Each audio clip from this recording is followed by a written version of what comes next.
1 minute remaining.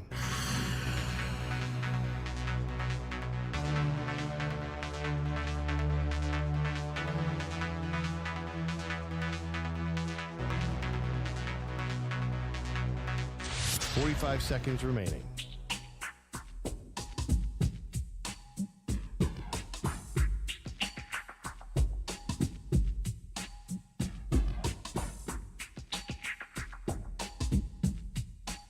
Seconds remaining.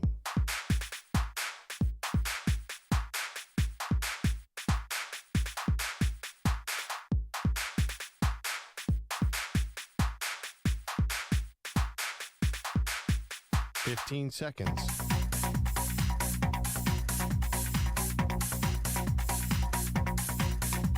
Break ends in 5 seconds.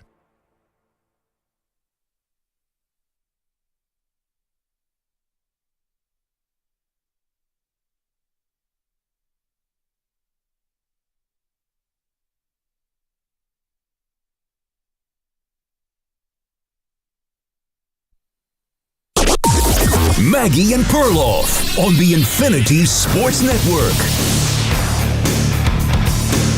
Adam Silver, you were dead wrong for that, homie. Dead wrong. What's up? This is Maggie and Perloff. I am executive producer EJ Stewart, filling in for Maggie Gray and Andrew Perloff. We will get into the Eagles' quest for a Super Bowl repeat, plus the, quote, robust trade market that is getting underway potentially for quarterback Matthew Stafford later in the show. Number to call in, 855-212-4227. Adam Silver, shame. Shame. LeBron James, shame. Shame. Anthony Edwards, shame. Shame. TNT, inside the NBA, NBA on TNT. Shame. Shame. Draymond Green. Shame. Shame. Kevin Hart. Shame. Shame. Mr. Beast. Someone that a lot of people will probably have no idea who the hell he is. Shame. Shame. Shame, shame, shame. Shame. All of those gentlemen played key elements in what was an absolute embarrassment of a production by the NBA at last night's All-Star game. An event that once was revered as a blend of athletic excellence and a celebration of American pop culture, or as it was once put in an ESPN Andscape article in 2019, the Black Super Bowl. But one that we all enjoyed. The pageantry, the celebrities, the glitz, the glamour, the amazing athleticism. All can enjoy what usually has been All-Star weekend for the NBA and the All-Star game on Sunday. But to be honest, today exists only a sick irony that the circus sideshow that we were subjected to 1 week off of the heels of the NFL's Super Bowl, the biggest sporting event we have in North American sports, took place last night. But as I painfully sat through those 3 hours, that included bits from Kevin Hart that were unfunny in 2016, kids with mullets shooting three-point half-court shots, 1 or 2 or 30 too many bowl references during an NBA All-Star game telecast, and Draymond Green temper tantrums. I sat back and I feel like this comes back to really two primary issues. Number one, the NBA is currently led by a commissioner who has absolutely no pulse of what basketball fans actually want. Shame. And number two, the NBA is led currently by the corniest generation of superstars in the history of the sport. Shame. And nothing will change until either one of those elements are completely replaced. 855-212-4227.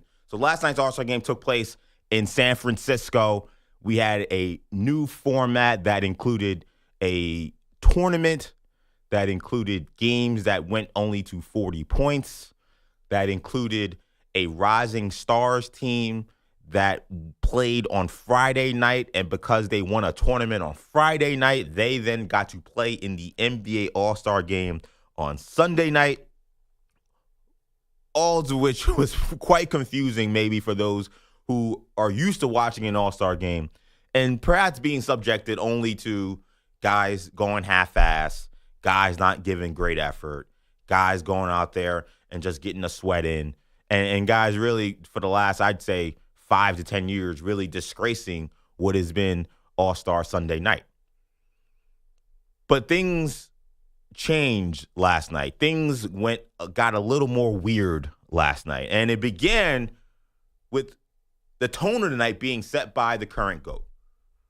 And I would argue the OG of corny in the NBA, and that is LeBron James, who says he is a man who's an historian of the game, a man who says that he takes great pride in being a steward of the game of basketball, a steward of the NBA, an ambassador for the league.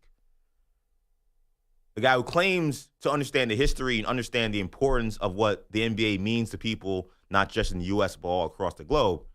And on this grand stage that is the NBA All-Star Weekend, LeBron James didn't bother to show up Friday or Saturday, then showed up late on Sunday, walked into a press conference room, and said, yeah, I'm not playing. Yeah, I got some foot or ankle or something, I don't know. I can't play, so I'm not going out there.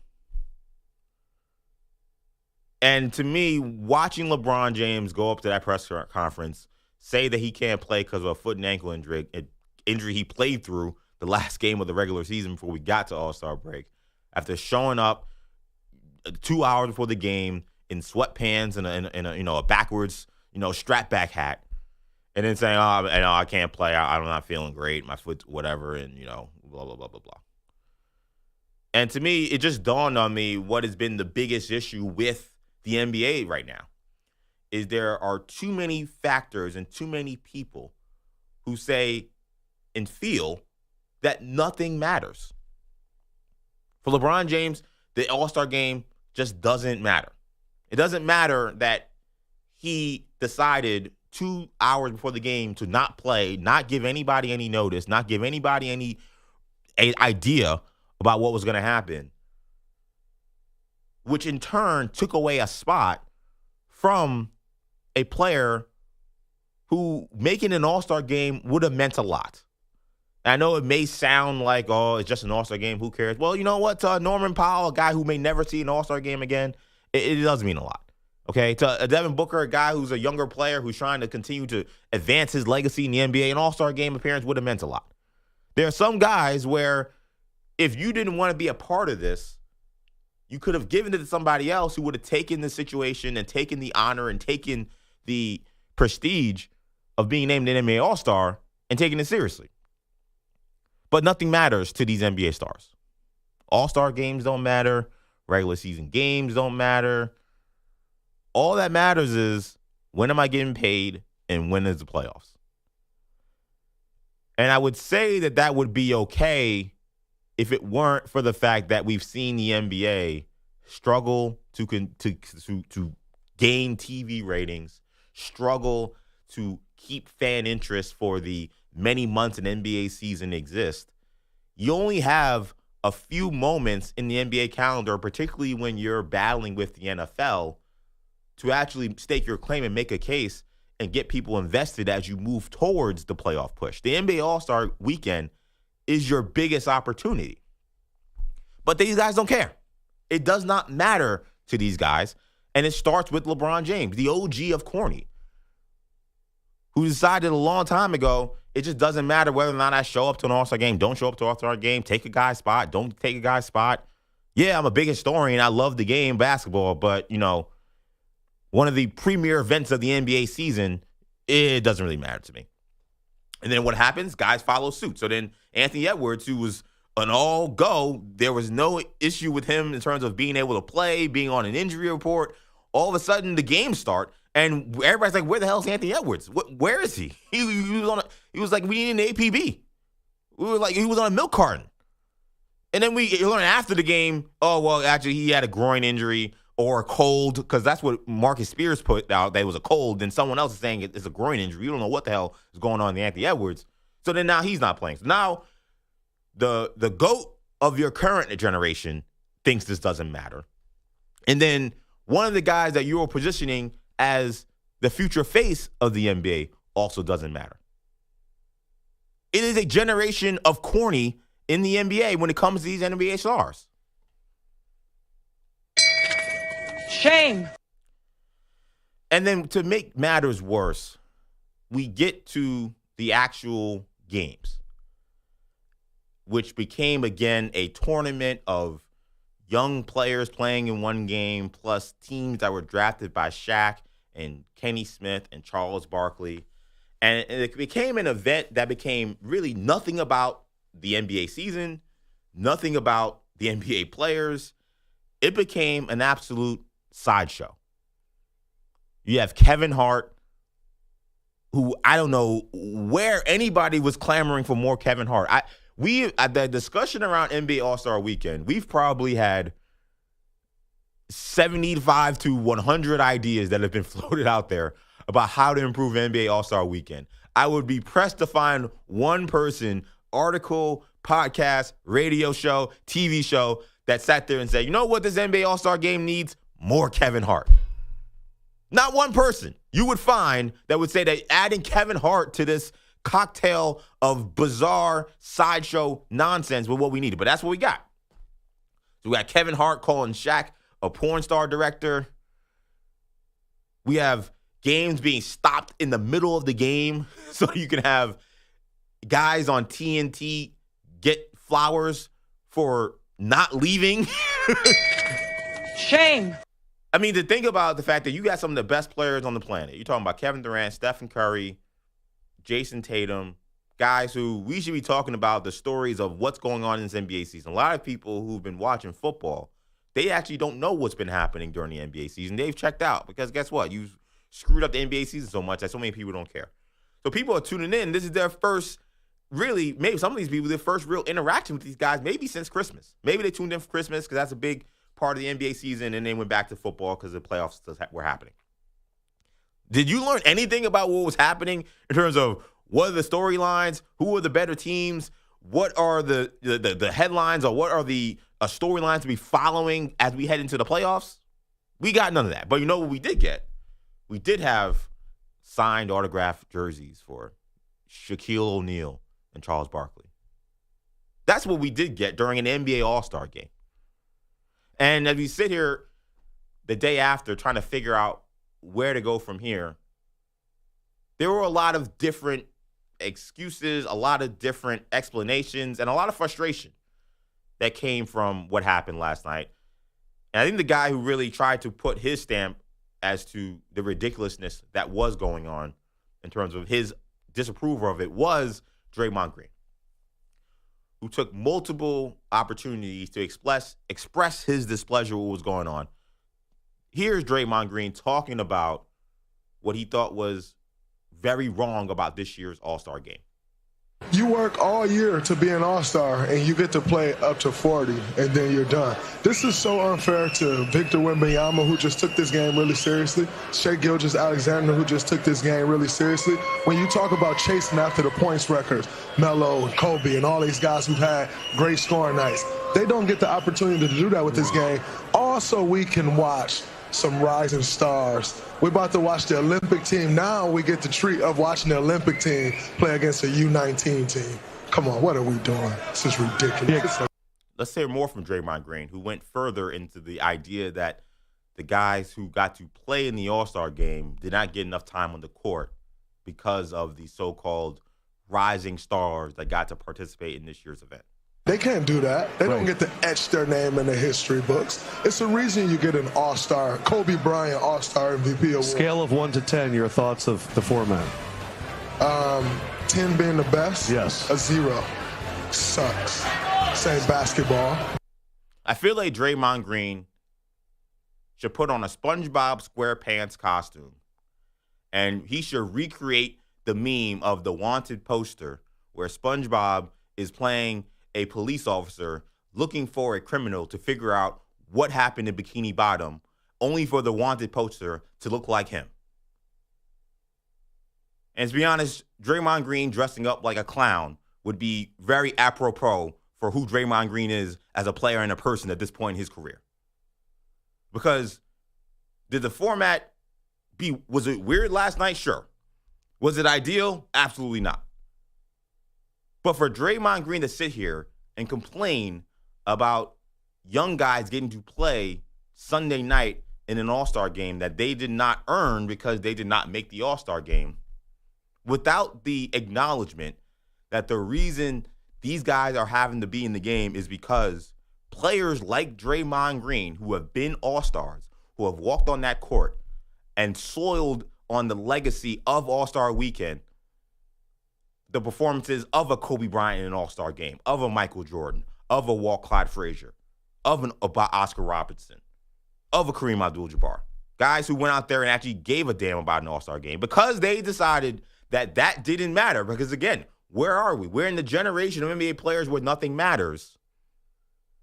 The NBA has no choice but to say, what is the only way we can get these guys to give 50% effort in a damn All-Star game for 10 minutes? Because this game was to 40. It wasn't like they were playing a full game. How did we get 10 minutes of decent, effort?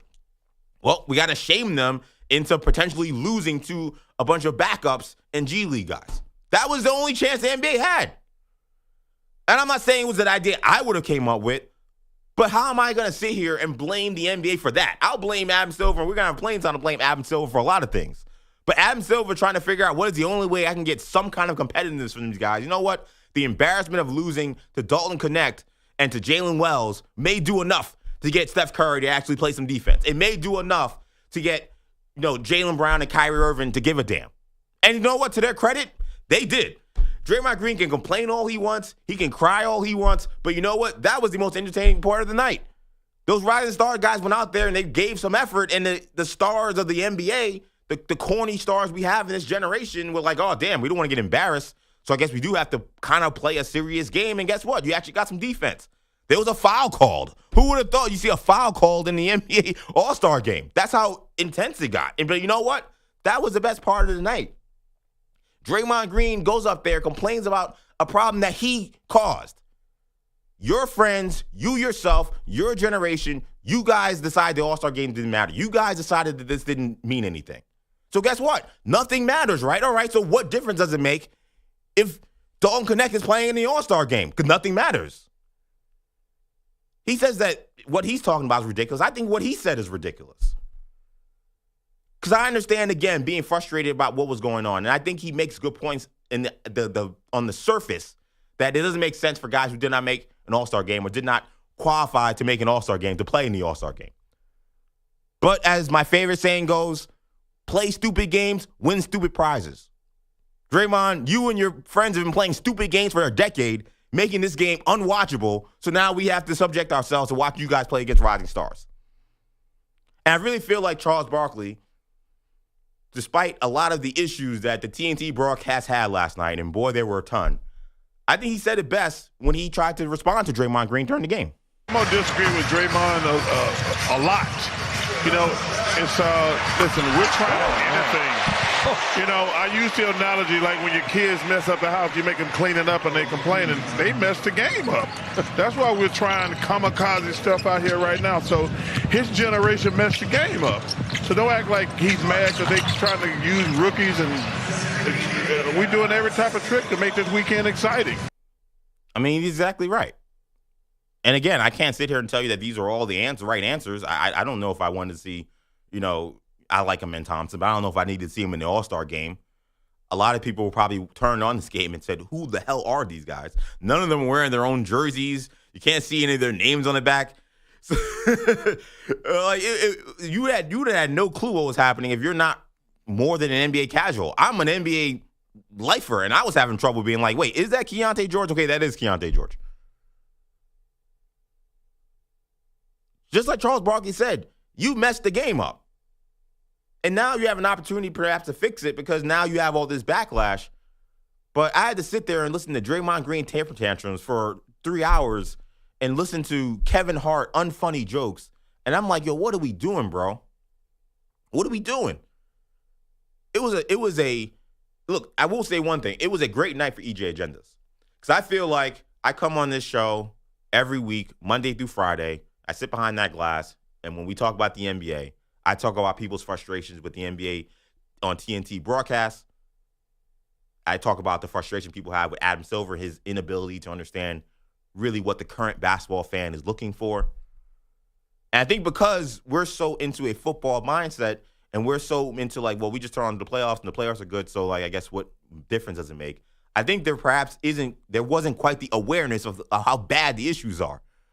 So it was a great night for EJ Agendas. EJ's agendas went 100 for 100. I went for 75 last night. I went for Kobe Bryant 81. Everything I said about what was wrong about the NBA has been put front and center. You got a TV show that thinks that they're more important than the guys on the court. You got current players with a lack of accountability or a lack of awareness about what is actually wrong with the NBA. You got NBA players who don't actually care about the actual game. All things that I've been saying for about 5 years at this point. And it was all front and center. And that's why I sit here and I look at Adam Silver and I say, what are you going to do now? What are you going to do now? Because I feel like this is a guy who's been resting on his laurels for a good while because of the goodwill he gained from early decisions like getting rid of Donald Sterling and other events that took place early in his tenure. And we look at where the league is going. You have to ask, is this guy really the right leadership? That guy put Mr. Beast on and gave him a microphone for 5-10 minutes during an NBA All-Star game. That guy gave signed jerseys to guys who already played in the NBA during an NBA All-Star game. Draymond Green was talking about rising stars playing, and that was ridiculous. I think that was ridiculous. 855-212-4227. What did you think of last night's NBA All-Star game? What was the issue? Because I don't think anyone really was happy about the product. I think there are some people who will take some things that, like I said, I had really no issue with the rising stars part of it because it actually was competitive for once. But somebody's going to complain about Kevin Hart. Someone's complaining about LeBron James, Anthony Edwards, Draymond Green. You got a full gambit. I want to hear from you, and I want to hear how you would fix the All-Star game because I have some ideas. I think there are some things that can be done that can save this thing because I do think it is worth saving. I think there is too much history. I think there's too much it's too important to the NBA calendar. I think for a league where we sit here and we struggle with garnering any kind of attention beyond the NBA playoffs and opening night and Christmas, I think to say, you know what, yep, this is another thing that used to be important that now is no longer important. I think to say we need to just throw this thing away, I think you're talking about walking the NBA right down to that, death valley of being completely irrelevant for 4 or 5 months until the playoffs, which is basically where Major League Baseball has been for a lot of people. So what are your ideas to fix it? I have some. I'll tell you that after the break. 855-212-4227 is the number to call. This is Maggie and Perloff. EJ Stewart filling in. We'll be right back. You're in a 5-minute break.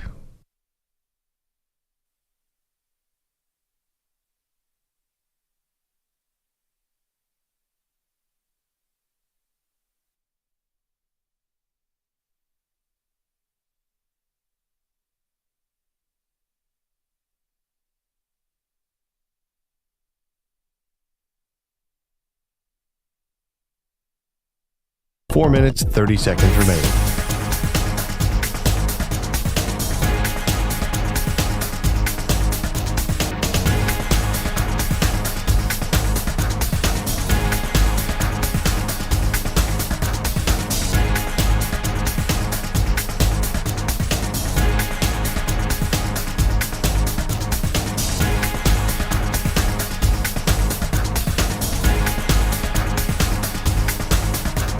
Four minutes remaining.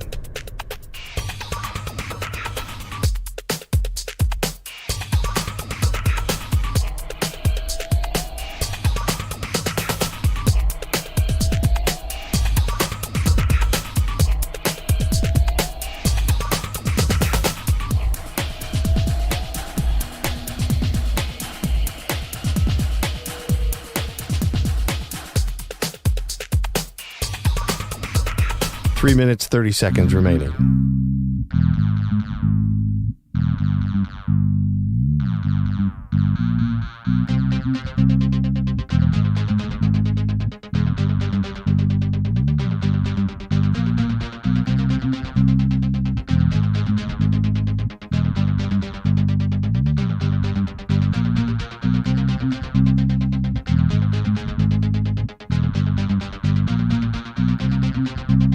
Three minutes remaining.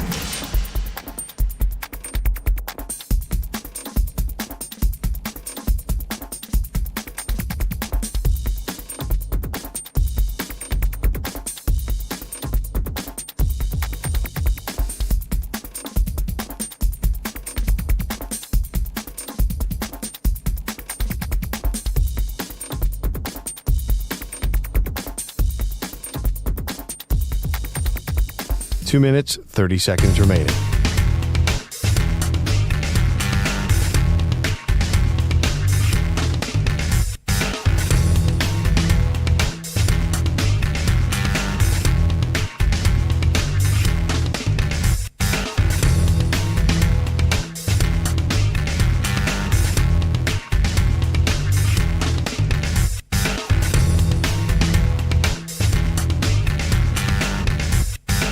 Two minutes remaining.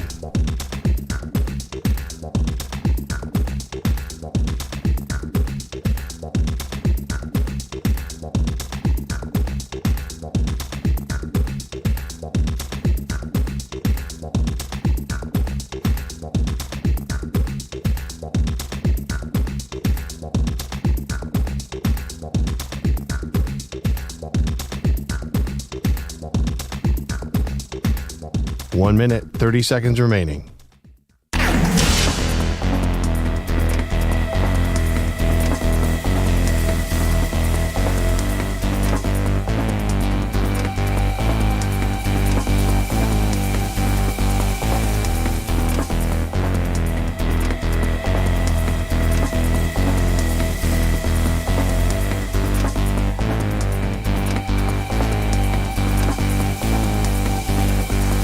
One minute remaining.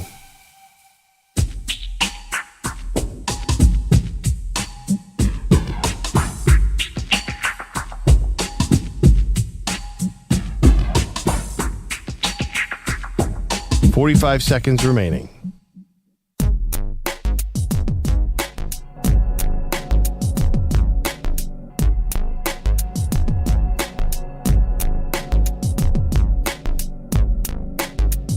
.30 seconds remaining.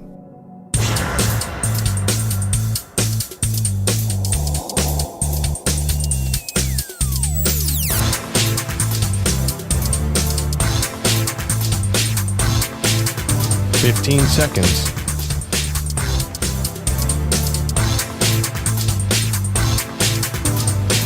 Break ends in 5 seconds.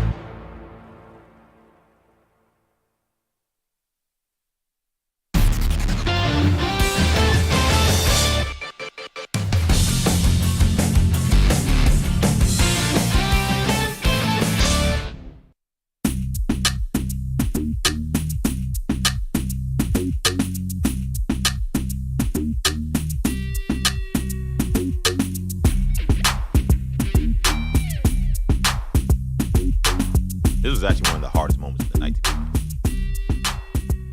DJ Cassidy passed the mic with a halftime performance that included a full Bay Area performance that included Too Short, included E40, In Vogue, Sweetie. That part actually was okay. You know, of all the things that went wrong with the halftime show, or rather the All-Star game yesterday, I actually kind of dug the halftime show. I was like, oh, wow, this is something that they kind of got right here. It's also very hard to kind of do regional music and make that appeal to everybody, but I kind of feel like anybody could have enjoyed that part of the night. It was the only part of the night that actually moved with any kind of urgency. It's EJ Stewart filling in for Maggie and Perloff here on the Maggie and Perloff show. Number to call in 855-212-4227. All-Star game last night was an embarrassment, a disgrace, a pathetic showing, and everyone was to blame. There's shame to go all around. Adam Silver, LeBron James, Anthony Edwards, Draymond Green, the NBA on TNT, Mr. Beast, some guy. Well, actually, no, I'm not going to throw the kid with the mullet as one of the guys who deserves shame because he did win $100,000. He is going to be able to pay for some college tuition. So I'm happy for that guy. I don't know if I need to see that during the All-Star game, but I am happy for that kid that he did hit that shot. It seemed like Dame Lillard was basically begging him to make it. He kept throwing up brick after brick to be like, please, bro, just make this so you can get this $100,000. While Mr. Beast is telling them, hey, man, we're about to go to commercial break if you miss this next shot. I mean, what are we doing here, bro? That was embarrassing. But we sit here and you think, okay, last night, probably not the future of the NBA All-Star game. This thing's going to last. So you start thinking, all right, how do we fix this thing? And to me, I have a few options. I'm going to give you two scenarios that I think could make this thing work. Number one, you take a page out of what we saw in the NHL. And I'm not sure if you guys got to check out the NHL. And I'm kind of mad that I didn't watch this live because what's been happening and what happened during the Four Nations event that's been taking place over the last week has been absolute, just awesome. It's been a heater. It's been everything you'd want in terms of seeing the greatest athletes in a certain sport go at it in a competitive way.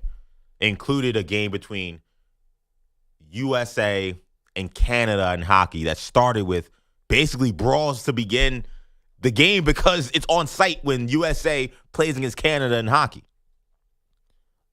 Another sport, another league in the NHL that has struggled with how to make their All-Star weekend, their All-Star break exciting. They have dawned on to this Four Nations event that has been absolutely phenomenal. You got awesome competitiveness. You got guys playing hard, and you got guys playing with pride, something that we haven't seen in an NBA All-Star game in 15 years. So when I look at that, that's okay, maybe it's time we take a page out of that book. Maybe it's time we do make this thing more international. So my first way I would change the NBA All-Star game is I think you got to try this USA versus World format. It's something that I feel like I've been trying to avoid because I'm not particularly a fan of guys who I think probably aren't the best 24 players making the All-Star game because when you look at putting together a world team, and the NBA is an international game, there are a lot of international stars. But I think the likelihood that you may find a way to throw in a Bogdanovich or someone like that to fill a 12-man roster of 12 players, I think that scenario is perhaps likely, and then you perhaps have guys making All-Star games that actually don't deserve it. But at this point, it doesn't really matter. We need to try to find some way to make this thing watchable because this is supposed to be a game for the fans, and I don't think there was anything from last night that you would say cater to fans of basketball. If you're a fan of basketball, you don't care about Mr. Beast. You don't care about Kevin Hart. You don't care about inside the NBA getting a 10-minute ceremony in the middle of an All-Star game to honor them, even though they're not going anywhere. They're simply going to a different network. They're not quitting covering NBA basketball. Charles Barkley, Shaquille O'Neal, Kenny Smith, Ernie Johnson, all those guys will still have jobs next year. If you're a basketball fan, you didn't care about that. So at this point, it's about putting together something that the fans can actually enjoy. And I think what we did see during the Olympic Games, that when those guys put USA on their chest and they went up against the Serbias and the Frances and those teams in the Olympics, we saw very competitive basketball. Guys playing with a lot of pride. Guys playing with a lot of energy. I'm not saying you're going to get the intensity of an Olympic game, but will you get some competitiveness from some guys that will wear that USA in their chest and think, I'm not trying to lose 2, 3, 4 years in a row to some guys from around the country or around the world, rather, that want to embarrass us? I think there's a chance maybe that works. That'd be my first. What was that say again? Right.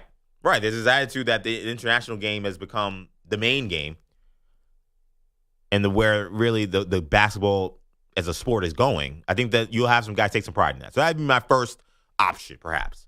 My second option would be just give the guys who win $5 million. Because at the end of the day, the only language these guys speak is money. The only color these guys see is green. And the fact of the matter is, when they go to this All-Star game, I think they look at the 10 million commercials that are happening. They see every little bit being sponsored by Hyundai and Sprite and McDonald's. And they see all this money that the NBA is making off of literally every single thing that's happening in All-Star Weekend. And while it is baked into their CBA that they revenue share, I think they're looking at this and saying, where is our cut of this? Why are we here while everybody else seems to be making all this money? So you got to talk to them in a language that they understand. And then because these guys are the corniest generation of stars that we've ever had in the NBA, the only thing they care about is money. So put up a number that would make these guys interested. I start with $5 million. I don't know if it has to be more. Maybe you can get away with a little less. They tried to do the charity thing a couple years ago. That didn't work. I love charity, but these guys don't care about that. They want money that they can put in their own pocket. So you know what? All right, fine. We're just going to give you guys $5 million. And guess what? That it may actually help the regular season, because what you will have is maybe you won't have so many guys taking games off, load managing, guys not giving great effort during the regular season, because guys will want to make the All-Star game so they can make that extra $5 million. Go back to East versus West, and then put home field advantage in the NBA All-Star game up on the line for the NBA Finals. That would be my suggestion if you go back to East-West. You got to put the bread up, and you got to put real stakes on the game. And I hate that we've come to this. I don't necessarily want to have stakes on an NBA All-Star game, but these guys are the worst. I don't know what else to tell you. So to me, those are the ways I would look at fixing the NBA All-Star game. I want to hear from you, 855-212-4227. My guy, Manny Rodriguez, is sitting in Bogus's chair today. It's like a full behind-the-glass takeover we got going on. Look at what happens. Look at what happens on President's Day. Beautiful things. Yeah, well, two basketball fans got the worst basketball experience of a lifetime, and that's when we stepped into these chairs. Yeah, well, that's just how the ball rolls. There you go. That's a great euphemism for that. What do you got for us this week on our headlines? Well, EJ, we're sponsored by Progressive Insurance, and for insurance for motorcycles, boats, and RVs for protection on the road and on the water. See how much you can save at 1-800-PROGRESSIVE and Progressive.com. 7 new massage therapists have come forward now alleging Ravens kicker Justin Tucker of inappropriate sexual behavior, driving that number up to 16, according to the Baltimore Banner. The 7 new therapists each described their experience with the kicker with the Banner, all of them similar to the ones that broke a few weeks ago. The women say Tucker's actions occurred between 2012, his rookie year, through 2016. Tucker's representatives declined to comment in detail about the new allegations, instead pointing to Tucker's statement on X posted on January 30th, in which he said he did not, quote, act inappropriately at any point before, during, or after a professional bodywork treatment, and accused the Banner of, quote, desperate tabloid fodder. Very disturbing story happening. I'm going to go around the room. We got my guys Ray and Alex behind the glass here. I'll start with you, Manny. Does Justin Tucker kick in the NFL ever again? In the NFL, how old is he again? I don't know, but let's say mid-30s. Yeah. A guesstimate. In the NFL, I think so. Okay. I think, listen, man, there's 35 is the He's 35. I think he's still, we see kickers, kicking until they're in their 40s. So I do think that we'll see, unfortunately, Justin Tucker, unless, this is all false. I think he's going to kick again. Will it be for the Baltimore Ravens? I don't know. Okay. You think about all the baggage that is now on Justin Tucker. You couple that with that 35 years old, and the production from last season going down a lot. I don't know if it's just worth it to the Ravens anymore to have him around. However, I think that there is a team that it will be out there that will vie for his services. Especially after, if this gets resolved, especially if we get to that point where things get resolved, I think he'll kick again. What about you, Alex? Do you feel like Justin Tucker kicks again in the NFL? I think he's going to have a suspension, something similar to what happened with Deshaun Watson. So I think maybe he'll have like a 1-year hiatus. He'll come back. I don't know if he'll be with the Ravens. I agree with Manny, but he'll probably be back for the 2026 season, I think. Ray, what about you? As of right now, I'll have to say yes, he's going to kick because, granted, there is allegations attached to him, but we haven't heard anything from the NFL league office. There hasn't been any kind of traction as far as, all right, we need to do something with this guy. Went through the playoffs after the allegations came about. No noise. So until the league actually responds to it, and considering what happened with Deshaun Watson, he came back. Yep. Certain things were rescinded, et cetera, et cetera. I think the league is going to let this one play out before anything happens. And if that does, in fact, play out, then he'll be kicking in the fall. That's interesting. And we've seen the NFL way differently than when Roger Goodell early in his tenure, where he was just coming in with a hammer, being like, "Oh, you have charges, you have allegations, you're gone for 4 or 5 games." He was not afraid to be judge, jury, and executioner in many cases, and that has not been the case. We've seen him kind of just have the NFL take a step back until things play out in the legal system. I think there's a greater chance he does not kick ever again than maybe you guys do, and a lot of this unfortunately comes down to the simple fact that like people care about production and how much your production weighs against whatever baggage you have. If Justin Tucker was the Justin Tucker he was in 2018, 2015, 2017, where he was the best kicker in the NFL, and you have these allegations, I think there's a chance, whether he's proven innocent or guilty, or there's some kind of settlement, I think there's a chance that perhaps after whatever suspension or punishment he deals with, someone brings him back because they feel like he can win them games. Justin Tucker was such a disaster last year as a kicker. I wonder if the league kind of does like a wink to everyone saying, hey, this guy's probably not worth it. He seems kind of washed. Let's just wash our hands of it, so to speak, and just move on from this guy. So I'm going to say he doesn't, but we've seen guys come back from, honestly, a lot worse, which is kind of crazy, but this is the reality that is of the NFL. What else we got here, Manny? Well, to the NBA, if you blinked, you might have missed the actual basketball that was played. Stephen Curry's 12 points in the final of the All-Star Game was enough to give him the Kobe Bryant All-Star Game MVP award as Shaq's OGs beat Chuck's Global Stars 41-25. Curry, he began knocking them down from Oakland late in the 1-40 finale, the first of its type in this new format round-robin tournament. All 12 of Steph's points coming from behind the arc. However, EJ, one of the big discussions of the night is how much time elapsed between each game. And, you know, I don't like this guy, but he brought up a good point. Here's Hawks guard Trae Young. To be honest, I didn't like it at all. I don't like the breaks, how long. I mean, the games were so short, obviously. We could score. And so they're trying to extend the game or extend the TV time with breaks and things like that. Extending the TV time with breaks and ads. Yeah, it's one of those things where the worst guy you know has a great idea. Like, that's pretty much what I feel about with Trae Young. But in all seriousness, you know, Trae Young very badly wanted to be in this game. And he talked about how much he felt like he was snubbed from being in an All-Star game. Got traded. Yeah. And he made a whole shirt to talk about how he was happy he finally did get into the game. So I do feel for him here because if you watch the game, I know he technically got to play 2 games, but if you're a fan of a Jalen Brunson, you're a fan of some of the guys that were on these teams that didn't advance, you got to watch some Jalen Williams, a young star for the Thunder. You got to watch these guys for a couple of minutes, and then that was it. That was the end of their nights. And that there's something that has to be figured out here. I gave you my solutions. I think you go back to a 12-minute quarter game. I think you go back to maybe a East versus West or USA versus World. But Trey's not wrong there.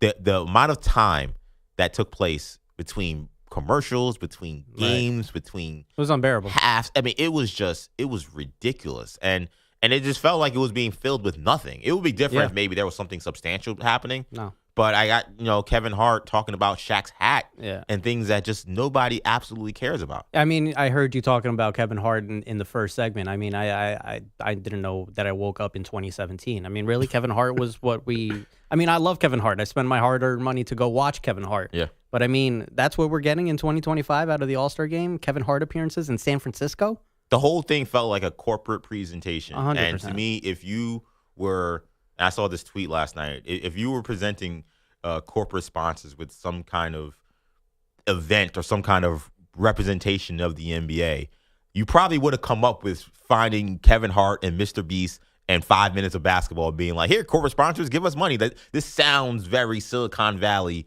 2025, being so behind the curve with all the other elements that were part of this game. It was an absolute joke.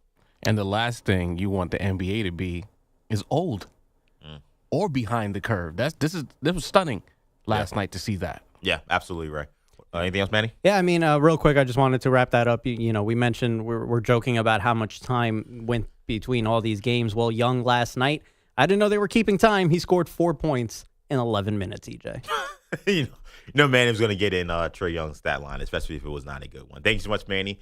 We'll have more of your calls on the NBA All-Star Weekend. And what are your fixes? You guys have heard mine. I want to hear yours. Call in 855-212-4227. I didn't say this at the top of the show, but I usually don't forget, but I will remember here. You can't call into the show at 855-212-4227. There's good news. because there's multiple ways to reach the show. As I always say, any show I host, there's 2 commandments. Number 1, EJ will keep it 100. And I think the fact that I started this show saying that this is the corniest era of NBA stars in the history of the sport suggests that I am to my word in that regard. And number 2, EJ's ducking no smoke. So if you don't like anything I've said, or even if you do agree with anything I said, I want to hear from you. And if that means you can't call in at 855-212-4227, you can also hit me up on social media. Hit me up on Twitter /X or whatever that idiot bozo Elon Musk is calling it today.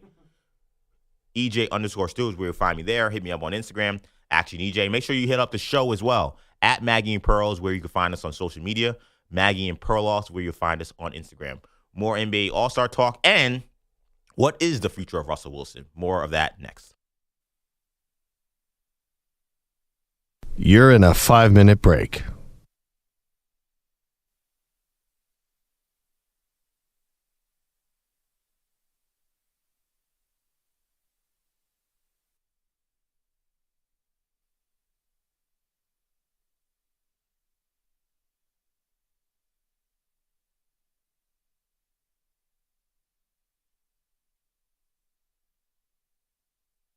Four minutes, 30 seconds remaining.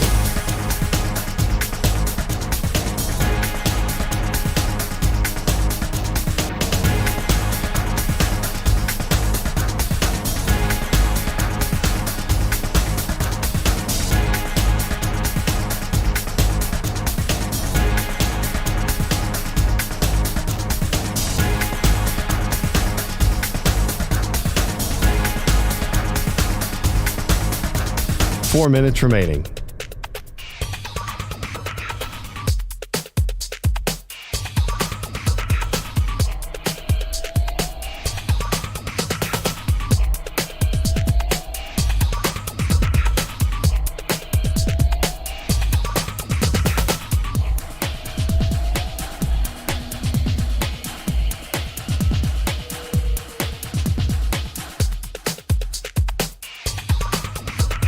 Three minutes, 30 seconds remaining.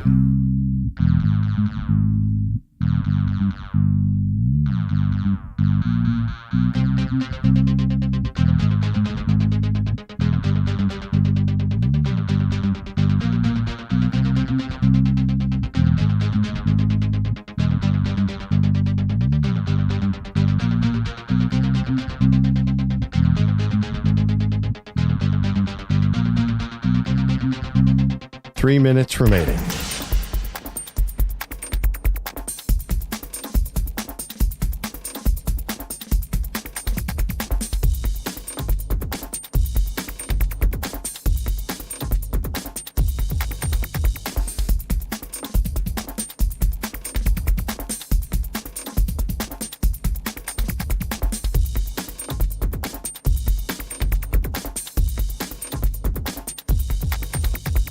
Two minutes, 30 seconds remaining.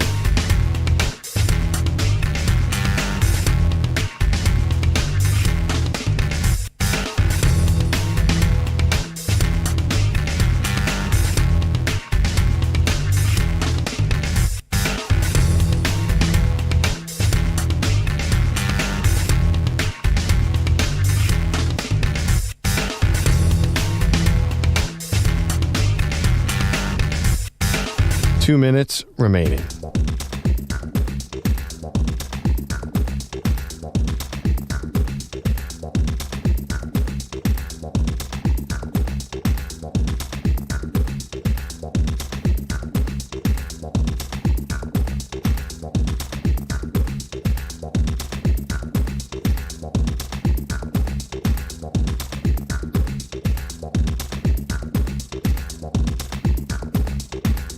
One minute, 30 seconds remaining.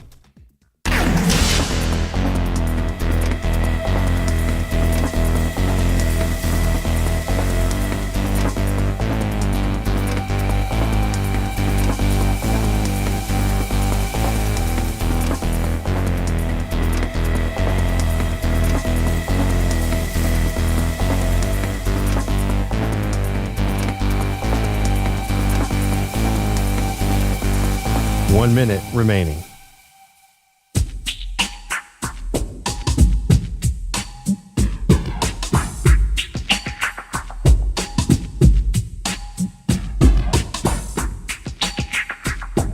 45 seconds remaining.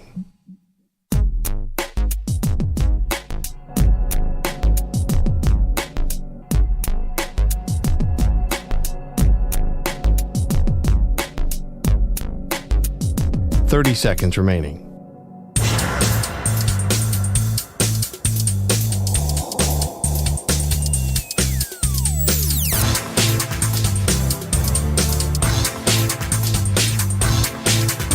15 seconds.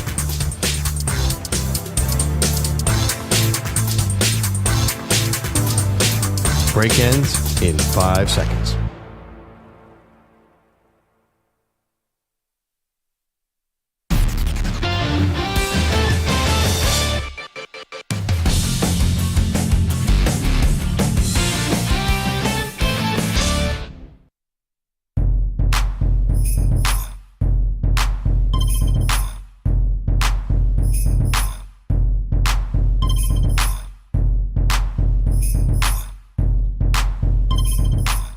Welcome to Maggie and Perloff. So this is EJ Stewart filling in for Maggie and Perloff. Number to call in 855-212-4227. We've been talking about fixes for the All-Star game. I want to hear from you and what your ideas are. Let's get to the phone lines here. Let's go to Jerry, who's joining from South Carolina. What's up, Jerry? You're on Maggie and Perloff with EJ Stewart. Hey, good morning, EJ. Thanks for taking my phone call. Yeah, they need to go back to the original East-West format because back then, the older generation, they took the All-Star game seriously. Of course, had some incentives. I mean, the fans enjoyed, Magic and Bird and Jordan and all the older school players, Wilt and all of them, Oscar. Yeah. They took the All-Star game serious because it meant something. It was set them go out there and compete, play defense, enjoy the love of the game. Now, these newer generation players now, it's all about me. They have such a big ego, and then, they're spoiled. But, yeah, if you sit down, Commissioner Silver, sit down, with the Players Union and, go back to the original East-West format and tell the newer generation players to, take the All-Star game more seriously, That way, play defense, compete, make the game, the All-Star game, signing for the fans, too, like it was back in the day, when I was watching the NBA All-Star game. Yeah, I hear you, Jerry, and I appreciate that perspective, talking about some of the greats ever play and how much they took pride in this game. And thanks so much for the phone call, and don't be a stranger. I think the only problem with going back to East-West is we did that for a while, and that was really where this began. There was a time in the NBA where there was some pride in East versus West, but that's changed now, but it's just because of the time zone in terms of like just how much travel there is in the NBA, the easiness of the travel, the amount of games that are being played among interconference opponents, similarly to the MLB All-Star game, but not nearly as much of an issue in the MLB All-Star game. But I think some of that definitely has permeated the NBA All-Star game, which is why I think you can go back to East versus West in order to get to 24 best players. But I think if you do that, you got to add some stakes. And I know it was very unpopular during the NBA, during the Major League Baseball era, but I actually didn't mind it.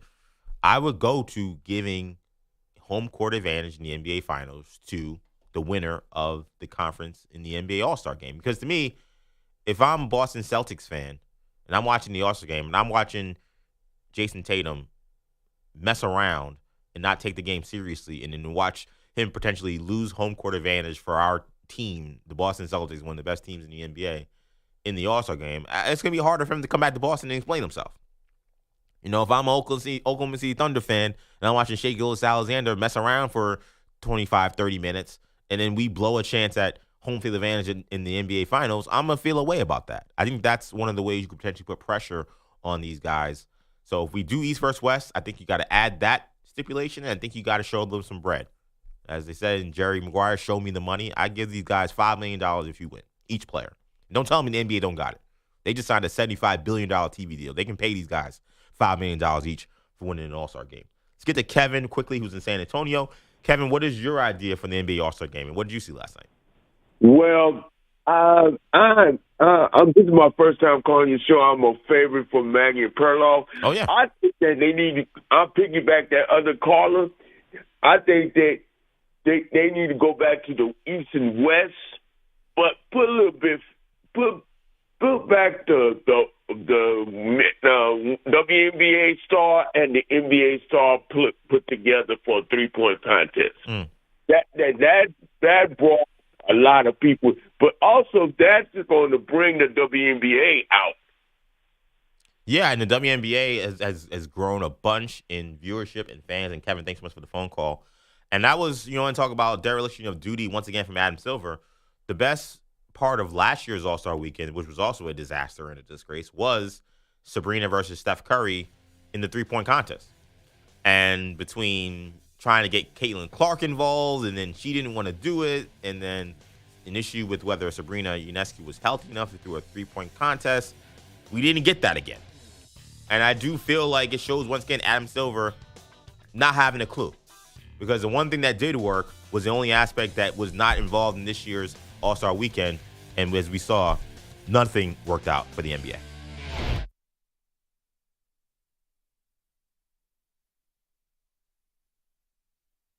You're in a 5-minute break.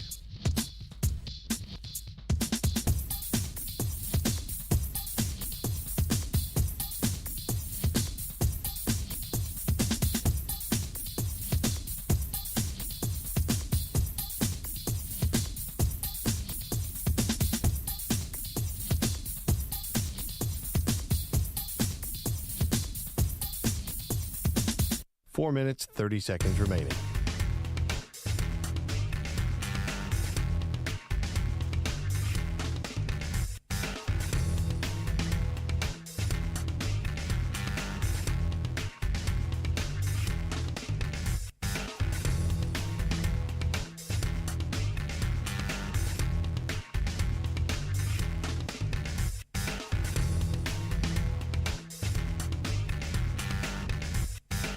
Four minutes remaining.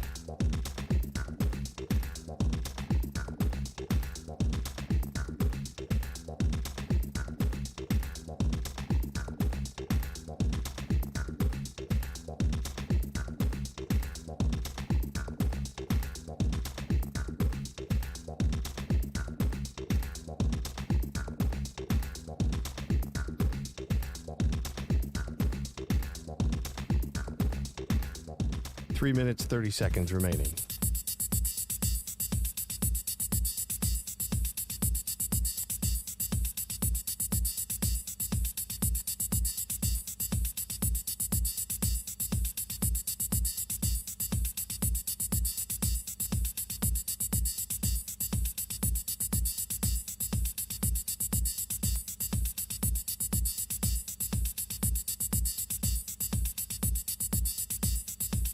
Three minutes remaining.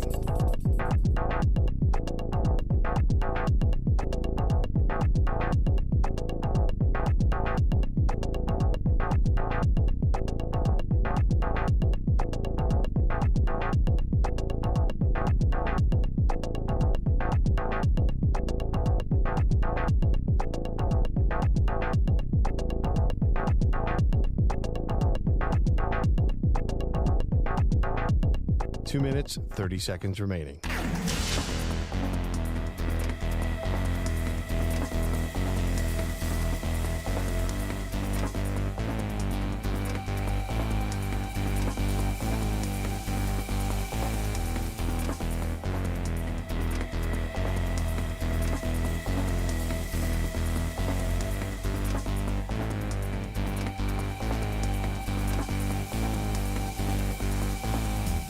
Two minutes remaining.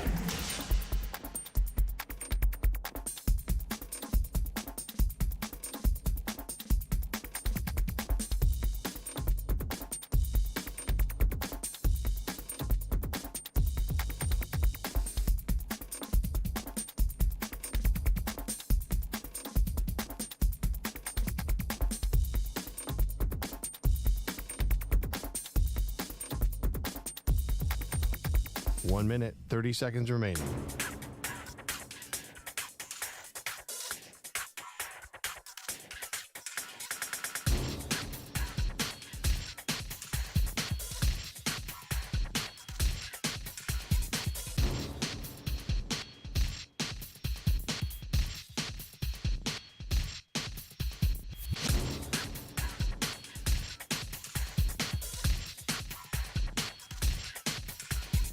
1 minute remaining.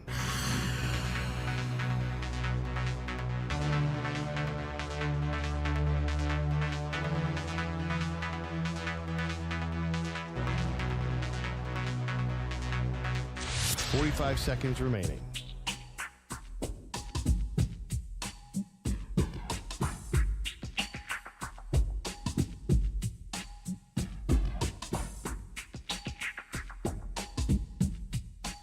Seconds remaining.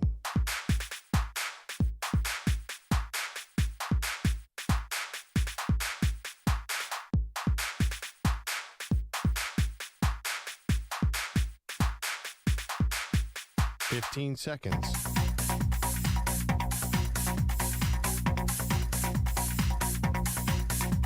Break ends in 5 seconds.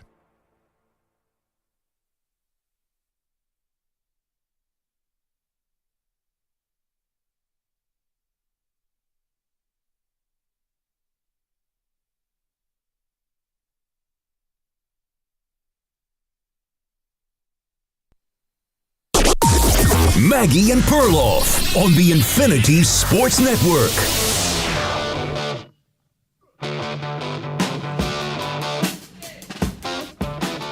Perloff's not here, so let's have a real honest conversation about the Eagles. What's up? It's EJ Stewart here on the Maggie and Perloff show, filling in for Maggie Gray and Andrew Perloff. The Philadelphia Eagles celebrated their second world championship, and I will say world championship, even though that may upset Noah Lyles. I don't care. The second world championship and their second Super Bowl trophy after beating the Kansas City Chiefs last week in the Super Bowl. And it was pretty much everything you would expect from a Philadelphia celebration. There were fights being had, including fights from fans that had babies in their hands, a lot of alcohol, a lot of debauchery, and plenty of 4-syllable F-bombs, or 4-word F-bombs, rather. And in some ways, I'm someone who maybe isn't quite as offended by what Philadelphia represents. I have family who lives in Philadelphia, lives in the area. I've stayed in Philadelphia myself during college years. I lived in Pennsylvania. So I have a deep appreciation and love of Philadelphia, even though I know it can be an acquired taste for a lot of the rest of the country. But I thought there was one aspect of this that was quite interesting. And it came from their leader and their star and their Super Bowl MVP, Jalen Hurts. You can't lose if you don't quit. And in Philly, we don't quit. So thank you. The next pursuit begins. Go Birds. So there you have it, Jalen Hurts at the Super Bowl celebration. One of the few cuts I can probably play you because the amount of F-bombs and S-bombs and every other curse word you could think about that happened over the course of this celebration from the players, from the fans. It was definitely a not safe for work event, even though there were local news broadcasts that were trying to show the parade that every 2 seconds had to keep muting the guys, pulling up an anchor that getting the mic just to say, I'm sorry for that curse. Let's go back to the Eagles parade. But that part I could play for you. I could play clean without any edits at all. That was Jalen Hurts saying that the Eagles did not quit. Philadelphia is a city that is not of quitters. And, of course, at the end there, the next pursuit begins. And that's him alluding to the Eagles' chance at a back-to-back. We had all this talk about three-peat for the Chiefs and what that would mean. But I think when you watch the Eagles and how they played this season, I think when you watch how they dominated the Kansas City Chiefs, the star power on both sides of the ball, Saquon Barkley, A.J. Brown, Devontae Smith, the best offensive line in the NFL, defensive stars, Zach Bond, Quinyon Mitchell, Cooper DeJean, who picked off Patrick Mahomes, ran it back for a touchdown. Stars all over the place, of course, Jalen Carter. And you think maybe this is a team that can go back-to-back. To quote Lee Corso, not so fast, my friends. Let's pump the brakes and hold the horses on calling the Eagles the next dynasty. 855-212-4227. Again, I feel like I'm someone with a healthy respect for the Philadelphia Eagles before the season. I felt like Saquon Barkley would have a big season. I said that he would have a Christian McCaffrey-like effect on the Philadelphia Eagles, and that's pretty much what he did tenfold. I mean, he ran for 2,000 yards. He was arguably the best offensive player in the NFL. What I did not anticipate was their defense returning to form in such a way and becoming such a dominant unit. But there's always this rush as soon as a champion is crowned, and we've watched a team go through an NFL postseason. And it's almost like we have amnesia about how they got there, that the fact that the rest of the league exists, that there will be a new season with new storylines, new stars, new moves that will change the landscape of the NFL, things that will happen in the next few months, that will happen over the course of the NFL draft, that changes the entire picture.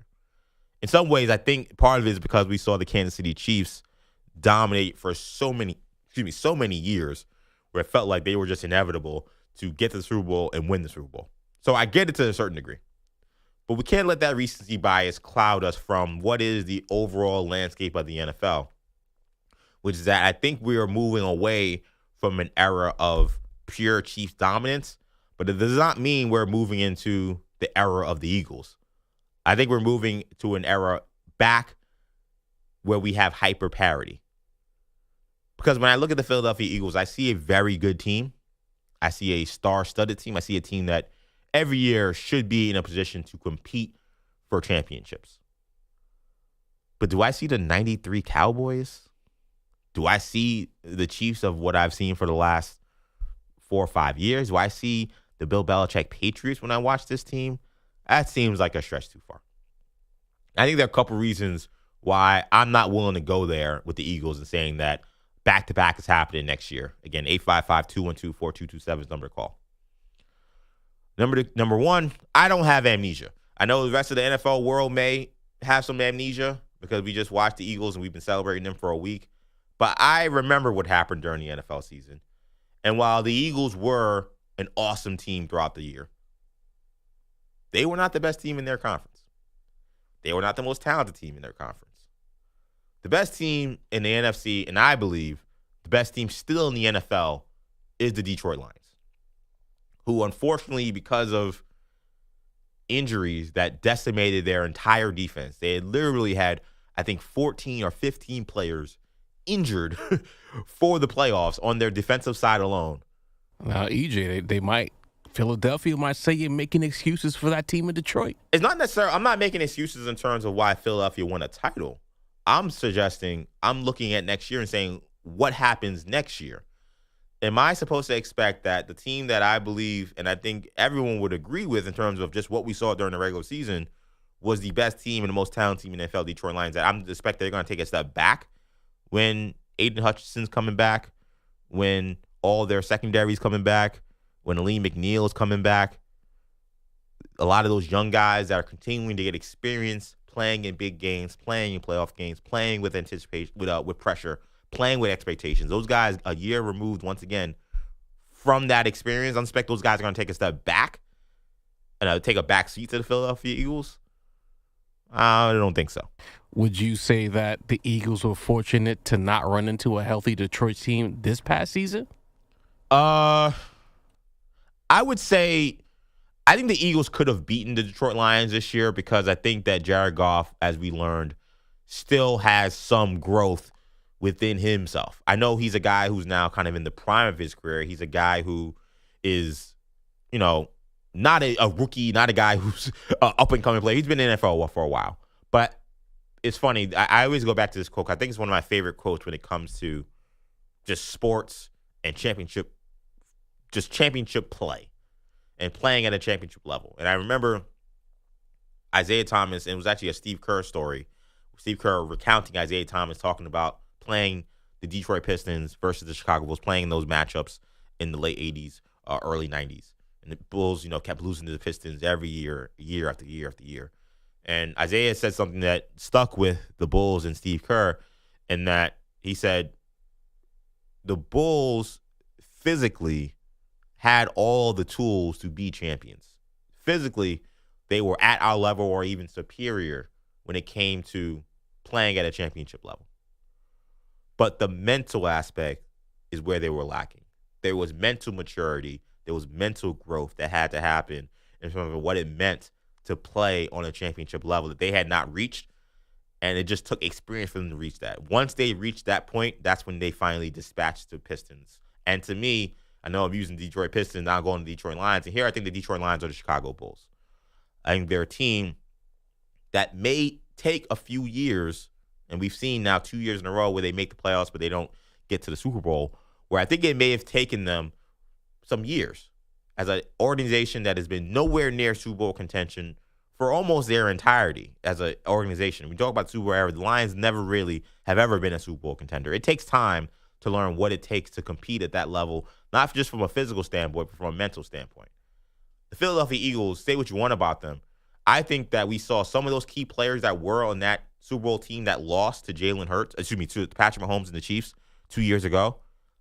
They've said a bunch that they use that experience and that motivation to push them to get over the hump this time around. Sometimes you got to go through some adversity. Sometimes you have to go through some pitfalls. It's not going to be, growth is not a linear thing where you just lose one time and you just win and then you're just back on the rocket ship. Sometimes there are peaks and valleys. And the Lions right now are experiencing that. So when I look at the Philadelphia Eagles and I look at where they stand in this landscape, the Detroit Lions, I think, are still better. I think they have a more complete offense. I think their offensive line is just as good. I think their defense, when healthy, has the best player among both defenses. I take Aiden Hutchinson over any player on the Philadelphia Eagles. That's including Jalen Carter. So I see the Philadelphia Eagles, and I look at Detroit, and I say, that's a major problem for you. If you think that you're going to just walk right back to the Super Bowl, because I can see why you think you're going to walk back. I mean, you punched the Green Bay Packers. You beat up an old Matt Stafford in the snow, and you beat a rookie in Jaden Daniels. I could see Jalen Hurts or Eagles fans looking at that landscape and saying, oh, man, this is food in the NFC. We can get right back easily. I don't have amnesia. I watched the first 14, 15 weeks of the NFL season when the Detroit Lions looked like the 16-0 Patriots. They were putting up offensive numbers and putting up point differentials that rivaled the New England Patriots. They were beating teams by 30 points, 40 points. They were dominant. Injuries are part of the sport, and it's not to say that they won't get injured again. But it is not a surprise to me, and it was not shocking to me that Amon St. Brown looked at that schedule on his podcast last week and said, ooh, we play the Eagles this year? I think that's a game the NFL would want to see, because what does this team look like when they see us healthy? Because it's just different. It's just facts. I know I poke fun of my guy Andrew Perloff to start this segment, but he talks about it all the time, and it is true. The injuries do play a part in any NFL season or NBA season or NHL or MLB. All sports seasons, injuries play a factor. It's not an excuse. It's just a part of the game. But to me, what we saw from the Detroit Lions and the injury situation that they had, it was abnormal. You don't see a team often lose almost their starting lineup, their whole starting lineup defensively. That's not a normal thing. I think if the Lions get normal defensive injuries or normal injury health, rather, or an injury luck, I think you see a different team next year. And then there are these other teams that are on the rise for the Philadelphia Eagles. I would like to see what happens in year 2 for Jaden Daniels. I'd like to see what happens with a healthy Jordan Love for an entire season. No one wants to believe the Minnesota Vikings, but what if the Vikings make a change at quarterback, and what if it is Aaron Rodgers and I end up being wrong, Aaron Rodgers turns back the clock and has a Brett Favre type season? I don't see the NFC as this waltz to the Super Bowl the way perhaps maybe Eagles fans and the way the Eagles are looking at the NFL landscape right now. I think the era of dynasties and the era of seeing the same teams every year in the Super Bowl, I think that's going to end. I think there's a lot of talent all across the board in the NFL, and that's only in the NFC picture. Because in the AFC, we still have Patrick Mahomes and the Chiefs, and we'll talk about what their situation is and how likely they are to get back to multiple Super Bowls in a little bit later in the show. But there are a lot of hungry dogs that are just dying to get to that stage, that are very much due to get to that stage. I'm supposed to think that Lamar Jackson is just going to take these playoff L's year in and year out sitting down. I'm supposed to think that Josh Allen, the MVP of the NFL, is going to take these playoff losses sitting down there, that none of these guys are eventually going to crack through. They had their way with the Chiefs, a team that had issues. I think a team that, despite their gaudy record, clearly probably were somewhat paper tigers considering the issues on the offensive line, the lack of skill players. This was not the same Chiefs team that we saw years ago when Pat Mahomes was throwing 5,000 yards, throwing for 50 touchdowns and winning MVPs. This was a different era of Kansas City Chiefs, a Chiefs era that was more about defense and ball control. And quite frankly, you're not going to out-defense and out-ball control these Chiefs. But good luck trying to do that against Lamar Jackson. Good luck trying to do that against Josh Allen. Good luck trying to do that against the high-powered Detroit Lions. I think that the NFL is completely wide open.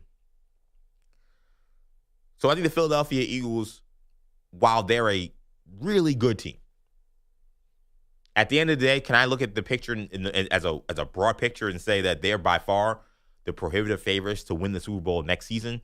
I'm not going there. You got a lot of big decisions coming up when it comes to free agency. We talk about how great that defense is, all right. What are you going to do about Zach Bond? He's a free agent. What are you going to do about Josh Sweat, a guy who could have won Super Bowl MVP, who was in Patrick Mahomes' grill all night last week? What are you going to do about him? How do you replace him? Are you going to replace Milton Williams, a guy that Maggie now loves because Fox kept ignoring them, even though he kept making plays throughout the entire Super Bowl? Now he's a free agent. You got guys that are about to come up that could be out of there soon. Very key players to the number one overall defense. Do the Eagles have guys just sitting on the bench that will come in and be able to replace those guys? Or are they going to be able to continue to manipulate the cap the way that they have to get more stars to add to their already star-laden team? I think it's a whole different era for the Eagles next year. And that leads us to kind of an uncomfortable conversation. Jalen Hurts is the man. And I'm someone who I feel like I supported Jalen Hurts. We did a thing on this show where we ranked the four remaining quarterbacks in the playoffs, in terms of in the NFC, and who were the best NFC quarterbacks remaining in the playoffs. This was around the divisional round. I was the only person on the show who didn't rank Jalen Hurts fourth. Everyone else had him dead last. And Jalen Hurts, we saw him play excellent in the Super Bowl a couple years ago in a loss. We saw him play excellent last Sunday in a win. But when I look at the pedigree of multi-Super Bowl championship quarterbacks, with the exception of Eli Manning, who we saw during most regular seasons was an average to an above-average quarterback who then raised his level of play in the playoffs and in the Super Bowl, does Jalen Hurts profile as a multi-time Super Bowl champion in terms of just a pure talent?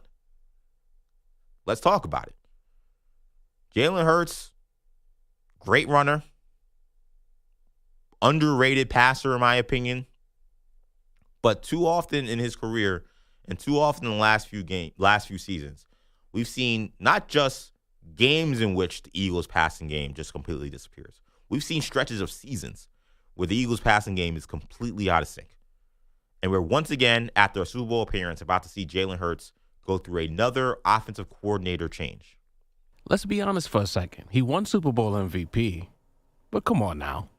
That should have went to a defensive player on Philadelphia. Sweat specifically. I didn't even have a problem with him winning MVP because I thought his numbers were great and I thought he was solid, but you absolutely could have given it to a defensive player. This was not some of these other performances in the Super Bowl where you have a quarterback who throws for 500 yards like Tom Brady did in one. There are some performances that are just so out of this world. Was very clear that an offensive player should have won. Jalen Hurts did not put up those kind of numbers. I don't think he was the determining factor in winning that Super Bowl. There were a lot of factors involved in that dominating Eagles performance. Yes, he was a part of it, but let's call it what it is. There was a pick six. Yep. There were a lot of sacks. There were a lot of 3-and-outs produced by that Eagles defense. Yep. I think Jalen Hurts, he was along for the ride.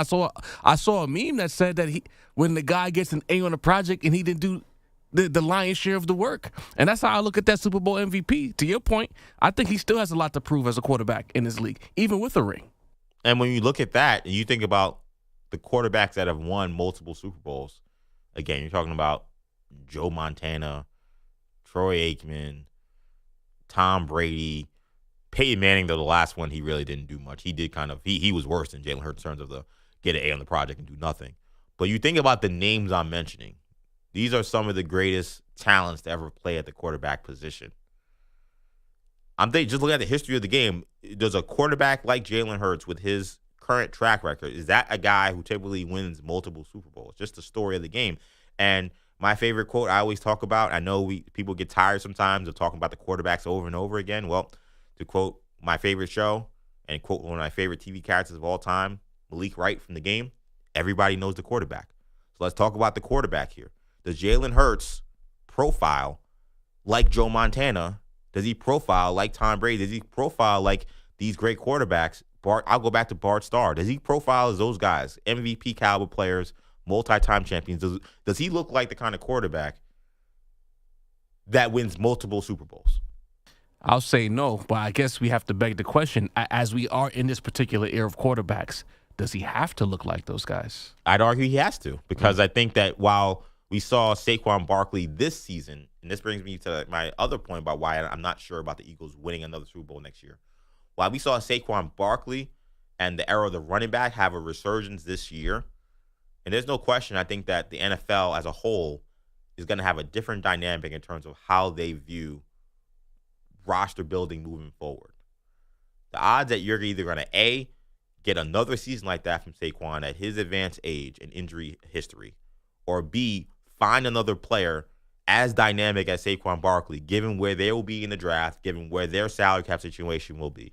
What happened with Saquon Barkley in many ways was lightning striking in a bottle. It was an absolute unicorn. What are the odds that a player who, because of injuries, actually hasn't taken all that much punishment despite all of the amount of years he's played in the NFL, and that a team that drafted him very highly would look at their situation and decide that it didn't make sense for them to keep him, and a player who'd be willing to go to a division rival in order to compete for a championship? The odds of all that happening, it was the perfect storm for the Philadelphia Eagles. And it speaks to just how much luck went into their situation and how things worked out for them. Is Saquon Barkley going to run for 2,000 yards again? I'm telling you, I don't think that's happening. I do not think he's going to stay healthy for another 18 weeks. And I think that while I think he'll still be really good next year, he had one of the greatest running back seasons of all time. I can't ask him to duplicate that again. So when we ask if Jalen Hurts is going to be able to, is he going to have to be the kind of player like those guys I just mentioned? I'd argue yes, because I think he got off a little easy this year. The fact that he had Saquon Barkley be able to carry him was important. I think you look at the other guys that were playing in Championship Sunday, did Jalen Hurts, did he have it easy for him? No, he had to carry his team to that point. Patrick Mahomes, we know what he does for his team. We know what Josh Allen does for his team. The teams that made it to that precipice, that got to right to that point, none of those guys were carried at any point of the season. None of those guys were carried at any point in terms of the journeys that those teams went on. Are you saying Jalen Hurts was carried this season? There were moments in the season where he did not have to throw for more than 150, 200 yards. You're speaking a lot of truths right now. You know, I like Jalen Hurts. Perloff is rolling over in his matches right now. He doesn't like what he's hearing. I'm sure Perloff is in Costa Rica right now. He's probably getting ready to call on the show and say, cut EJ's mic off. He's doing too much Eagles anti-propaganda. But I want to hear from you. 855-212-4227. Do the Eagles profile as a team that can go back-to-back? I get some elements of why you would like that. You got to love the age of their defense. You got to love the star power they have on offense. You got to love their offensive line. But I think when you look at the parity that I think exists in the NFL, and I think you look at who Jalen Hurts is, and this sounds like I'm crushing Jalen Hurts. I think he's a star, and I think that he's a very underrated player. But if I'm asking, is he back-to-back type guy? Is he that kind of star? Is he going to put together those kind of postseasons back-to-back? I don't think so. I want to hear from you. 855-212-4227. So much coming up here on the Maggie and Perloff show. We talked a lot about NBA All-Star Weekend, but we didn't get to that dunk contest. That was an interesting experience. I want to talk about that as well. So much to get to. Again, number to call in, 855-212-4227. More after this.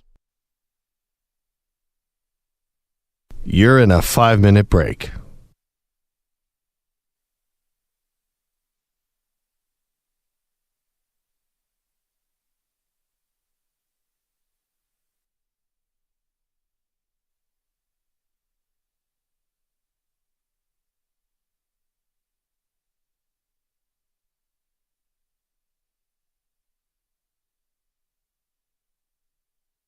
Four minutes, 30 seconds remaining.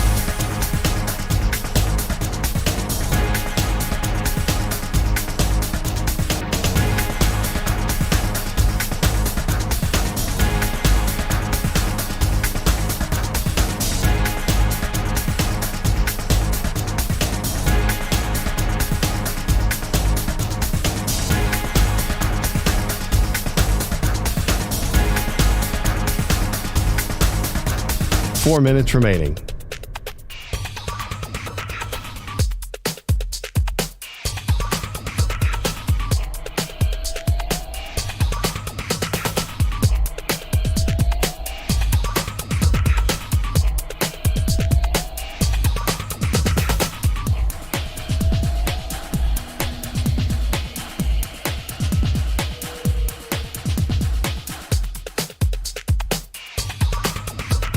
3 minutes, 30 seconds remaining.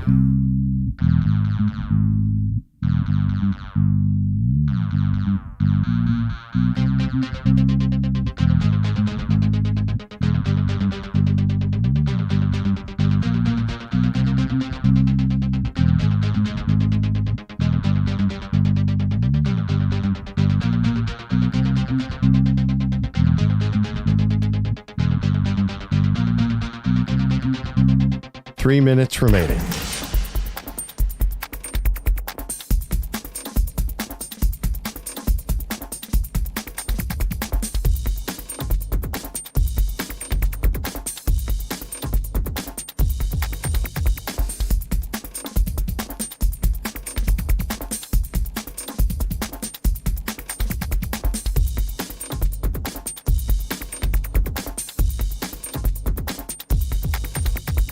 Two minutes, 30 seconds remaining.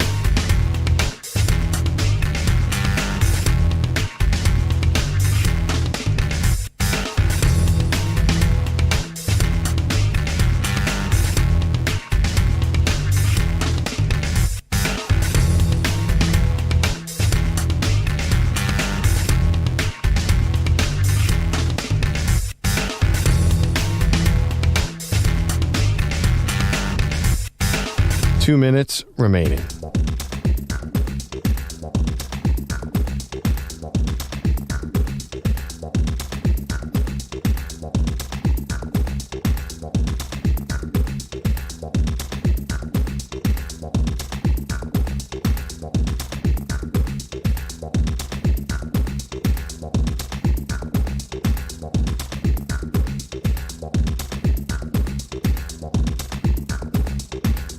One minute, 30 seconds remaining.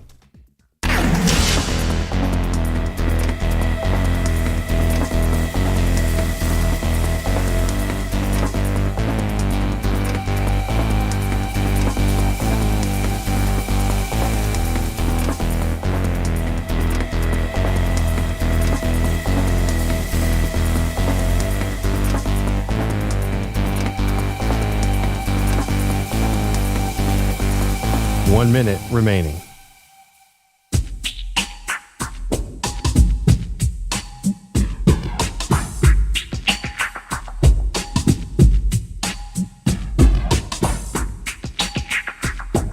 .45 seconds remaining.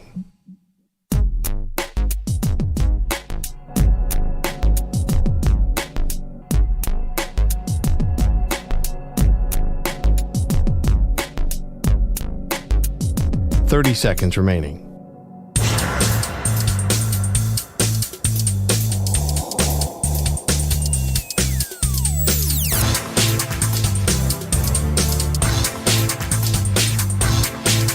.15 seconds.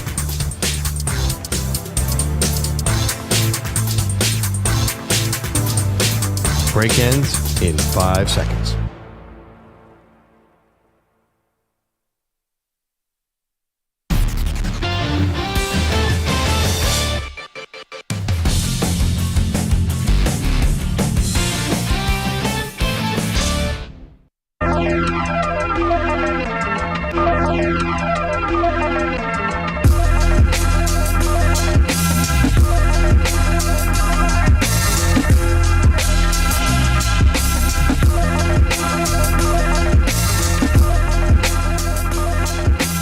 Can't blame McClung for All-Star Weekend. What's up? This is EJ Stewart on Maggie and Perloff, filling in for the great Maggie Gray and Andrew Perloff. Number to call in, 855-212-4227. You also hit me up on social media, EJ_Stewart on Twitter/X, or hit up Maggie and Pearl on Twitter.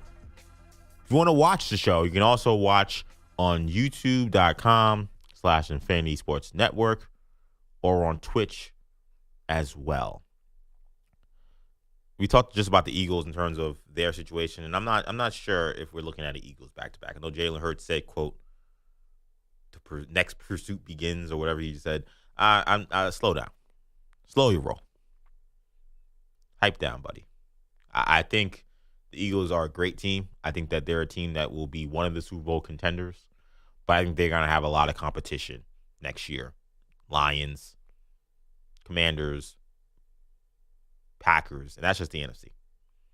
In the AFC, I think you got a lot of guys who have not cracked through yet, who will be very hungry to finally get to that stage. So I'm not writing them off.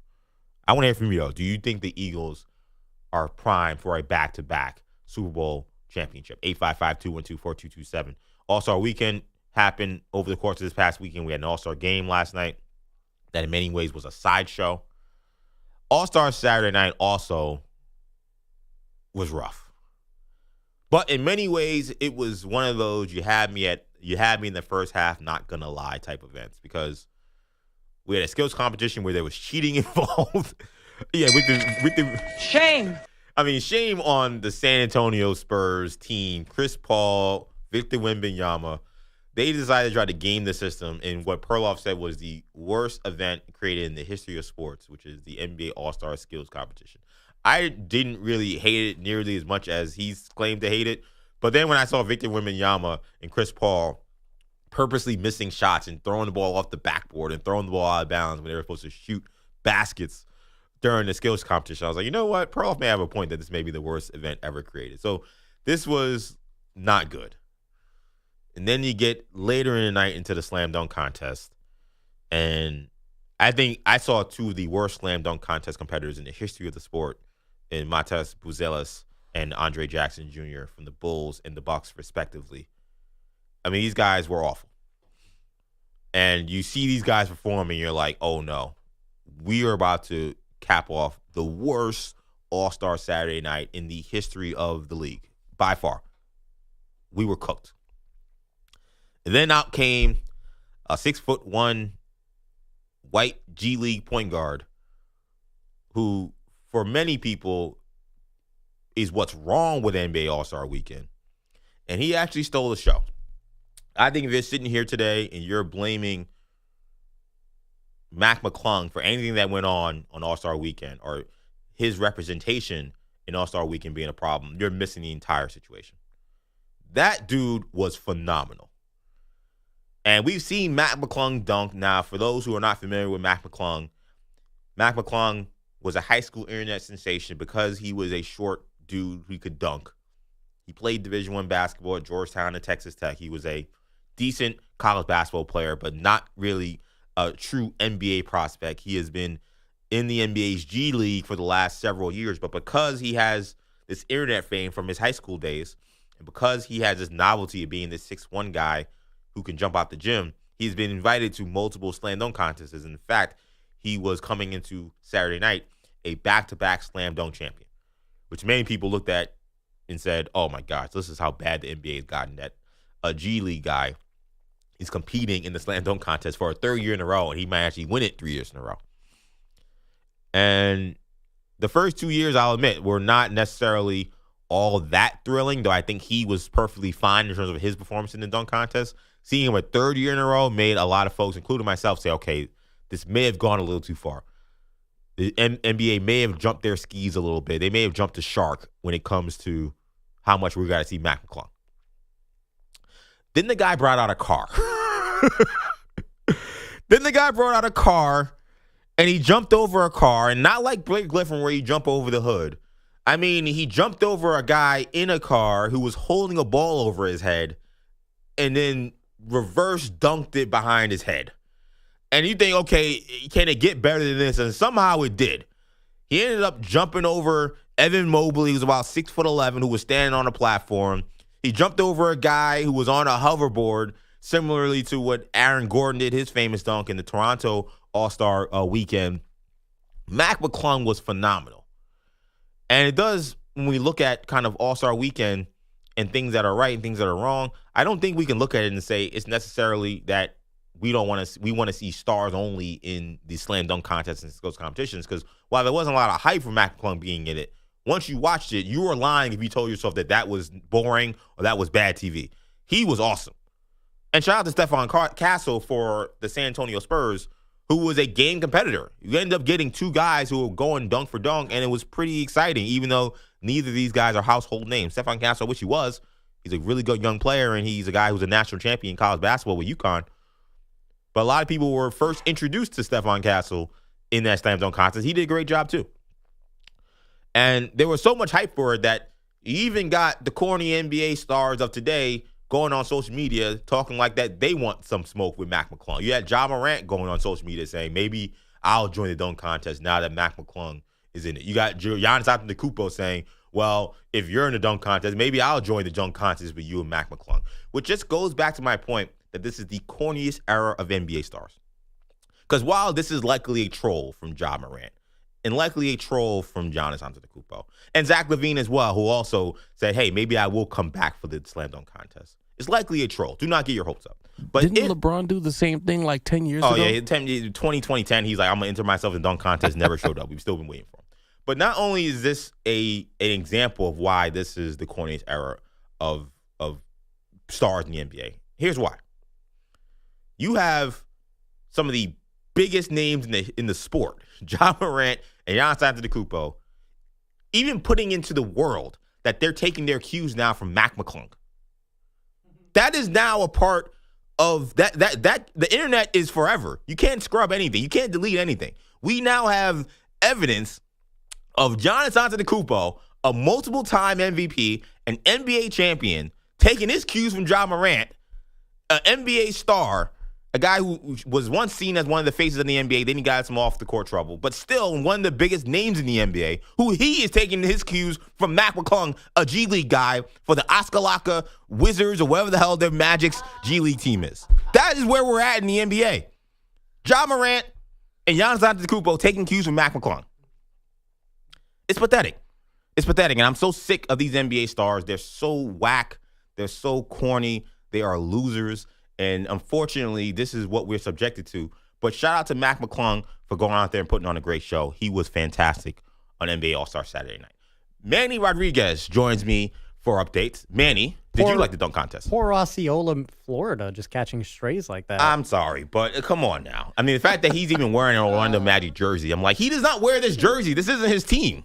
Just let him wear the G League jersey at this point. Like, who cares? We know what time it is. I was, once again, not exactly captivated by the All-Star dunk contest. I mean, it was all right. Mac McClung really did save the night. But, I mean, yeah, I mean, you mentioned it. I saw that Ja Morant tweet, and it's just smoke, man. They're not going to participate in any of this. They have no interest in the dunk contest. Nothing matters. So they throw this in our face. They think it's funny. They think it's a nice troll, and then we'll ask Ja Morant on Tuesday or Wednesday whenever the guys come back, hey, you really gonna do a dunk contest? He's like, no. But like, all right, no, guys, you know whatever. what? They'll probably tease us until next January when it's time to roll out the announcements for the dunk contest, and we've got Mac McClung going out there against Jacob Toppin, Obi Toppin, and whatever other Toppin brothers coming into the NBA. Yeah, JT Toppin, even though he's not even a Toppin brother, we'll bring him from college and let him compete in the dunk contest at this point. Well, EJ, the NBA All-Star Game was last night in San Francisco, and at home, Stephen Curry's 12 points gets him the Kobe Bryant All-Star Game MVP award as Shaq's OGs beat Chuck's Global Stars 41-25. Take this with a grain of salt because I'm finding it from a Reddit post off of X. It seems as though there was 42 minutes of actual basketball played during last night's All-Star Game. The first game, Kenny against Chuck, 12 minutes. Shaq against the Rising Stars, 16 minutes, and then the finale of Chuck versus Shaq, 14 minutes long. The amount of time of Kevin Hart porn star jokes, yeah. Too much. I don't know what the number was, but it was way too much compared to the amount of basketball that was being played. My favorite part was when TNT would cut off his mic, but you could still kind of hear the echo going through the arena crowd at Chase Center, so you were still able to catch on some of the jokes that were not okay for TV out of Kevin Hart, but yeah, that was something. Well, another issue that I had with the All-Star Game, EJ, was when the aforementioned LeBron James took the podium to talk to the press about 90 minutes before tip. You won't see anything from me tonight. Unfortunately, I will not be in uniform tonight. Still dealing with ankle and foot discomfort, so I will not be playing tonight, unfortunately. Yeah, that's James himself breaking the news. Way too late to find a replacement. He sits out of the All-Star Game, out of the tournament. That ends his incredible streak of 20 consecutive All-Star Game starts. I mean, even the way he said that, like, you won't be seeing anything from me tonight. Like, how dare you think I'm going to put myself on the court with Dalton Connect and Jalen Wells and Keontae George. Dalton Connect, who I tried to trade away a couple of weeks ago. I tried to get rid of that guy. I got to see him again when I'm supposed to be on my day off. No, how dare you think I'm going to sit on the court? I mean, again, I said it before, like LeBron sets the tone for all this. And a lot of issues with the NBA, you want to talk about player empowerment in terms of what that meant in terms of guys leaving teams and demanding trade. You want to talk about, I don't think you give load management his thing. He's not really a load management guy, but you want to talk about just a lack of competitiveness, the two guys being too buddy-buddy, and now just lack of attention, lack of care for NBA All-Star Weekend. It started with LeBron James, who thought he was too cool for the dunk contest. And it's a shame, because as great as LeBron James is, the amount of guys who have put themselves on certain platforms in order to give LeBron the platform, these athletes currently the platform, to enjoy all this money, to enjoy all this wealth, to enjoy all these accolades, and for them to just look at it and just spit in those guys' faces, it's a disgrace. And that wasn't the only injury news that we got yesterday. During the first game, EJ, we don't see Anthony Edwards get any playing time, only to find out after the game that he had a groin issue preventing him from participating. On Saturday night, Tyler Hero, he edged out Buddy Hield to win the three-point contest. And like you mentioned during this segment, McClung became the first player to win the dunk contest in 3 straight years. In his early attempts, he jumped over a car and not just the roof like Blake Griffin did all those years ago. Mac, how do you find out you can do this? Shout out to Isaiah Rivera. He let me borrow his car. You know, that's a brave thing to do. And the first probably 45 minutes, I was like, I can't do this dunk. I'm landing on the car. I can't do it. And then Chuck, the guy I work with for dunks, he helped me. He just was like, just jump over the car. I'm like, it's not that easy, man. Like, you know, and they taught me the technique, how to do it. And we got it like 3 or 4 times in a row. And I felt confident doing it, so shout out to them. McClung also said he might be done with the dunk contest now, but will give it a long thought if the NBA asked him to participate again. Yeah, I like the way he said, like, if the NBA wants me bad enough. I was like, oh, he means he wants more bread. Because I saw that he makes way more money on these dunk contests than he has made in his entire career as a G League player. Like, he gets like $300,000 for being a dunk contest competitor, compared to the $140,000 he's made as a G League guy, which is just remarkable. So I feel like he'll be back because of that. To the paid amateurs now, number 9 St. John's outlast number 24 Creighton 79-73. RJ Luis Jr. had a double-double for the Johnnies. Wichita State upsets number 14 Memphis in OT 84-79. Number 20 Michigan, they hold on against Ohio State 86-83. And Terrapin starters combined for 95 points as number 25 Maryland waltzes to a 105-75 win over Iowa. And finally, EJ, William Byron avoids mayhem late to win his second straight Daytona 500. EJ, back to you. Thanks so much, Manny. Coming up, we'll talk about those options for Russ Wilson, plus a quarterback pleads for his team to keep him. We'll tell you who that is in a minute. It's EJ Stewart. You're listening to Maggie and Perloff. We'll be right back.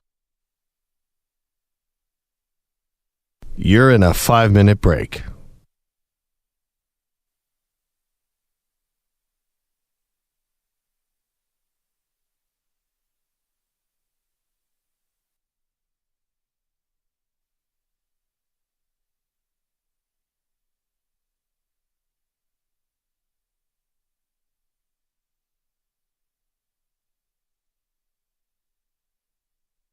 Four minutes, 30 seconds remaining.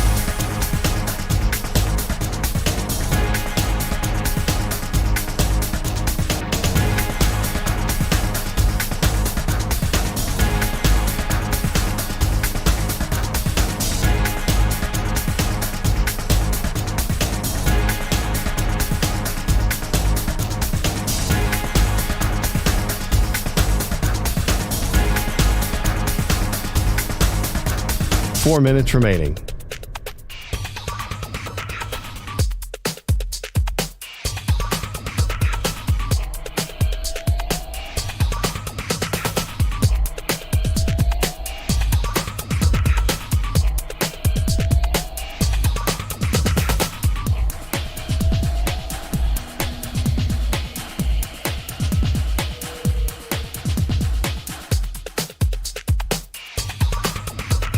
Three minutes, 30 seconds remaining.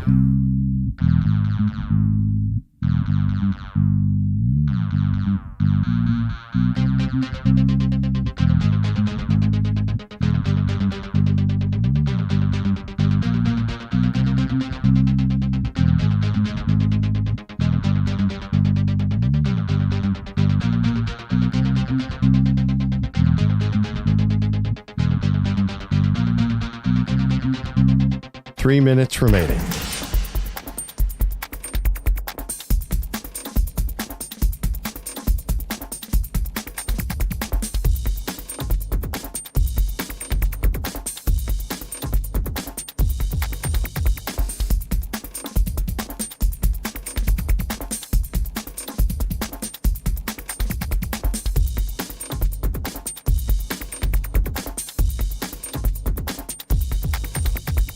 Two minutes, 30 seconds remaining.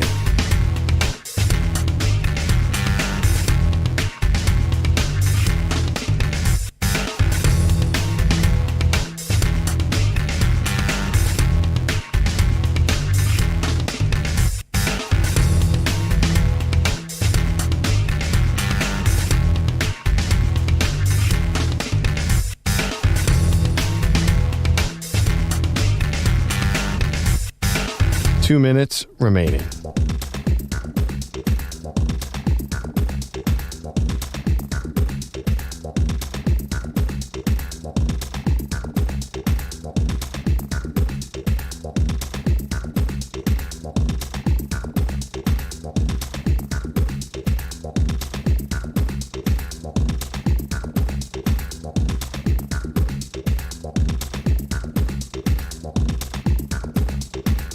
One minute, 30 seconds remaining.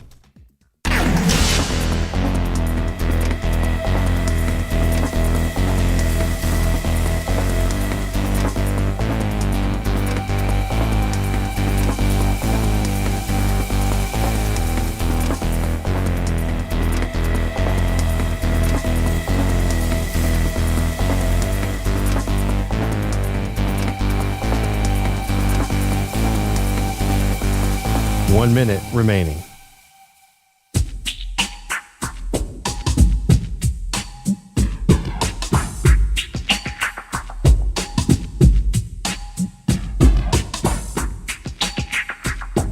.45 seconds remaining.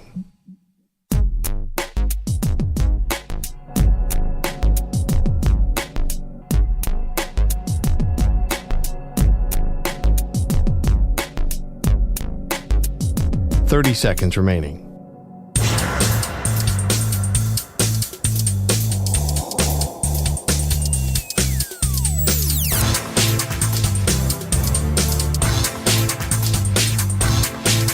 .15 seconds.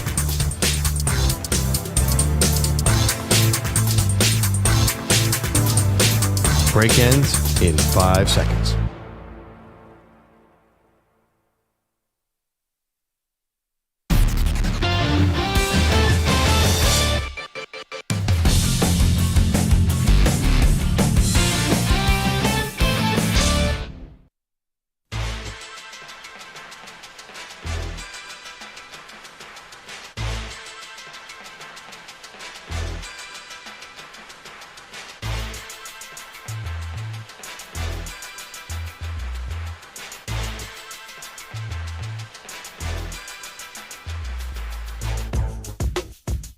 Maggie and Perloff show here on Infinity Sports Network. EJ Stewart here, executive producer, filling in for Maggie Gray and Andrew Perloff. And we're going to have some QB carousel movement happening a bunch this offseason. There's perhaps maybe the most enticing name that I heard this weekend, maybe up for grabs. And we'll talk about Matthew Stafford later on in the show. But one of the things I saw that I think was interesting was the future of Russell Wilson. And Russell Wilson is at the point of his career where he's a diminished player. He's definitely headed towards the end, but it doesn't appear like he's anywhere near close to retirement. But as he comes up on free agency with the Steelers having only signed him to a one-year deal last season, he was coming off being cut by the Denver Broncos. Questions surround whether or not the Steelers will commit to Russell Wilson next year. Now, we've heard from Steelers management that they prefer to keep either Justin Fields or Russell Wilson as their quarterback moving forward. But there is a scenario where Wilson is not the choice and they go with Fields or someone else, and then Russell has to find a new home, which then begs the question, what do you then do with Russell Wilson? According to ESPN's Jeremy Fowler, there are two likely scenarios for where Russell Wilson lands next season. Number one being the Las Vegas Raiders, and number two being the New York Giants. So the Raiders connection is quite obvious. You got his former coach, Pete Carroll, a guy who we kind of seemed to be on the outs with towards the end. There may have been reports of him trying to get Pete Carroll fired, but when two guys are desperate, you'll do anything to kind of survive in this league, right? So Pete Carroll desperate to get back in. He needs a quarterback. Russell Wilson may be desperate for a team, so he'll need a new home. So that's a connection there for the Raiders. The Giants, he visited the Giants last year. The Giants were seen as perhaps a backup option for him if he did not sign with the Pittsburgh Steelers, and that opportunity didn't become available. But when I look at both of those opportunities, I think to myself, Russell Wilson better be careful, because he's a guy that, in my opinion, should be, I don't know if I consider him a walk-in Hall of Famer, but I mean, he's definitely a Hall of Famer. He's one of the star players, star quarterbacks of his generation. He won a Super Bowl. He's been to two. I know he did have a big blunder in one of them that cost him being a two-time Super Bowl champion, but Russell Wilson was a great player and was a star. But the further you get away from Russell Wilson's prime, and the more ridiculous and the more just sad the end of his career appears to look, the harder it may be to continue to make that case that you are indeed a walk-in Hall of Famer when that time rolls around. I mean, Eli Manning played his entire career for the Giants, won 2 Super Bowls. And I think for the large part of his career, while there were those who were loud that said that they didn't think he was a Hall of Famer, I think there were a lot of people who expected, because of what he did against Tom Brady in those Super Bowls, that he wouldn't be a Hall of Famer and there really wouldn't be much conversation about it. But as we see, the more time goes on, the more people kind of forget, and the short attention spans start to take over, and people don't have the same quite the same maybe appeal or the same goals of trying to push agendas for you for what you did in your prime, especially if you're not Tom Brady, Peyton Manning, Aaron Rodgers, guys of that caliber. If you're on a second tier or below those guys, and we go through years and years and years of you towing away on bad teams, your Hall of Fame credentials start to look a little different in the light. And with Russell Wilson, if he goes to the Las Vegas Raiders or he goes to the New York Giants, it will be watching Giant Unitas playing for the San Diego Chargers. It will be like watching some of these Hall of Fame quarterbacks or star quarterbacks that we see at the end of their careers playing on teams where you're like, man, if that guy would have just retired instead of continuing his career, we'd have a better way to remember him, as opposed to him tolling away on some of the worst teams in the NFL for the sake of just remaining in the NFL and collecting a check. Because to me, if that's what Russell Wilson is seriously considering, the Giants or the Raiders, I think he should consider retirement. Because at no point in time, if those are your options, are you in any way part of the picture of making the playoffs, of competing for championships? It is beneath Russell Wilson, given the player he's been in his career, to play for the Raiders or the Giants. This is Joe Namath going to play for the Los Angeles Rams. This is Giant Unitas playing for the Chargers. This is, Phillip Rivers playing for the Colts. It is to a point where it just becomes that. Jay Cutler playing for the Dolphins, where it's just like, what are you doing, bro? Like, you've had a great career. You have a beautiful family. Your legacy is intact. How badly do you want to play in the NFL, and how much damage are you willing to do for the sake of remaining in the NFL? Russell Wilson is not terrible. Is he able to, be a respectable quarterback in the league? Sure. But he is 36 years old. He's going to be 37 by the time we get to midseason next year. And if I look at the totality of his career and what he's accomplished, I don't know what more left there is for him to do. The guy's made a ton of Pro Bowls. He's a 10-time Pro Bowler. He's a Super Bowl champion. What are you doing messing around with the Las Vegas Raiders? What are you doing messing around with the New York Giants? And I'll be honest, if I was those teams, why the hell would you want to deal with Russell Wilson?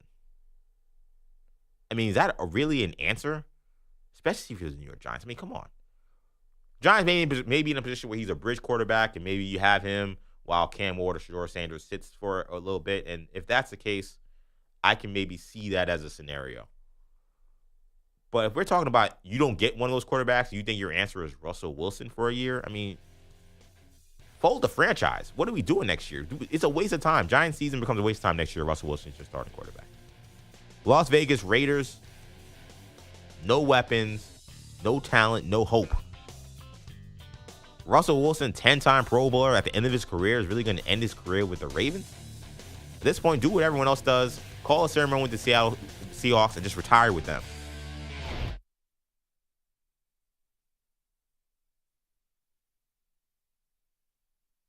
You're in a 5-minute break.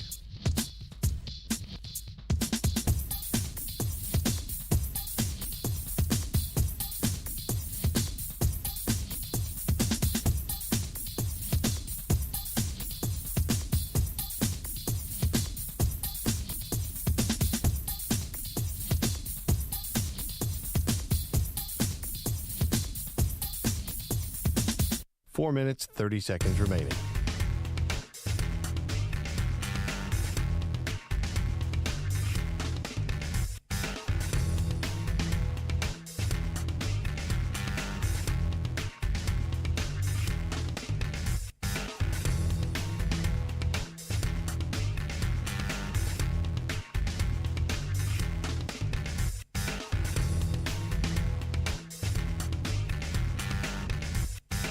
Four minutes remaining.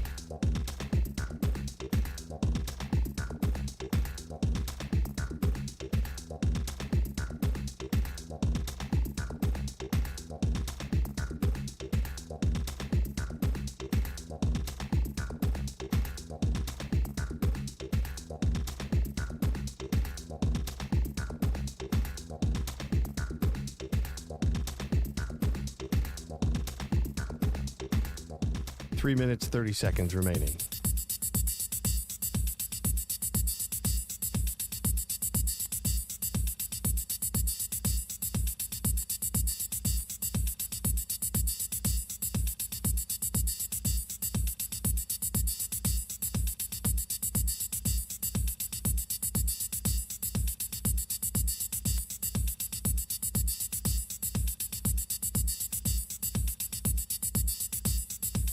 Three minutes remaining.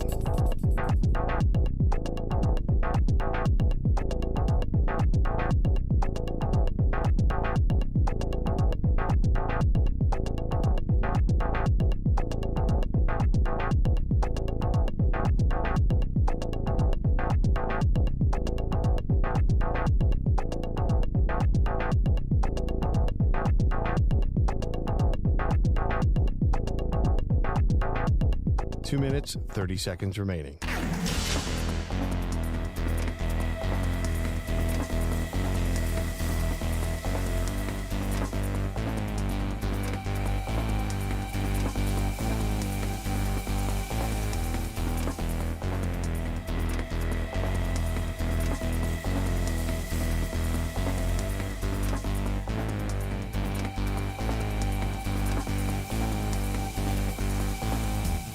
Two minutes remaining.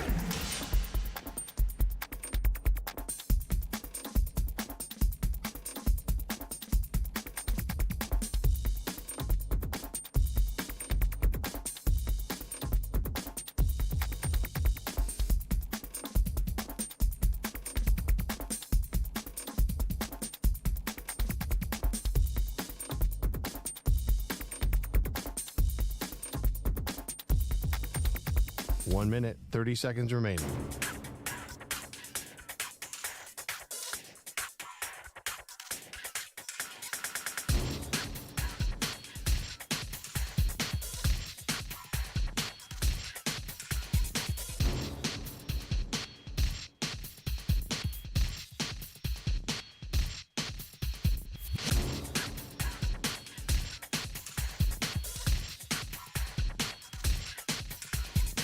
One minute remaining.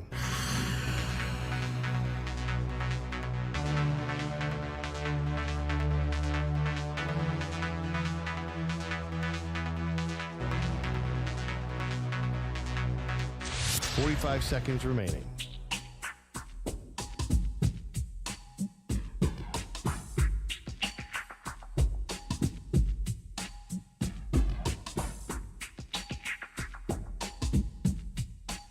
Seconds remaining.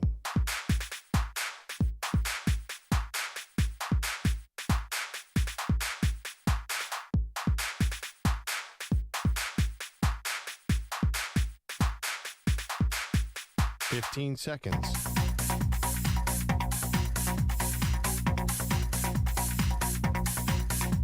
Break ends in 5 seconds.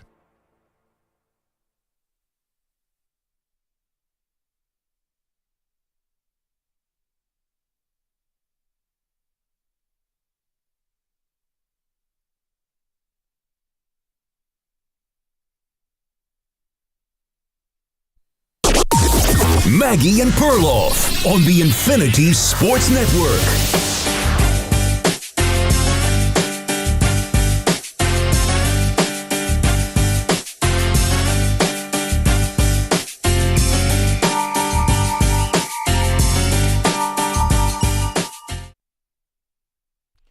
CJ Stewart filling in for Maggie and Perloff here on the Maggie and Perloff Show. Number to call in, 855-212-4227.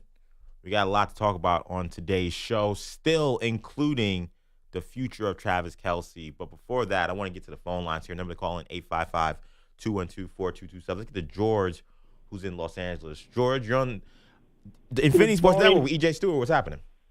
Good morning, EJ. Hey. Yeah, I definitely think that Matthew Stafford should be in the Hall of Fame. He's still producing at a very good rate. He spent years in Detroit in a rough situation. He went to L.A., won a Super Bowl for the Rams, and he's still a high-caliber quarterback, and I definitely think he should be in the Hall of Fame.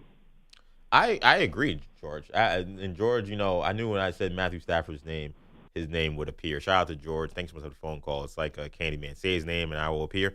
That's George when it comes to anything Los Angeles Rams. I mentioned Matthew Stafford once, and we'll talk about him in the next hour regarding his future. I don't disagree. I think Matthew Stafford is a Hall of Famer. I think it's not something I necessarily agreed with for the majority of his career, but I think the appreciation I've had for Matthew Stafford increased once he got to L.A. and increased, quite frankly, after his Super Bowl win. Because similarly to Jalen Hurts, I didn't feel like Matthew Stafford played all that great in the Super Bowl that he won. I thought that Aaron Donald and Cooper Kupp were the bigger reasons why they won the Super Bowl. I think that he was fine and good enough, and they won, and that's okay. But I looked at that Super Bowl and said, okay, he's got one, so that's good. That helps his resume. He was okay in it, so we'll see how the rest of his career is going. I feel like in the last 2 seasons particularly, the year after didn't go well, but the last 2 seasons particularly, where he has not had the dream team that the Los Angeles Rams put together around him in that first year, and I've seen him have to do way more to carry younger Rams teams and push them to the precipice of, you know, deep runs in the playoffs. They've lost in these playoff games, but he has played phenomenally well. I've looked at this and said, man, this guy is a baller. And when you consider the numbers he's put up, when you consider the championship that he has, I think there's no question he's a Hall of Famer at this point. I would have no problem putting him in. 855-212-4227 is the number to call here. It was an interesting story that kind of rolled around over the course of the weekend as we talk about the NFL offseason. That one regarded the Kansas City Chiefs and the future of their tight end, Travis Kelce, who you heard if you listened to Maggie and Perloff last week, is seriously considering retirement. You know, he just says he does not want to make an emotional decision. He doesn't want to do anything crazy at this point.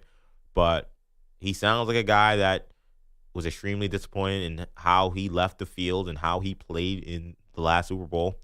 And a guy who looked at what it's going to take to get back to the Super Bowl, the grind, the work, the attention to detail, the blood, sweat, and tears. He looked down the barrel of that as he walked off that field and wondered if he's willing to do that all over again. And I think that if you know the violence that goes with an NFL football game, the violence that comes with an NFL football season, the amount of punishment these guys take, there's no shame at all in these guys, especially a guy like Travis Kelce, who has reached a level of stardom that I think most of us did not anticipate he would reach. It is no shock and no shame at all for a player of his caliber and his career for him to look at that and say, maybe I can be doing better things than bashing my head into other people. Maybe it's time for me to look at life beyond football. Maybe it's Hollywood. Maybe it's more stuff with his girlfriend Taylor Swift. Whatever that may be, I think considering what he's given to the game, what he's given to the Kansas City Chiefs organization, I think you would respect his decision to maybe take some time and wonder if retirement is the right way to go. You would also think, considering what he's done for the Kansas City Chiefs, that they would be respectful in him trying to come to that conclusion and figure out whether or not playing next year was the best thing for him. But the reporting I saw yesterday suggests that is not the case. Because we saw Travis Kelce get emotional. We saw him, very frustrating. We saw him have very, very difficult conversations with his brother on the New Heights podcast about what his future entails. And we played that sound last week, and I'm sure you can go, I'm going to do a commercial for the New Heights podcast, but I'm sure you can either listen to that podcast or you can find all those clips all over the internet because they were all over the place last week. He didn't sound like a guy that was ready to make a decision tomorrow. He didn't sound like a guy that knew really what he wanted to do. He seemed kind of lost after the game. He only spoke for a couple minutes after the game and then ditched the Super Bowl press conferences and his podcast. He seemed very despondent and disappointed, obviously, and a little bit of a loss for words for what his future holds. And the Chiefs said, okay, sure, but we're going to need an answer by next month. Yeah, I know the NFL offseason is like 4 or 5 months long, and you're a multiple-time Pro Bowler, a multiple-time Super Bowl champion. You're a walk-in Hall of Famer. You've done everything for the Kansas City Chiefs organization we can ask. You're the second most important player in the history of this organization. And in theory, we probably should be willing to sit back and let you take your time and make a decision on what you want to do. But according to reports, the Kansas City Chiefs are looking at this Travis Kelce situation and saying, we need to know by March 14th. March 14th is the date that they want to know whether or not Travis Kelce will be back with the Kansas City Chiefs, which when I saw this, I was like, oh, I know what's happening here. The Kansas City Chiefs are soft launching the end of Travis Kelce's career as a tight end for them, as a star of the Kansas City Chiefs. Because to me, given what he has done for the organization, given the caliber player that he is, and I understand there's a roster bonus coming up. I understand that there are, money implications for what it means for Travis Kelce if he decides to remain an NFL player and remain with the Kansas City Chiefs beyond March 14th. I understand that. But this just is Travis Kelce. Again, the second most important player in your organization. You would think an $11 million roster bonus shouldn't be the end-all, be-all deciding factor whether or not the Chiefs are happy or upset with Travis Kelce and the time he's taking in making a very personal decision. Which to me tells me that they look at Travis Kelce and they watched what I saw. A guy who looked disengaged, a guy who looked like he was outmatched by quicker, more physical, more athletic players, a guy who was washed, a guy who was over the hill. And it's not to say that Travis Kelce can't be a quality player and a contributing player for a team that makes the playoffs or be a third or fourth option on an offense. But I think the Chiefs and the team that they've built and the way this team has shifted from having star wide receivers like Tyreek Hill and star players around Patrick Mahomes to kind of really becoming, again, more of a defensive team, a team that's going to rely heavily on defense, running game, and a combination of picking your spots with Patrick Mahomes, making big plays when it matters most, but not necessarily Patrick Mahomes putting his Superman cape on and throwing for 350 yards and winning games by 30 points. That's not this Kansas City Chiefs era. So, I think they know that. And I think knowing that the smaller margins they have to enjoy, to win football games and to win championships at this stage of the Chiefs' quote-unquote dynasty, I think they realize if Travis Kelce is your best skill position offensive player, you don't have a chance to win the Super Bowl. And I think this is them coming to a harsh reality of if he's not the caliber of player and he is not in the right mental shape, the right physical shape, all the shapes you need to beat a team like the Philadelphia Eagles on Super Bowl Sunday, or to continue to hold off a hungry Buffalo Bills team, or continue to hold off a hungry Baltimore Ravens team, then what are we doing here? Because one of my favorite quotes in sports is from Charles Barkley when it comes to older athletes. Because we saw Travis Kelce struggle. We saw the conversations early in the year, especially about whether or not he was in the right shape, considering he did a lot of traveling. He was hosting Are You Smarter Than a Celebrity? He was doing a lot of stuff that wasn't football related, and it seemed like he wasn't necessarily in the tip-top shape where it's accustomed to seeing Travis Kelce in. And Travis Kelce, in his podcast, mentioned how is he willing to get in the right shape necessary to compete at the highest level. He mentioned that himself, which tells me that he knows he wasn't in the right shape this year. Which leads to conversations saying, okay, this year, first year being this massive A-list celebrity, it brings a lot to the table, a lot of things he may not have expected. There's an adjustment period. Give him another year, and maybe you'll see a different Travis Kelce. But I think about this Charles Barkley quote when we talk about older athletes, because there's this concept, and we talk about it a bunch with Aaron Rodgers too, that, yeah, he was a little beat up, and yeah, he was a little out of shape, but don't worry, even though he's 35 years old, going to be on 36 next year, give Travis Kelce an off season to get healthy and get in shape. Trust me, Travis Kelce will be a different player, a much better player next season. And Charles Barkley talking about his own career and talking about other NBA players and other NFL athletes and all athletes all across the gambit. We talk about guys, quote unquote, taking an off season to get rested, to get healthy. That's his favorite thing. The idea that the guy can get healthy, that as an older athlete, you'll be able to turn back the clock with an off season. And Charles Barkley always said, when you get to a certain age, you don't get healthy. You're just rested.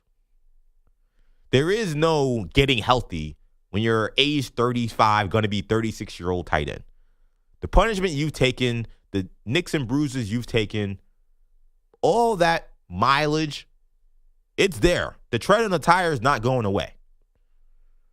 So this concept that Travis Kelce is going to somehow get himself in better shape, he's going to be faster, he's going to be more healthy, he's going to be less prone to injury as he gets older, is just not in touch with reality. Now, if you're talking about the Major League Baseball steroid era, when Barry Bonds was hitting 460-foot home runs at age 40 and Roger Clemens was winning 22 games as a 40-year-old, that's different. Yeah, those guys had special help that allowed them to be greater players in their 30s, late 30s and early 40s than they ever were in their prime. This is not the reality of where athletes are today. You do not have athletes who reach age 36 as a wide receiver or tight end, a pass-catching player, and they become better than they were the year before. Whatever you got from Travis Kelce this year, you have to assume you're getting worse. I don't even think you could assume you're getting the same Travis Kelce. We're not seeing him turn back the clock.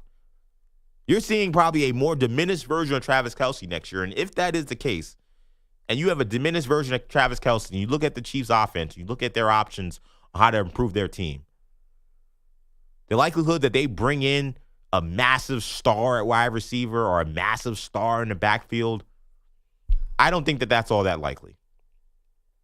So we're talking about bringing back Rashee Rice, another year of Xavier Worthy. If that's the case, you're probably looking at the team saying, all right, well, Travis Kelce is probably still the most important skilled player on that team. And if that's the case, you ain't winning the Super Bowl. So I think the Kansas City Chiefs are looking at this deadline of giving him this roster bonus and looking at this offseason, realizing that they're going to have to do their damnedest to try to put together a way better skill position package next to Patrick Mahomes in order to compete with the top teams in the NFL to go back to win the Super Bowl. And I think they're soft launching the end of Travis Kelce. I think they're saying, hey, bro, like, we love you. You're going in the Ring of Honor. You're getting your number retired. You'll never have to buy a drink or buy a meal again for as long as you are in Kansas City, as long as you are alive, because of everything you've done for this organization. But we can't be waiting until June or July to figure out whether or not you want to play. We just can't. We're not afforded that opportunity given how much the rest of the league has caught up. And later in the show, I'll play sound from Super Bowl Sunday where you have quotes from Chris Jones talking about the fact that the league is caught up and that they now have work to do because of the ass kicking they took from the kids from the Philadelphia Eagles. There's no time to waste. So I think when they look at what happened and look at how much of a non-factor Travis Kelce was and how much he was unable to make a difference in that blowout loss, I think the Chiefs are in a situation where they can't really cut Travis Kelce. They can't trade Travis Kelce. I don't think Travis Kelce wants to play for another team. But I think if you ask them in their heart of hearts, do you want Travis Kelce back? This is a cutthroat league. I think that if they gave them truth to him, I think they'd say, I think we'd like to see what other younger options are out there. You want to talk about what this draft and the talent that is there? The tight end talent is deep. I know we're very early in draft season. A lot of you guys are going to be getting very familiar with these players over the course of the next few months. Maybe they're not there yet. But there are dogs at the tight end position in this draft. And the Kansas City Chiefs are one of those teams that have not been shy about taking skill position players in the first and second rounds of the draft to help Patrick Mahomes. Now, not all of them have worked out. Like Sky Moore was a disaster.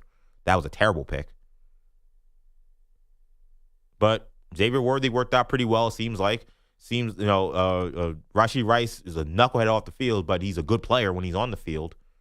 Clyde Edwards-Helaire, that wasn't a good pick in the first round. But they are aggressive with skill position players. I think there is a very good chance, if you're looking at the Kansas City Chiefs, what they do in this draft, early on, you're looking at them taking a skill position player. I think they see these tight ends in this draft, and they're saying, we can get younger, more athletic. Noah Gray is good, but he ain't Travis Kelce. He ain't no star. This may be the opportunity to move on and start to kind of build whatever the Chiefs' offense looks like in the post-Travis Kelce era. I think this is their way of kind of soft launching the end of Travis Kelce. March 14th for a guy who won you 3 Super Bowls? I mean, come on. We know what time it is. We're not dumb. You don't put a deadline on a guy like that if you really think that you can't win without him. If the Chiefs thought that they had no chance to win a Super Bowl without Travis Kelce, they'd say, take your time. We'll wait till July. You don't even have to deal with mini camp. You can miss some of training camp if it means you'll be back on the field in that first week in September. They're not doing that. They want to know by March 14th if he wants to play football. That means to me, that tells me they don't want him that bad enough. And they damn sure don't want to give him $11 million, considering what they saw from him this season. 855-212-4227. What do you think about Travis Kelce and his future? Hearing that the Chiefs want to know by March 14th, the deadline that is the roster bonus he is due. They want to know by then whether or not he's playing next year. Meanwhile, you're at Travis Kelce last week, very confused, very despondent, very concerned about whether or not he can do the thing necessary to get himself in the right shape to play next year, meaning that he's going to take a lot of time to make that decision. Chiefs say, I want to know by next month. Let me know before I have to give you $11 million if you're going to be on this football team. For a guy that won you 3 championships. For the guy that's arguably the best tight end in the history of the NFL. Come on. We're not stupid. 855-212-4227 is the number to call. You can also hit me up on social media. EJ_Stewart. You hit up the show on social media as well. At Maggie and Pearl. Both of those are on Twitter /X. Let's get back to the phone lines real quick. We've been talking about NBA All-Star Weekend, which was bad all around. And Sunday was an absolute joke. We've played some of the sound. We'll play some of it later as well. But I want to get back to the phone lines here real quick before we take a break. Let's go to Roger, who's in the great state of Washington. What's up, Roger? Yeah, I'd like to you did a great job covering a bad topic there, it sounds like. Holy cow. Hey, thank you, man. Yeah. I want to recommend my friend's son's team.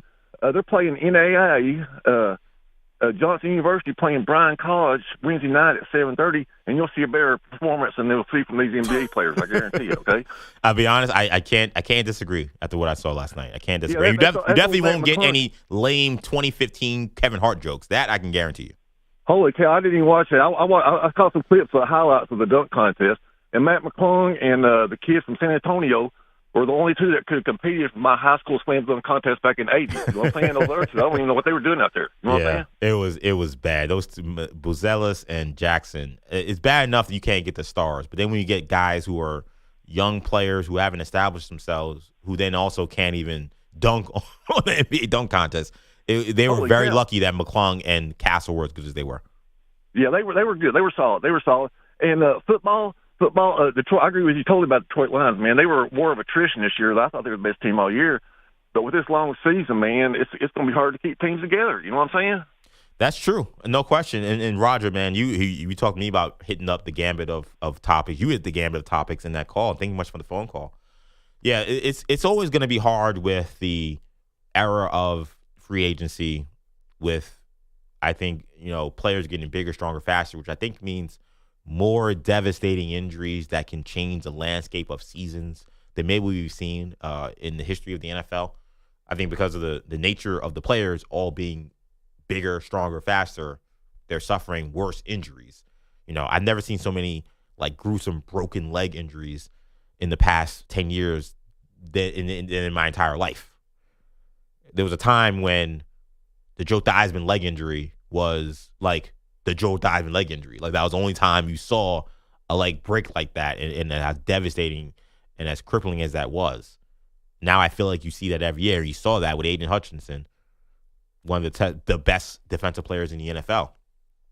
So it is tough to keep teams together, and the Lions are going to have that challenge. Not maybe necessarily so much with the guys on the team, but they will have problems with losing Aaron Glenn and losing Ben Johnson. But I agree with you. If you're telling me next year who's the best team in the NFL coming into next season, I'm not someone who's just going to say, okay, you win a championship, you're automatically the best team. I'm looking at every year that's different.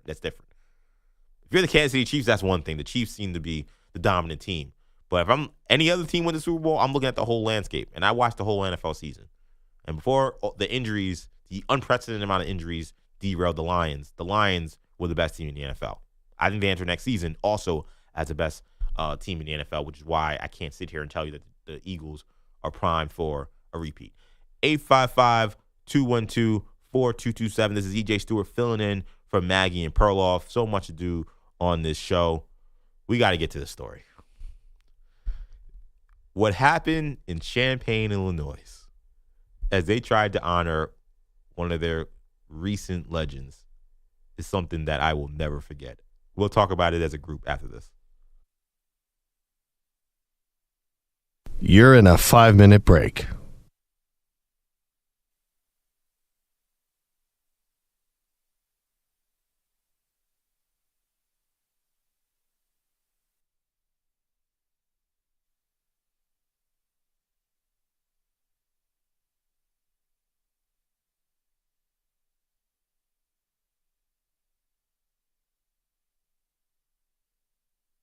Four minutes, 30 seconds remaining.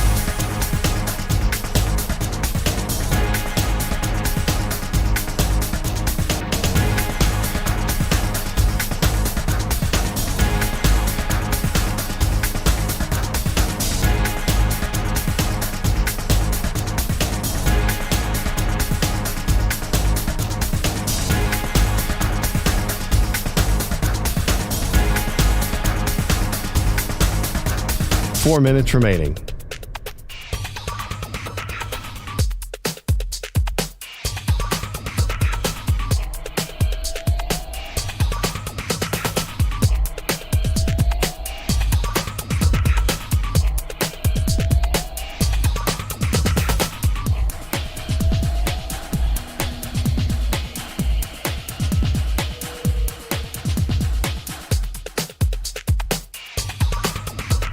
Three minutes, 30 seconds remaining.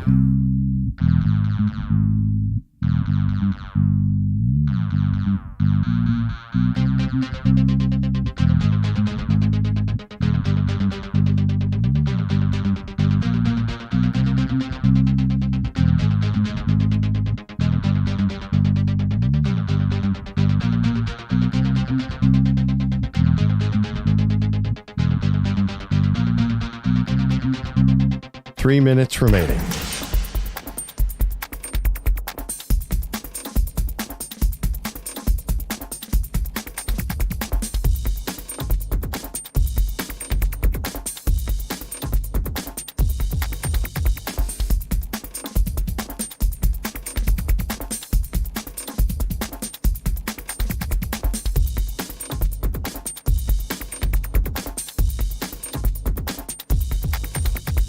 Two minutes, 30 seconds remaining.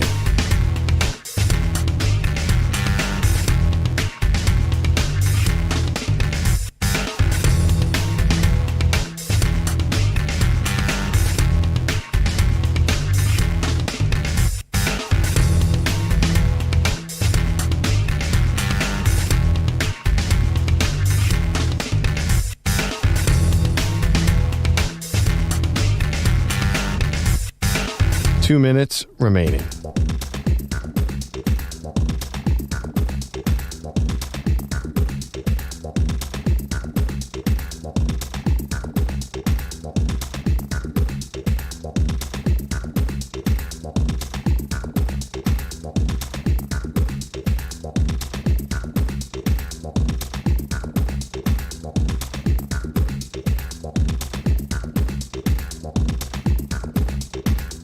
One minute, 30 seconds remaining.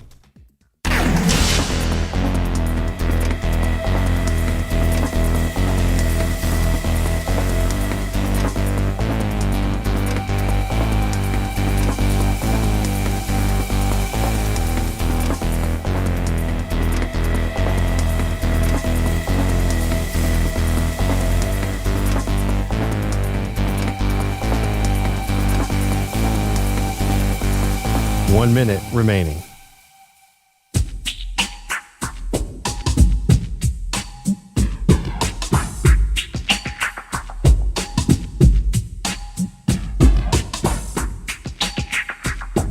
$45 seconds remaining.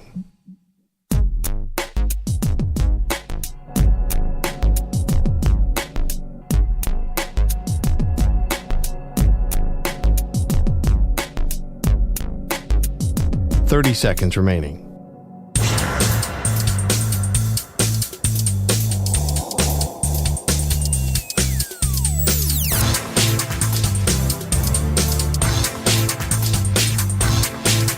$15 seconds.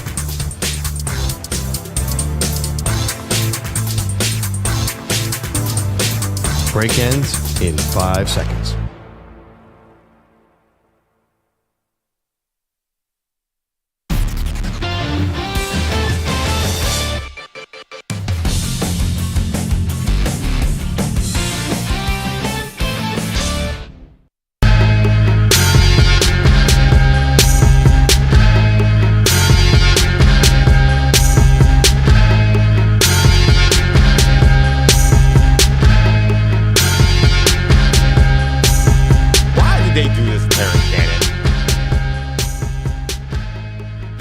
Be the worst jersey retirement ceremony in the history of sports. This is EJ Stewart filling in for Maggie and Perloff on the Maggie and Perloff show on Infinity Sports Network. Number to call in, 855-212-4227. Also hit us up on social media. You can find us Maggie and Pearl on Twitter/X. You can find me on Twitter, EJ_Stewart.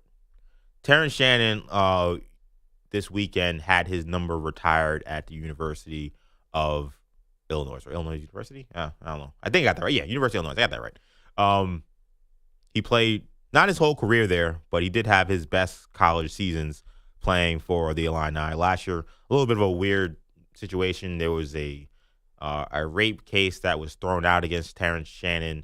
He was fully exonerated, and he came back after a brief suspension, had a phenomenal season for the Illini, and he played 2 years there after playing 3 years at Texas Tech. And considering the impact he's had on a program that really has kind of been dormant since the Darren Williams, D. Brown days, I could see why they wanted to retire his jersey. You know, maybe the bar for retiring jerseys at Illinois may be a little low. I mean, it's a little fast to give Terrence Shannon a jersey retirement, but they did want to do it. So here we go. Terrence Shannon, jersey retirement day in Champaign, Illinois for Illinois. He gives his speech. They give a little promo thanking him for his contributions. And then you get to the point of the big reveal of the jersey that will hang in the rafters at Illinois, an arena that I do not know the name of. I'm sure Randy Rodriguez does. And the banner is upside down. Guys, they had what had to have been a 100-foot by 100-foot banner that was gigantic, that was hovering over the court. And he looks up to see what his jersey retirement is going to look like, what that's going to look like in the rafters. And the jersey, the banner, the whole thing is upside down, bro. Upside down. And I sit here, I sat on social media. I must have watched these videos 100 times. I wanted to see every angle. I wanted to see every take on it. I wanted to see as many things on the Terrence Shannon jersey retirement as I could possibly find, because this was something like from The Office. You couldn't write this in 30 Rock. You do a jersey retirement for one of your players, and the jersey and the banner, we're not talking about an actual game jersey, like the full banner, the one that's going to hang up in the arena, is upside down. Imagine if I'm trying to paint this picture for you guys, because I think you need to understand just how crazy this is. Imagine when we get to week 1 and the Eagles unveil their Super Bowl banner next year. And when they unveil the Super Bowl banner, it is upside down. The words are upside down. The Lombardi trophy's upside down. The whole thing. That is what happened during this jersey retirement. The whole thing was upside down. That would be great. I know Manny would enjoy it. I'm sure a lot of Eagles haters would enjoy it. There are plenty of them that live in this world and live in this country, because a lot of people do not rock with the Eagles or Philadelphia. But the embarrassment that would come from a ceremony where you're lifting a banner and you put it backwards or you put it upside down is unbelievable.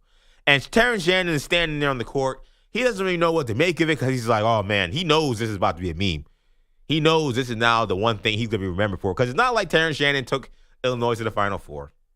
It's not like he won a national championship. It's not like he was the National Player of the Year. He was a very good player, a star player for Illinois, but in terms of leaving his mark on college basketball as a whole, most people will probably not really remember the Terrence Shannon era of Illinois basketball. But I have no problem with them wanting to remember him, because he was a good player there. But if you wanted to remember him, you could at least make his banner not upside down when you unveil it to the entire world. What is that? I mean, that I could not believe it, and I wish there was sound to play for you guys. It really is not. It's a visual thing, so I'm trying my best to paint the picture for you guys, because it's unfathomable to me that this happened. How is this possible? So I have to ask the crew the questions. I got my guy Manny here, who's with me as always. I got Alice and I got Ray with me. Number 1, do you have to do a new ceremony for Terrence Shannon? And number 2, if you were Terrence Shannon, would you still want your jersey retired? I'll go to Manny first on this. 2-part question.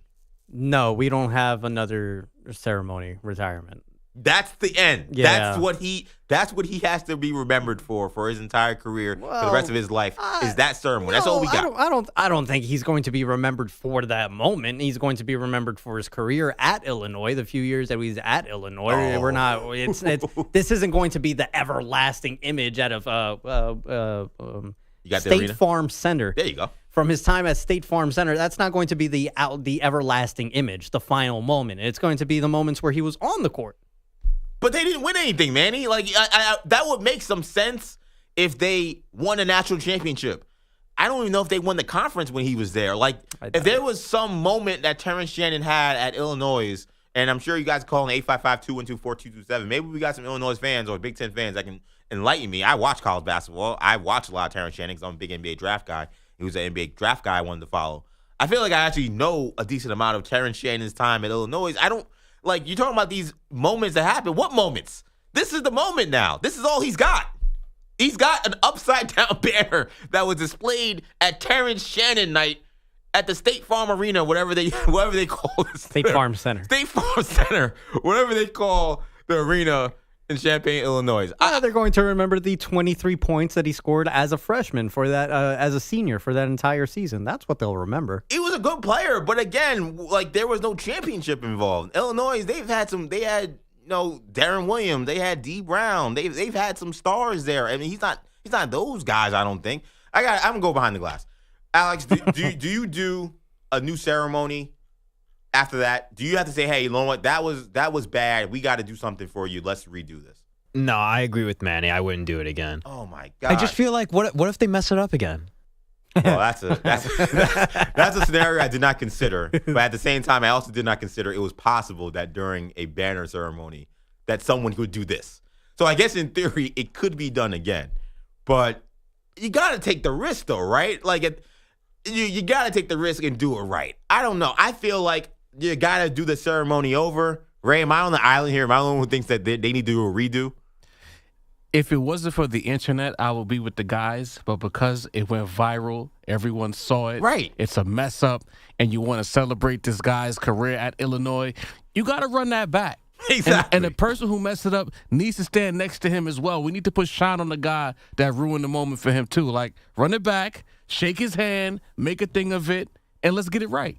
No, they'll remember Terrence Shannon his senior year for winning the Big Ten tournament and making it to the Elite Eight you of the had to look NCAA. that up. Well, yeah, I had to. But Manny doing a lot of work on Come sports. on, man. You didn't remember that right away. Run that jersey retirement back. SportsReference.com getting plenty of hits during this segment from me and Manny trying to figure out moment that Terrence Shannon had at Illinois. A very good player, but again, no Final Fours, a Big Ten tournament championship. Okay, I guess there was 34 there. in the championship game against Wisconsin. He was a good player, and you couldn't unfurl his banner correctly. I'm trying to think, is there any more embarrassing moment you could have as an athlete at a jersey retirement or a Hall of Fame? Like, not necessarily jersey retirement, but like if you get a statue or if you get like a bust. Like I don't know if you saw the Cristiano Ronaldo one or the Dwayne Wade one. Yeah, it's pretty. I mean, like the last one that was good that I remember was Dirk. Yeah. But I think it was like really small. Like it was a mini version of it, but then they actually like made the Allen Iverson one was miniature. I don't remember oh, that yeah, one. I do the remember Allen that. Iverson one that's drawn to scale. Sits outside of the Allen Iverson one that sits outside Manny. of Manny's just throwing crazy straights today. The Allen Iverson one that sits outside of the practice facility in Camden, New Jersey for the Sixers is like the size of the little trophy they gave Kevin Hart at the NBA All-Star game. I mean, it is small. And I know Allen Iverson was not that big, but it was like, you guys couldn't do a little better than that. I mean, come on, Illinois. What are y'all doing? And I personally, I don't really love as soon as the guy gets to the NBA, give him a retirement jersey. I'll be real, and I'm going to be on the island on this. I thought Caitlin Clark was too early. I don't think that you needed the year after she's gone to let time fester. There's a reason why for the Hall of Fame we let 5 years go by, because then we can look back on those memories with more fondness. You can't really do that when as soon as the person leaves, you're already honoring their retirement or honoring their time there now that they've gone. I don't love that as a whole in terms of how the college sports do it. They do it with all these guys and all these women. But if you're going to do it, and you're going to do it for a guy that most people may not remember actually played at Illinois, you got to do the jersey thing right. You got to do it right. I think that they should do it over. And if I was him, I'd almost consider, yo, man, I don't even need the jersey retirement. Just take the thing down. I'll just move on. Because what does it do for Terrence Shannon to have his jersey retired? I mean, it is a great honor, I guess. But I think he'll be just fine. I would be so disappointed and so insulted that you couldn't even get this thing right that I would be. Maybe I'd take time to cool off and I would understand it. But initially, I'd be like, you know what? Forget it. I don't even need my jersey up there. You guys are clowns. Because that was unbelievable. Let's get to headlines. We got Manny Rodriguez with those top stories for today. Manny, what we got for us? Well, EJ, the main conversation this morning has been the NBA All-Star Game, but let's take a break from that and let's talk about what the NHL did this year with this edition of the All-Star Game. It's the Four Nations Face-Off, and it brought some incredible scenes on Saturday night as eternal rivals Canada and the United States battled in Montreal and, well, America. Faber, empty net, center ice, Larkin has Gensel with him. Jake Gensel scores! And the United States leads 3-1 with 1:19 to go. Won't you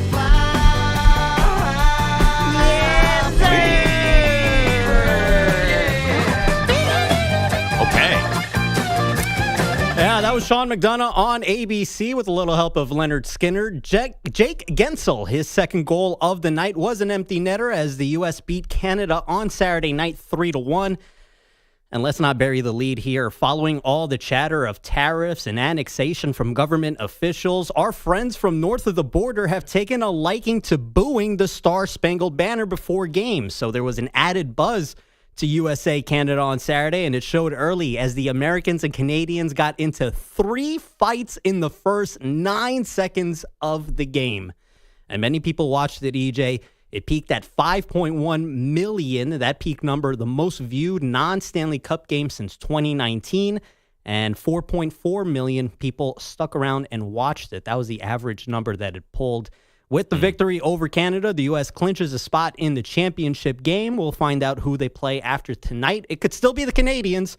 And the tournament, by the way, it now shifts from Montreal, Quebec, to Boston, Massachusetts. I'm sure there'll be plenty of return the favor once he gets to Boston. Boston already known as a hostile crowd, so we'll see how that goes. Round of applause for the NHL, for hockey as a whole, for putting on this event.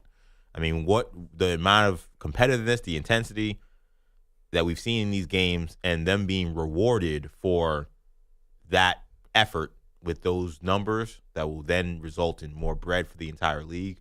I'm very happy for the NHL. I'm very happy for these hockey guys, and keep doing what you're doing because this has been awesome. I didn't get to really watch initially because I think it wasn't really on my radar what they were doing. We talked about it a little bit last week.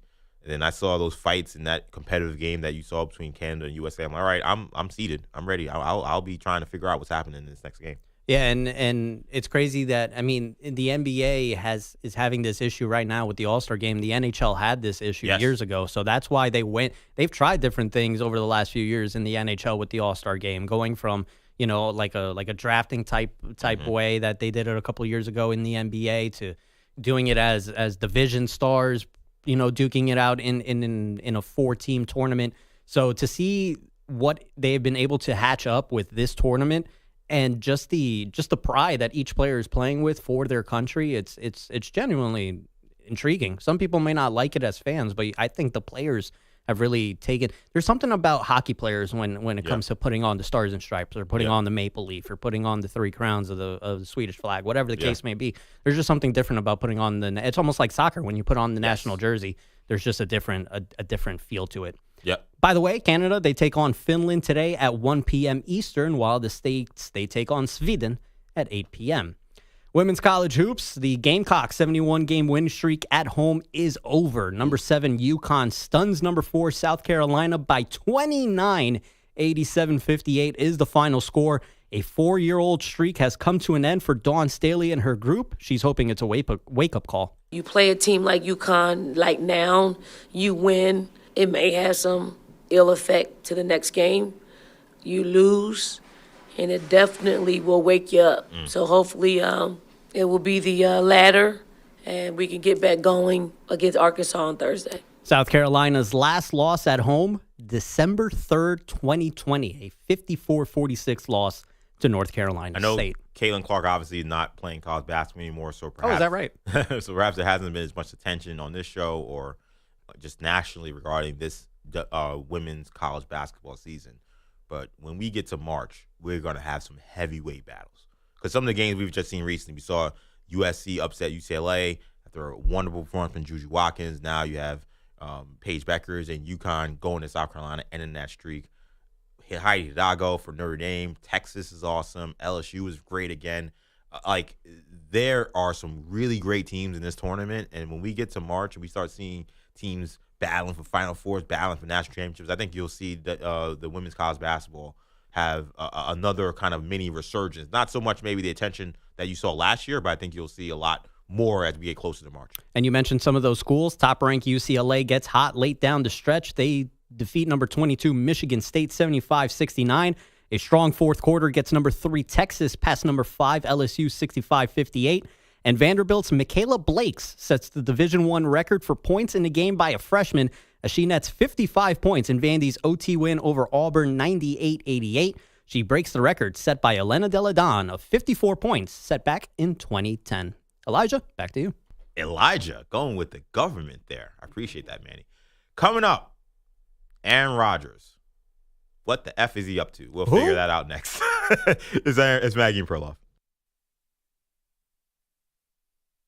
You're in a 5-minute break.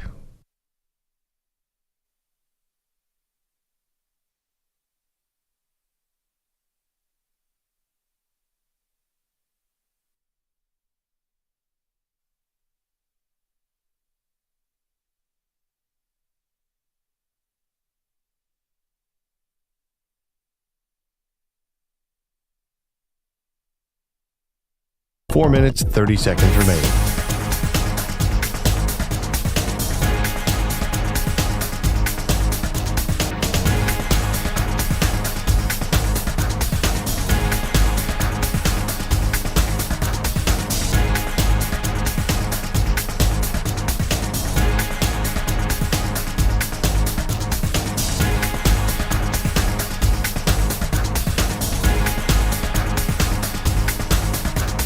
Four minutes remaining.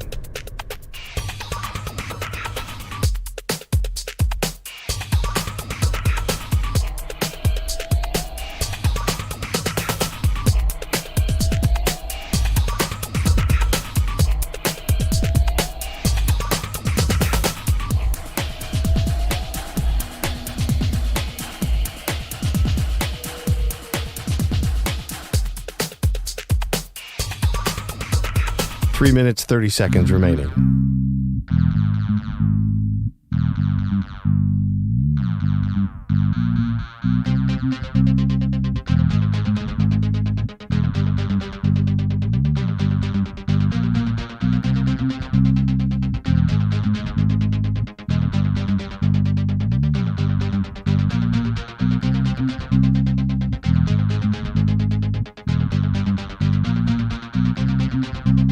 Three minutes remaining.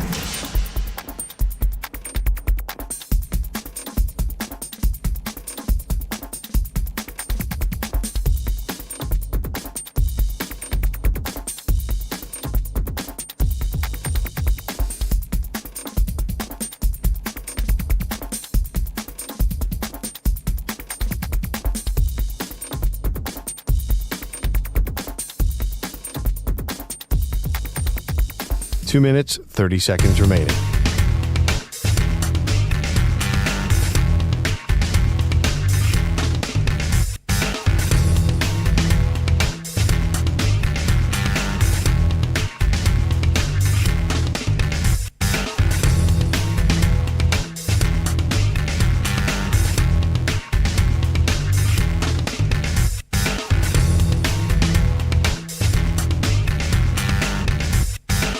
Two minutes remaining.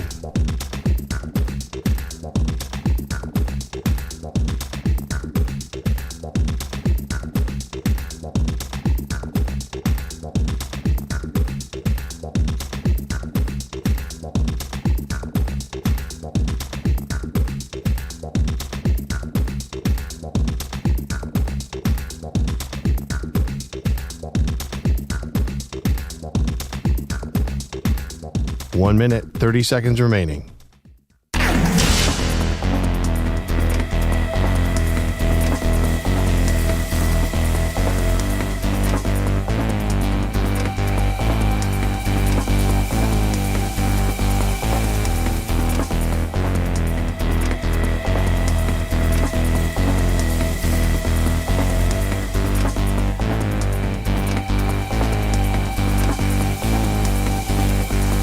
One minute remaining.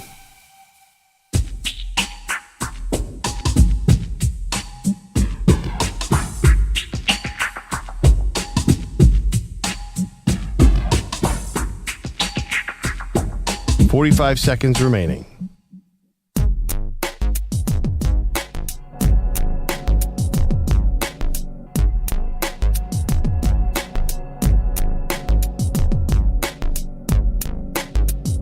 $30 seconds remaining.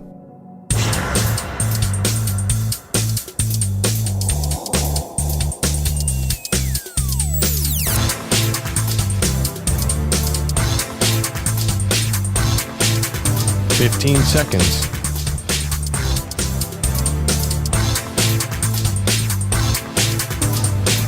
Break ends in 5 seconds.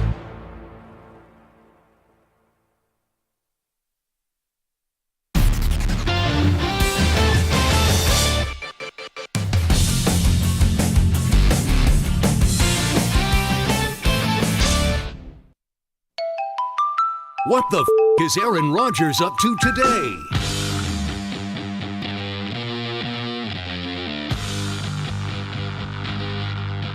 Oh boy.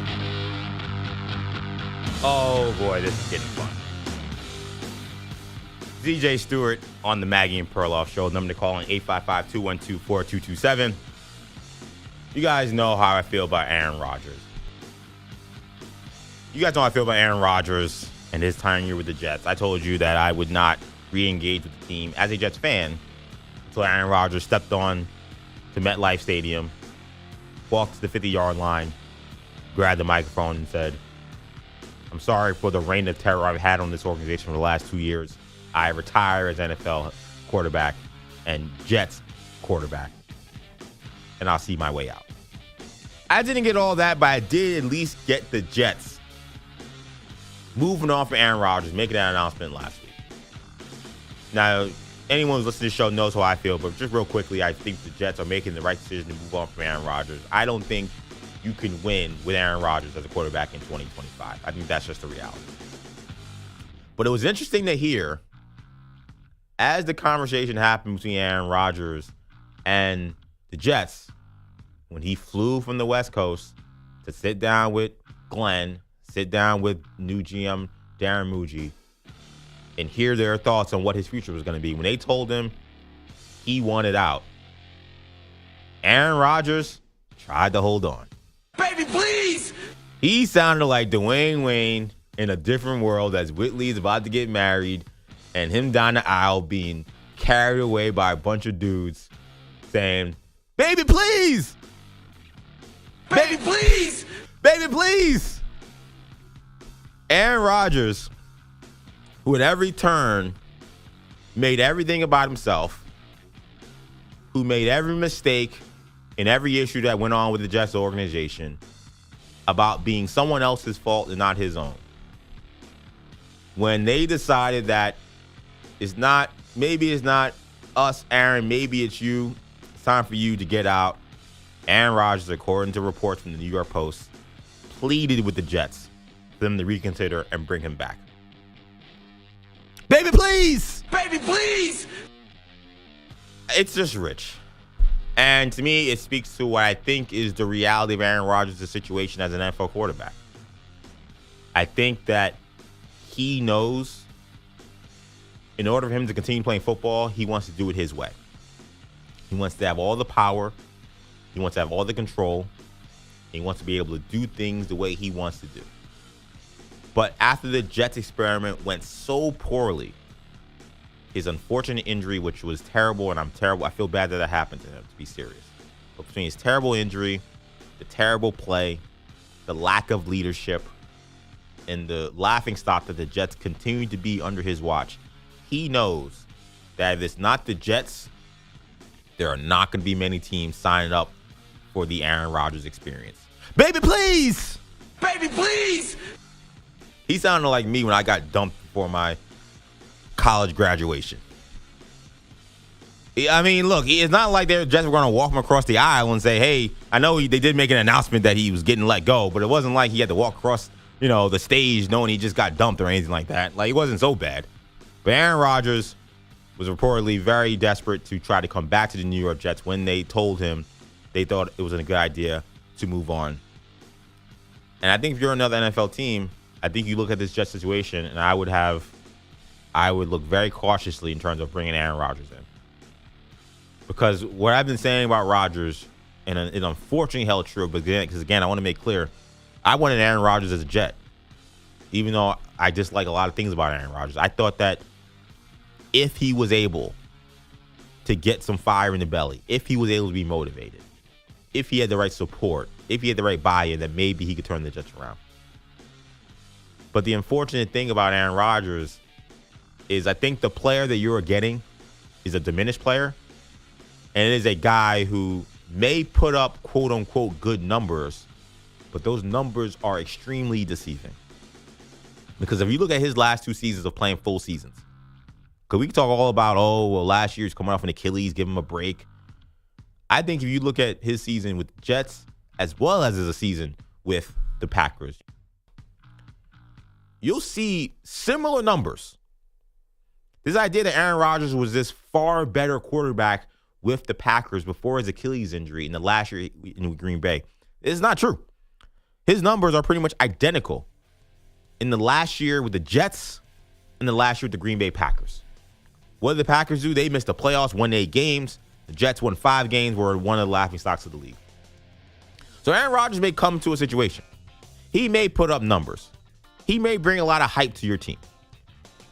But is he winning football games? Is he competing with some of the best in the NFL at this point in his career? That answer is a resounding no.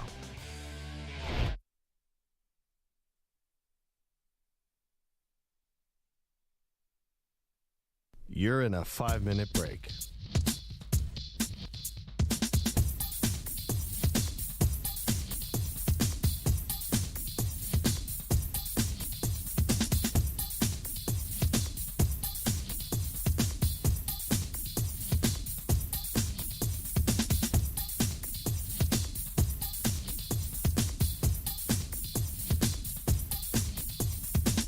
Four minutes, 30 seconds remaining.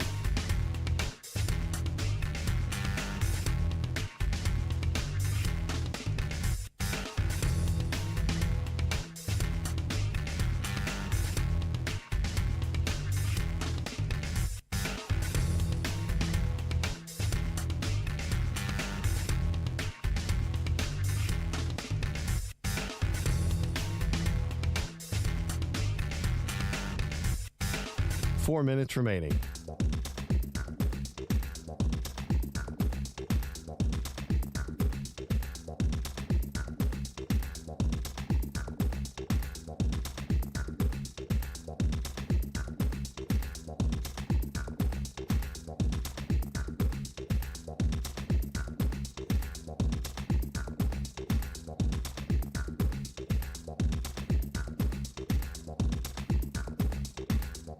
Three minutes, 30 seconds remaining.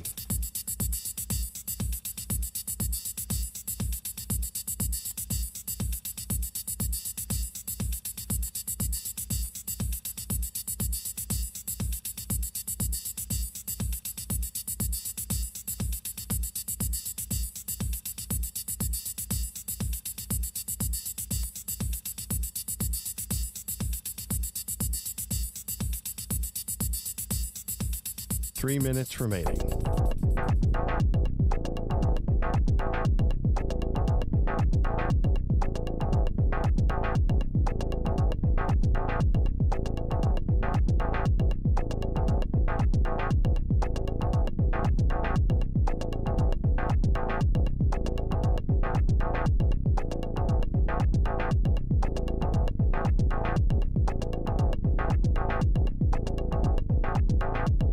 Two minutes, 30 seconds remaining.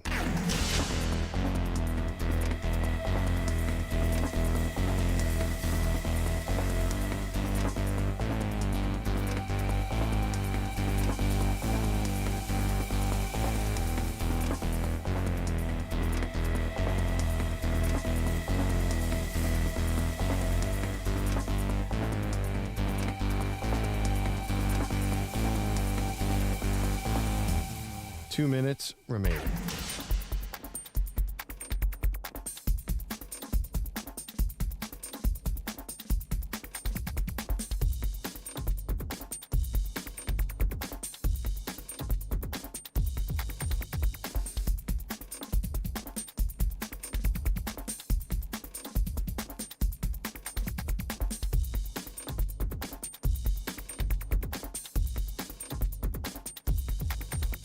One minute, 30 seconds remaining.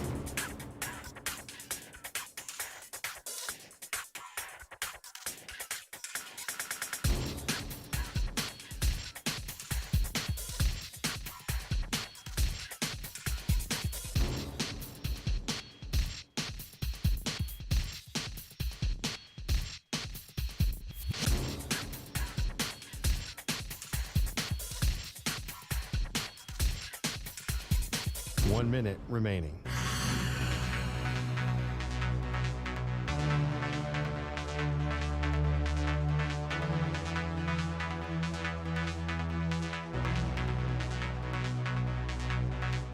Forty-five seconds remaining.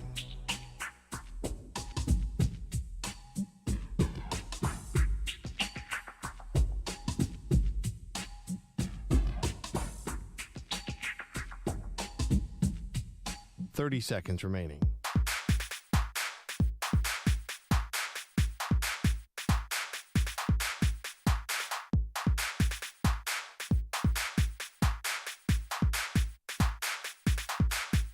15 seconds.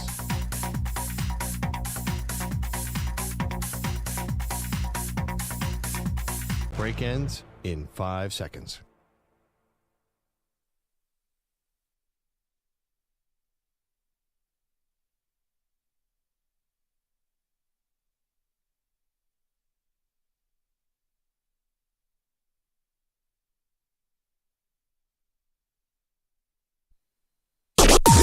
Maggie and Perloff on the Infinity Sports Network.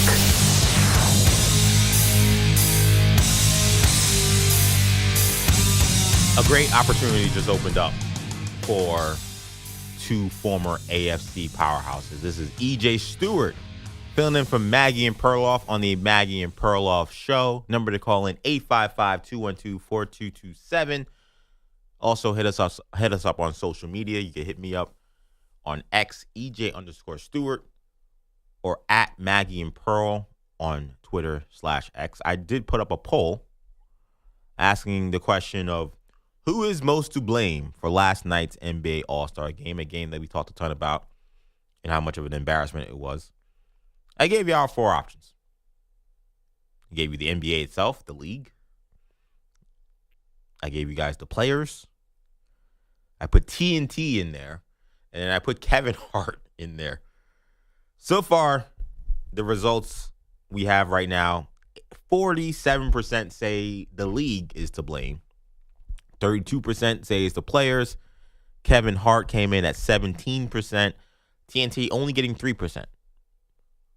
That 3% is a little surprising because there was so much anger, I felt like, on social media about TNT's coverage of the All-Star game.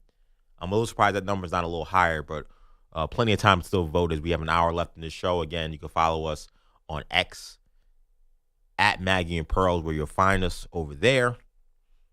And you can call in 855-212-4227 and give me your thoughts on how you would fix the NBA All-Star game. I want to talk about the future of Matthew Stafford, what I think is a golden opportunity that's opening up for a couple of teams in a second.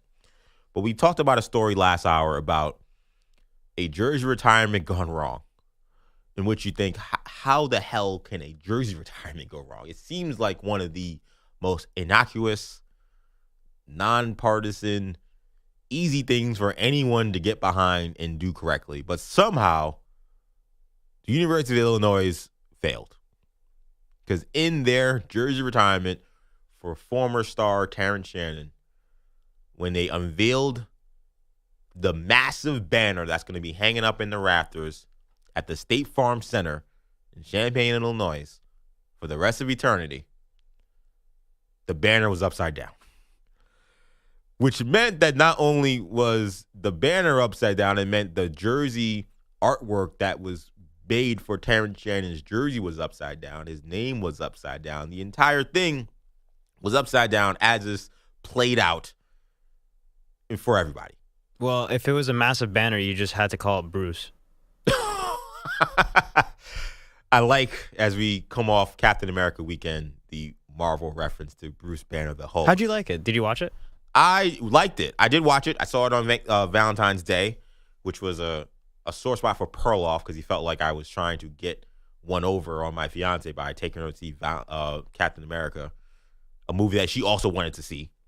And it's not like that's all we did. We had dinner. I ate flowers, the whole deal. The whole Valentine's Day happened. Is Perloff dirty macking with your movie choice? He was upset. He thought it's not even the movie choice. He just felt like this day is not about you. And oftentimes you find a way in things in which you're supposed to be celebrating things together. You seem to do a lot of things that you like to do, which to me is like, if we're celebrating some stuff together, I feel like if it's things that I enjoy, that's only a plus. It'd be different if it's something that Andrea hated and she was like, I don't want to do this. Why am I doing this? But he has problems that I take her to spa weekends for her birthday and I'm there. She loves spa weekends. What's wrong with spa weekends?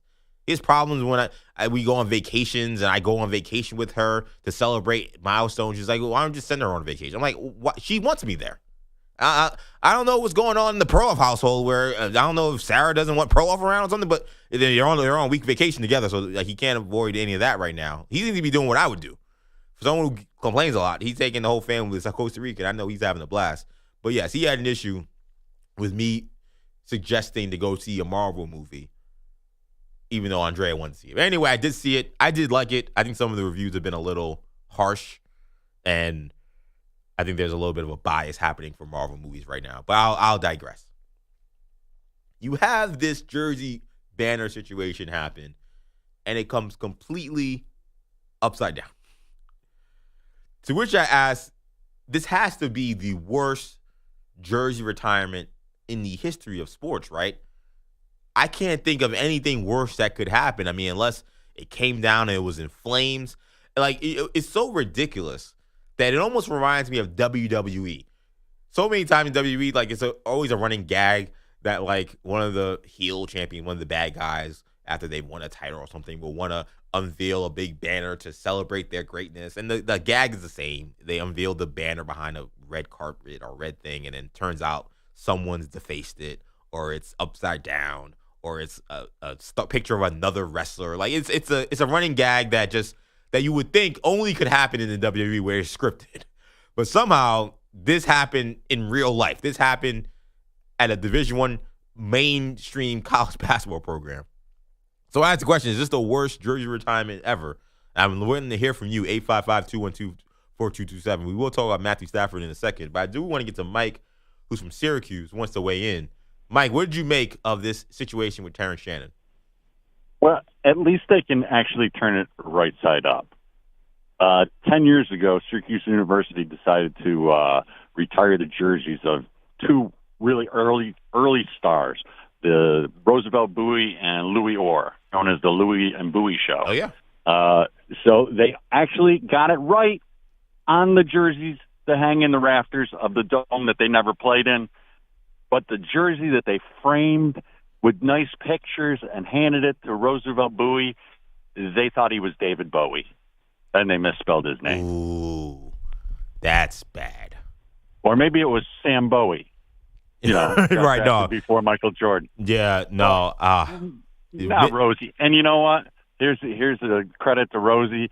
He laughed it off and was just a bigger man. Well, I love that. I love that he was a great sport about that. And that is a rough one, Mike. That is a rough one. And thanks so much for the phone call and telling that story. I didn't know that. So Louis Orr and Roosevelt Bowie at the Syracuse ceremony, when the actual jersey retirement was fine, but the name on his jersey, the plaque that they often give to the players when you get honored, because they can't give you obviously a 100 by 100 banner, however big that banner is. They can't take that home with you, so they give you a smaller version. They just give you a frame jersey that they put. Maybe they have guys sign it or whatever. So that was misspelled. His name was misspelled. That is awful. I can't lie, but I feel like Terrence Shannon is still worse. And I feel like it's still worse because for Bowie, it's bad, but it's not this massive viral moment. It's not this like crescendo. I mean, the Terrence Shannon jersey unveiling is like it hits all of the markers you need for a viral moment. Big reveal, larger-than-life moment, complete visual absurdity. Like, there's so much that goes into what makes viral moments. Surprising results in terms of, like, a reveal happens and something unexpected happens that no one could predict or no one could explain or no one could foresee. All the things that make for a viral social media moment, the Terrence Shannon jersey retirement had. Spelling Roosevelt Bowie's name like his name is David Bowie or Sam Bowie is bad. But because it is, only a small plaque, it's not the large scale, big reveal that, this thing was under a spotlight. They had the lights dimmed. Terrence Shannon is standing there on midcourt by himself in a suit, looking all happy, and he turns around and that's what he sees. It's too good. It's too bad because it's too good. It's so much bad about the situation that it's perfect for a viral moment. So, but that is a great, great call. I didn't know that they did that, but I've seen the headlines now. ESPN's did stories, and yes, Syracuse indeed did misspell Roosevelt Bowie's number, and that's unacceptable. You can't do that for one of your greats. But I think, to be honest, I'm not surprised in this generation. I'm not surprised in this era. Our attention spans are so small, and the lack of care that we give to everything we give in society today. I hate to use that phrase, society today, but I'm going to be that guy right now. It's not surprising that these little details, like simply spelling a name right on a jersey you're giving him on a jersey retirement, or making sure that you unfurl a banner right side up and not upside down. The fact that those details get lost is not that surprising, but to see it unfold the way it did, no pun intended, was incredible. And I want to hear more stories. You got more retirement jersey stories. I want to hear them. 855-212-4227. I mentioned at the top of this hour, I feel like there's a golden opportunity to be had for some AFC powerhouses. Or should I say former powerhouses. Teams that I believe were once feared organizations, teams that were perennially in the playoffs, teams that won multiple Super Bowls, that when you look at them, or in one case, one Super Bowl, but were in the party, in the dance, and hovering around the rim for a long time. I think when you look at the scenarios that have played out for the Pittsburgh Steelers and the Indianapolis Colts, two teams I'm talking about, it's a far fall from grace. There was a time when if you were having off-season conversations or you were having preseason conversations, you were talking about who are the teams that can win a Super Bowl, or who are the teams that can unseat the unstoppable New England Patriots. You would be damned if you didn't mention the Pittsburgh Steelers and didn't mention the Indianapolis Colts. That was the pedestal we put both of those organizations on because of the defenses and the teams that were built under Mike Tomlin and Bill Cowher, because of the greatness of Peyton Manning and Tony Dungy. Those days are long gone for both of those organizations. But if they were paying attention on Sunday, they got great news. A golden opportunity opened up for them. Because according to Jeremy Fowler, who was in his bag apparently, because this was in the same Sports Center hit where he was talking about Russell Wilson and him looking at perhaps the Giants and the Raiders as opportunities, in which I say you should retire, bro, if that's where you're thinking about going. But in that same report where he's talking about the future of quarterbacks in the NFL and the offseason, how this is going to play out, he says there's already a trade market that is robust for Matthew Stafford. And that these issues with his contract with the Rams are real. That this is not phony baloney. This is not something that's going to be handled easily. And that if the Rams do not play ball with Matthew Stafford in the way that he is comfortable with, a trade market will persist, and there will be many teams that will be calling the Rams, trying to see what they can do to pry Matthew Stafford from the Los Angeles Rams. And to me, this should have been an aha moment for the Colts and for the Steelers. Because while we are in a position where there's plenty of time left in the offseason, and there's going to be a lot of storylines, a lot of up and down, a lot of peaks and valleys, we're going to be taken on a complete roller coaster ride. That's how every NFL offseason is.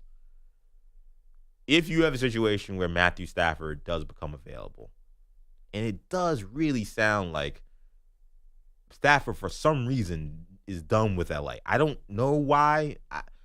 I think living in LA is awesome if you're a millionaire. I would assume the weather is amazing. Like, obviously, they had the terrible fires, and our hearts and prayers continue to go out to those who've been affected.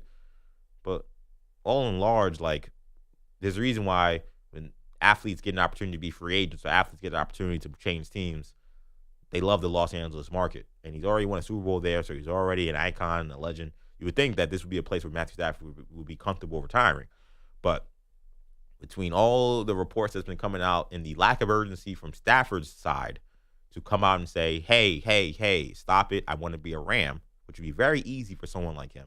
The fact that that's not happening gives me the inclination that he may really be serious about looking elsewhere for whatever reason. And I'll tell you what, you're not going to see a trade from the Rams for anybody in the NFC. So I think you can scrap the Vikings, you can scrap the Giants, you can scrap a lot of these teams that have been talked about in terms of a potential Matthew Stafford landing spot, because I don't think that the Rams are going to trade Matthew Stafford within the conference. You trade Matthew Stafford is a massive step back, but they have young talent. I don't think that their plan is to then tank and just be bad. I think their plan is to find a comparable replacement for a couple of years before they figure it out, but still compete for playoff spots.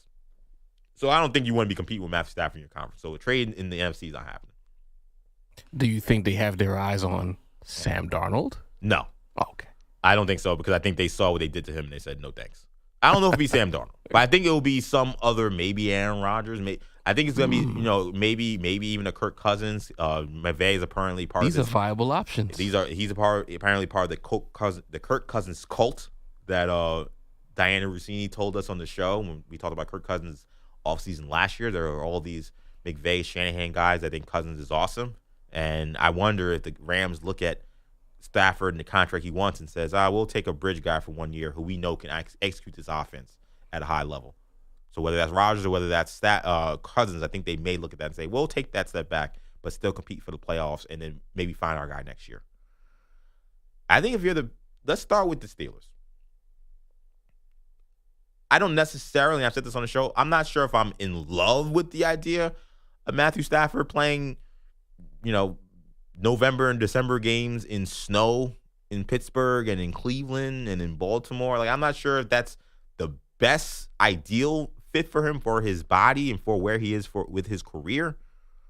But of the options we've been talking about for the Steelers, when you're talking about Kirk Cousins, when you're talking about Justin Fields, when you're talking about Russell Wilson, these are all options that tell your fan base that we have no interest in seriously contending for titles. That's just not happening. It's not part of the plans for us. It's an unserious plan to go into the season saying that we're going to compete for a title and we're going to do it with Justin Fields. We're going to go in there, we're going to compete for a title, we do it with Russell Wilson. It's unserious. No one believes you. Now, if you have a Super Bowl champion, a guy in Matthew Stafford who can absolutely still sling it with the best of them, and a guy who comes into a locker room and demands immediate respect and perhaps could start to wrangle some of the knuckleheadedness we saw among the skill players in Pittsburgh, particularly with George Pickens, you got to take the flyer. You've got to take the flyer. If it doesn't work out, it doesn't work out. But I think if you're Omar Kelly, you just tried to call, apparently, the Jaguars for Trevor Lawrence. That situation I think there's a scenario where maybe the Jaguars would trade Trevor Lawrence. It's just not happening this offseason. His contract's too bad. There's a new coach coming in. They're trying to figure it out with him. It's just wrong place, wrong time trying to make that call. Maybe it's a call that they make now for 2 years from now. And they come back to it. We'll see. But for me, that wasn't happening. Matthew Stafford is realistic. And I think if you put Matthew Stafford on the Pittsburgh Steelers, you add another skill player to that wide receiving core, it's a whole different ballgame when you're talking about what the AFC North looks like. You have to at least look at Pittsburgh and say, okay, this is not a joke. This is a team you have to at least pay attention to. So Pittsburgh, not sure about all those tough defenses in the cold weather, but considering the options they have, he will be an awesome fit. But I'm telling you, if Matthew Stafford gets to Indianapolis, I think you have a dark horse Super Bowl team. And that may sound extreme today. But I feel like when you've watched the Indianapolis Colts play the last 2 years, really the last 3 years, you've seen a team that clearly has the skill players to compete with the best teams in the NFL. The offensive line's good. Receivers are good. Running back is awesome. They have all that. The problem has been they've had bad coaching and then awful quarterback play. Anthony Richardson has a completion percentage that's been hovering around 50% for 2 years in a row, and he still has a winning record as an NFL quarterback. That shows you the talent level that is around the Indianapolis Colts. I know we kind of look at them, we kind of forget about them because they're in the Midwest. Maybe we don't give them enough attention. They haven't won enough games, quite frankly. So I get it. But you put Matthew Stafford with Pittman, Pierce, Taylor, that offensive line, and I think a very, very good play caller in Shane Steichen, who's been handcuffed trying to win games with the likes of Joe Flacco and Anthony Richardson. I think what we thought the Falcons were going to be this past season is actually who the Colts would be next season. I think they will be a team that, while I'm not going to sit here and tell you they will be in the Super Bowl, I think that they challenge that AFC South, a division that is perennially one of the worst, that has question marks in Jacksonville with a new coach in Trevor Lawrence coming off injuries and a massive concussion. The Texans trying to rebuild their offense from scratch after realizing Bobby Sloyd wasn't it. and hoping that C.J. Stroud can get back to his rookie form. And the Tennessee Titans, I mean, come on. That's 2 wins. That's 2 wins on your schedule. You play the Tennessee Titans. So I'm looking at the Rams situation, and if they're serious about having to move on from Matthew Stafford, I think some teams that we haven't really talked seriously about in terms of Super Bowl contention, that being the Steelers, that being the Colts, I think you have to take them very seriously. I think that they would be awesome ideas and awesome fits for Matthew Stafford moving forward, especially the Colts. I talked about I wasn't crazy about the weather, the tough defenses in the AFC North. That is a totally different situation in the AFC South. He's going to play in a dome for 8 games at home. He's a dome on the road against the Texans. And then you got warm weather in Jacksonville. And even December in Tennessee is not frigid temperatures. If that's a late game season, you're talking about, okay, a 45-degree game. He can play in 45-degree weather. The guy played in Detroit for 15 years. So you're talking about division games in extremely good climate, similar to what he's enjoyed playing for the Los Angeles Rams. And when you get older, you need that climate. I don't think you want to be playing on hard turf fields in the cold weather or hard grass fields in the cold weather. Playing in the snow, playing in the sleet, playing in the rain. He's going to have weather-controlled games for 10 games of every season with Matthew Stafford. That's a dangerous proposition, I think, if you're an NFL team playing against the Colts for a whole season. I think he could do damage with the amount of players that they have. 855-212-4227. If Matthew Stafford comes available, where do you want to see him go? I would love to see him in Indianapolis. If the Colts can't make that deal, then Pittsburgh should be on the phone. Pittsburgh's got to make it happen. Someone's got to get this guy. It's not going to happen for the NFC team, so I'm sorry for you guys. But the Colts and the Steelers and some of you other AFC teams maybe looking for quarterbacks, a golden opportunity just opened up. 855-212-4227. A lot more on the Maggie and Perloff show after this. You're in a 5-minute break.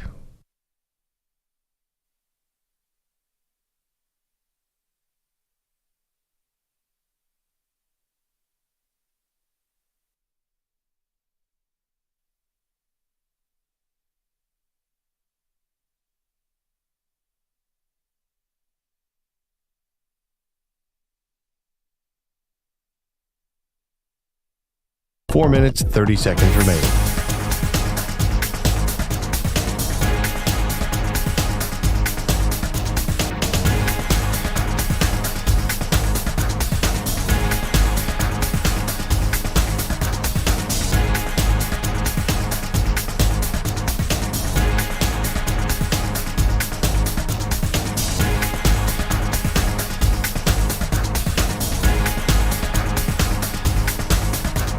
Four minutes remaining.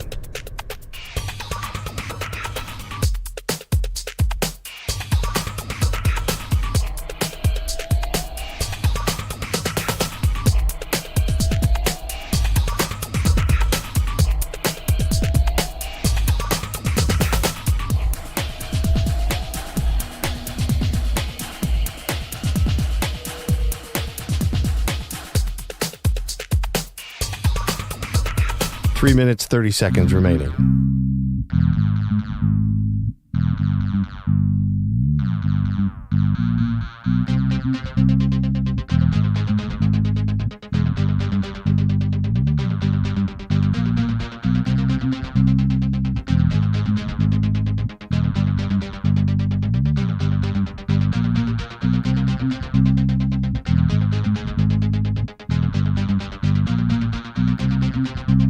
Three minutes remaining.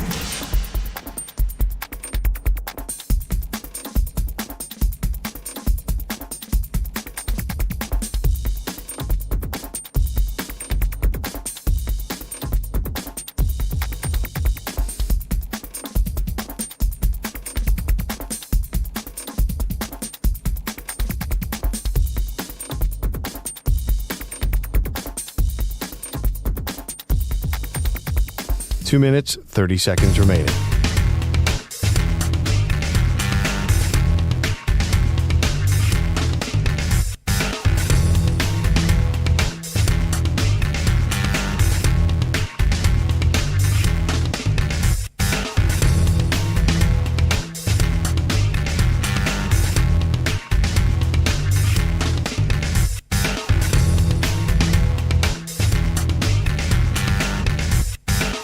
2 minutes remaining.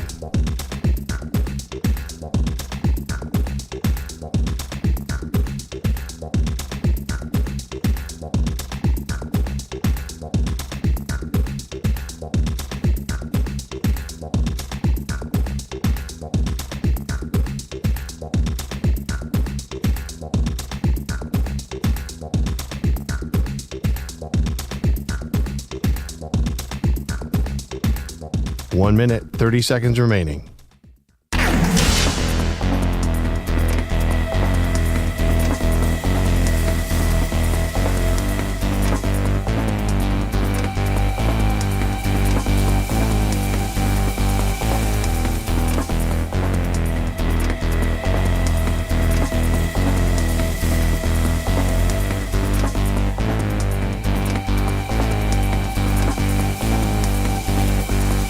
One minute remaining.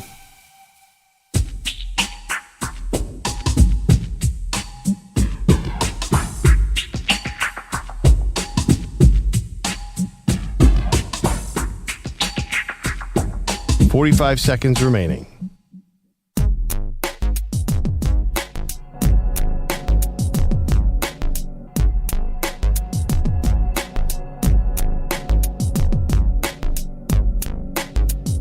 .30 seconds remaining.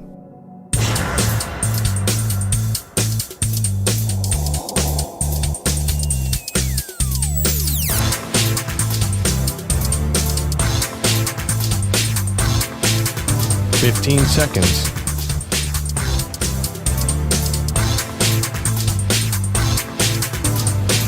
Break ends in 5 seconds.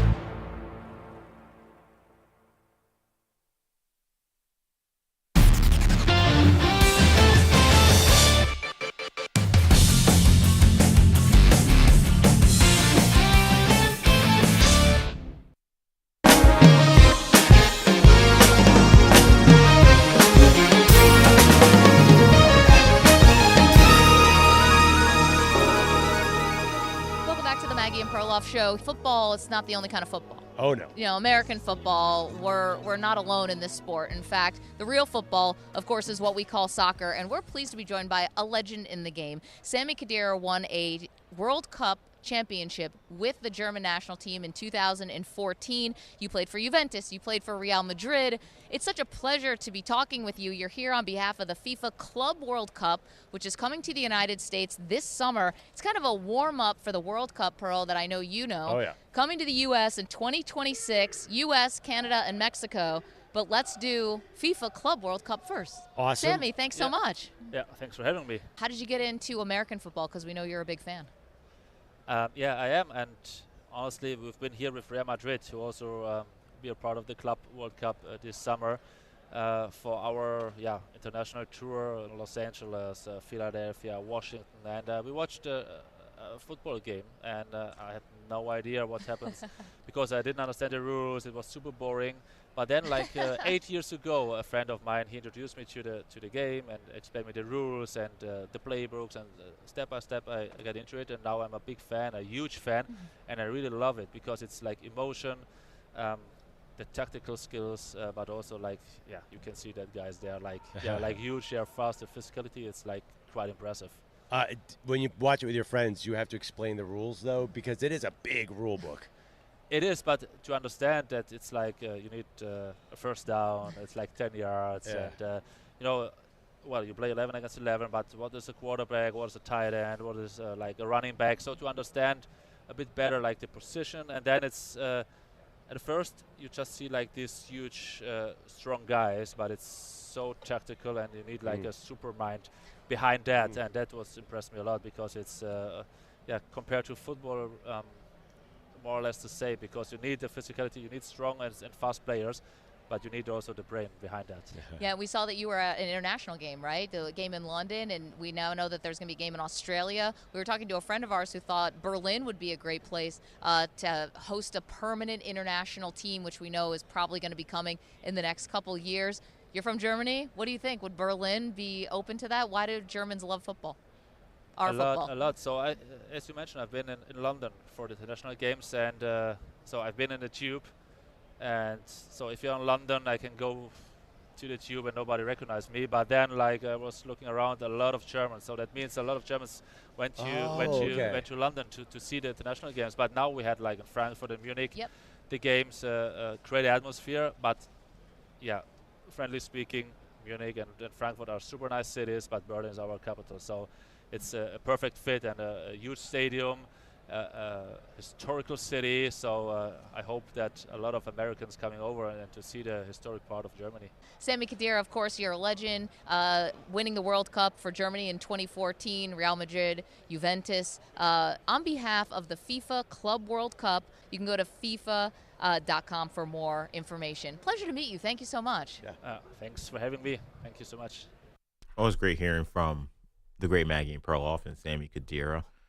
Manny, I have a dilemma coming up this upcoming fall because, as I talked earlier, there's been this concern on the show, particularly from Mr. Andrew Perloff, that I use opportunities for couples times that benefit mostly me. Yes. Kind of like on Friday, Valentine's Day, after dinner, you guys went to go watch the new Marvel movie. Yes. And as far as I understand, your fiance is not exactly in love with the Marvel movies. Yeah, in love with me, not in love with Marvel movies, though she did want to see this one, and she did enjoy this one, for what it's worth. But what yes, is it? Manny, what team are you on, bro? I listen. I'm just listening, though. This was Captain America, Brave New World, out Right. now, starring Anthony Mackie. Right. New Captain America. I did enjoy it, so I think you should go see it. Did she enjoy it? She did. All right, she cool. liked it. She thought it was good. She liked that it was straightforward. She liked that there wasn't as many bells and whistles as other Marvel movies. So she was cool with it. Good start. But as we hear about football going more international, I mean American football, and these games are going to be expanding. The Jets are back in London next year. Yes, Now, that's right. London is, of course, where I got engaged to my fiance this And past your summer. fiance loves London. It is the city in which she has said if she did not meet me, she would probably be living there today. Mm. It is by far her favorite Foggy city. old London town, yeah.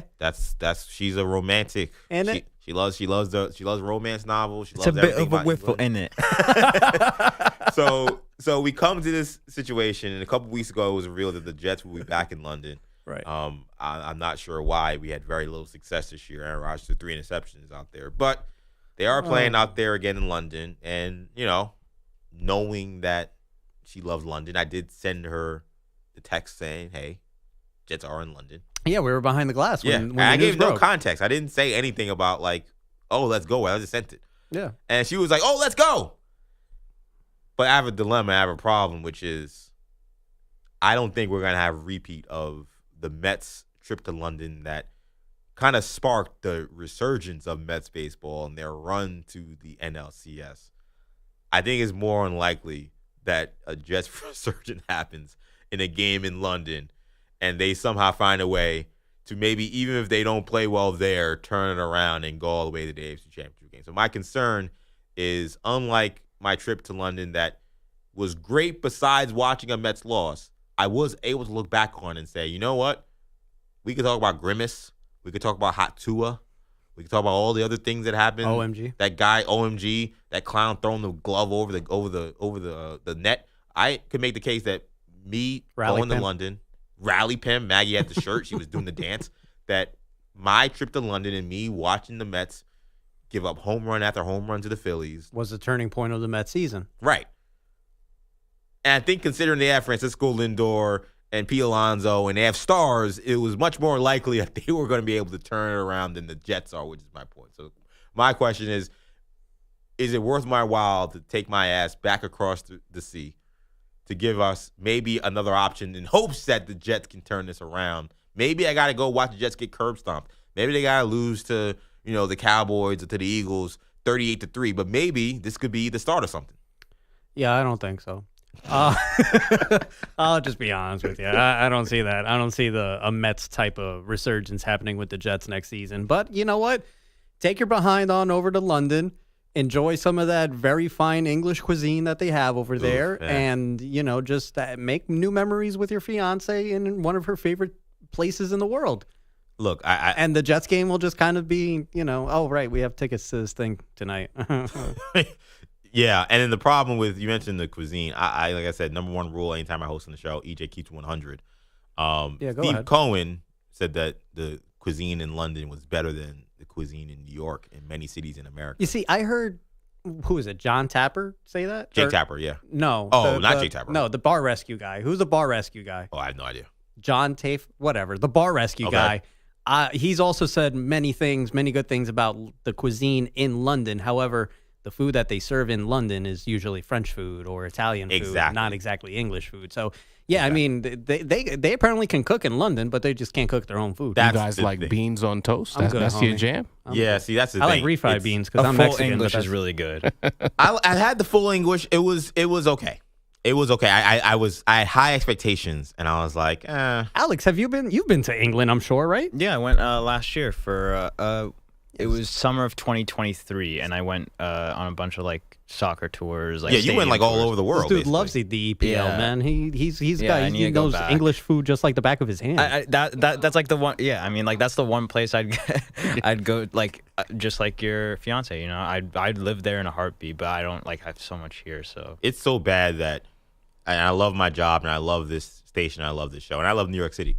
It's so bad that we weren't even talking about London. But yesterday, Andrea was just like, you know, it'd be great if somehow you got a job like covering American sports in London.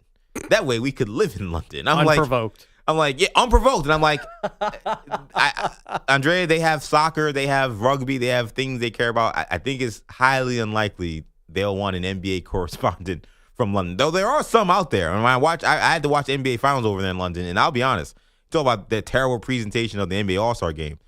Their presentation in the NBA Finals was awesome. It was one of my favorite things about my experience was like, oh, wow, they don't do commercials. Wow, they're actually breaking down the game during what are timeouts instead of just going to a Hyundai ad or a Kia ad. It was like the coolest thing ever. So I do shout out to those folks over there covering American sports. They got to wake up very late or early, depending on what you're talking about. You're talking about 2 a.m., 3 a.m. games. It's a little bit of a different lifestyle, but yes, she loves London so much. It became a conversation yesterday of like, maybe you can find a job covering sports in London. I'm like, yeah, I'll go work on that. Well, you better learn how to spell Arsenal and Brentford, buddy. Yeah, I'm gonna have a tough time with that. Arsenal I can do. I play enough FIFA, enough EAFC to maybe get that. But Brentwood, what did you call it? Brentford? Yeah, no, that's far out of my league. Manny Rodriguez is here with updates. Manny, what's up? Last night was the NBA All-Star Game. 3 very short games to 40 were played. Shaq's OGs, they beat Chuck's Global Stars 41-25. Steph Curry, he wins the Kobe Bryant All-Star Game MVP, yada, yada, yada, whatever. It wasn't very good. Anyway. Manny giving as much effort in this update as the NBA All-Stars gave last night, apparently. Check this out, EJ, though. In the middle of the final game between Shaq's OGs and Chuck's Global Stars, Kevin Hart and TNT took time out of the middle of the game to eulogize inside the NBA? It's honestly in my best interest to honestly take this moment to pay homage to 4 legends that have made the game of basketball nothing short of amazing. And of course, I'm talking about Ernie, I'm talking about Chuck, I'm talking about King. Yeah, not sure who King is and why Shaq was omitted, but this eulogy for the show lasted 4 minutes out of a commercial break just for it to go back to a commercial break. And correct me if I'm wrong, EJ, isn't Inside the NBA just moving to ESPN? Correct. These guys, they're not dying. They're not fired. There's not going to be a situation where you won't see the team back next year covering the NBA. They just won't be on TNT. On Turner. Which means they, won't have the All-Star game, and that's the only thing that is being lost among these guys. But that's it. But, I mean, they still had All-Stars come up to Shaq, Kenny, EJ, and Ernie with fishing equipment as if, they're going fishing for the rest of their careers. Again, they're just, for me, literally, they're just moving down one channel. It goes back to what I was saying, the lack of attention to detail when it comes to everything that's happening in our world. It just permeates everything. Because to me, it looked like something that was directed by somebody who had no idea that they were not going to be on TV next year.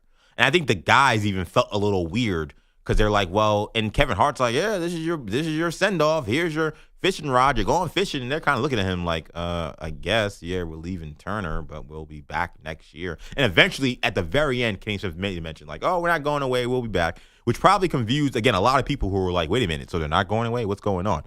It was so bad that as someone who I live and die with the NBA, and NBA media coverage is a boring life I live. These are the things that excite me.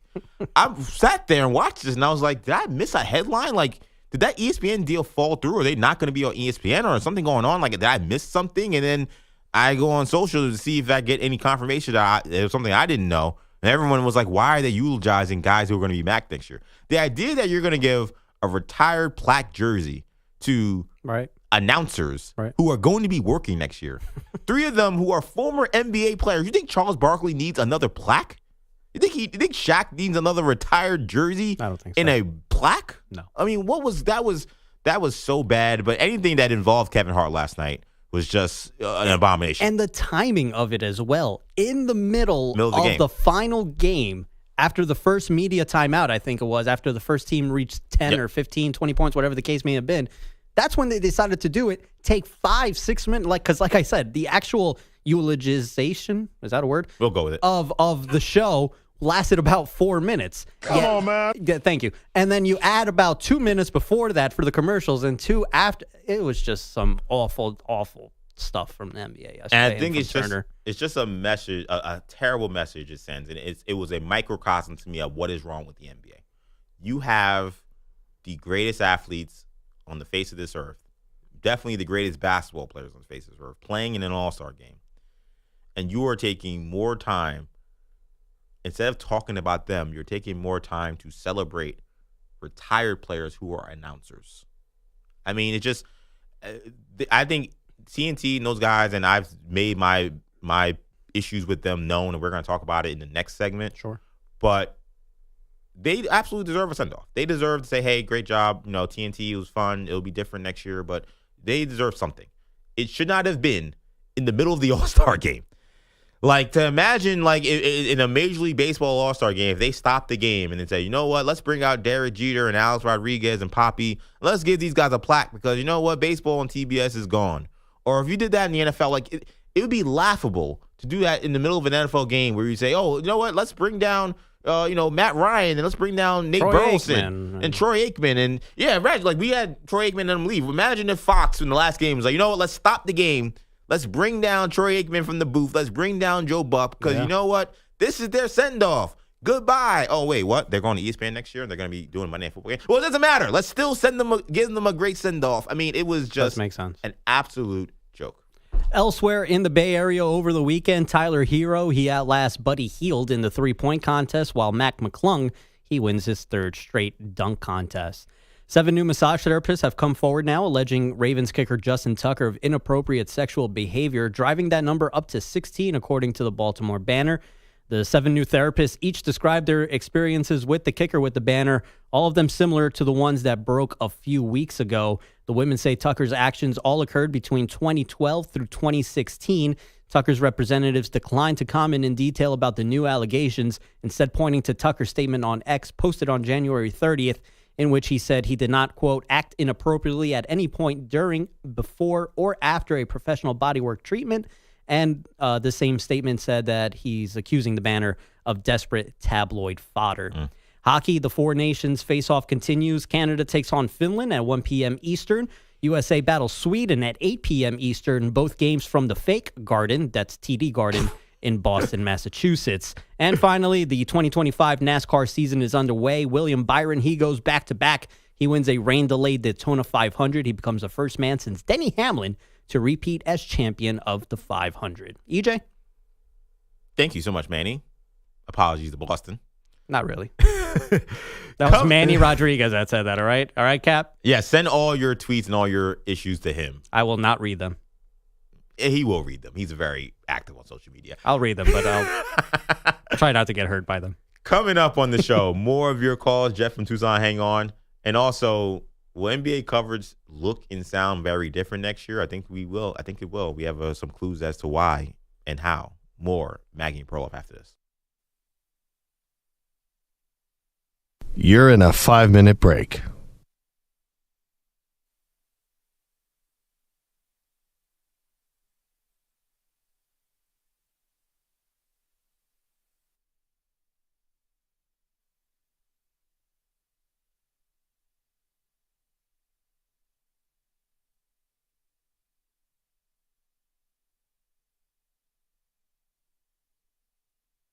4 minutes, 30 seconds remaining.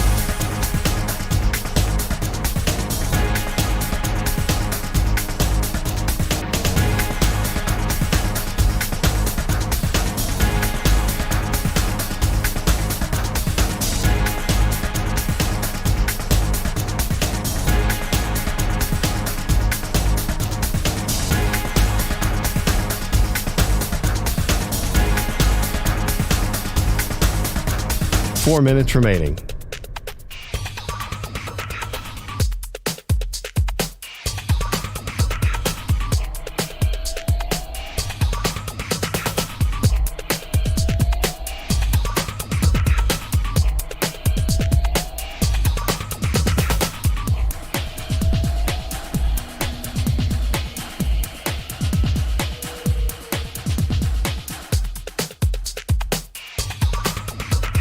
Three minutes, 30 seconds remaining.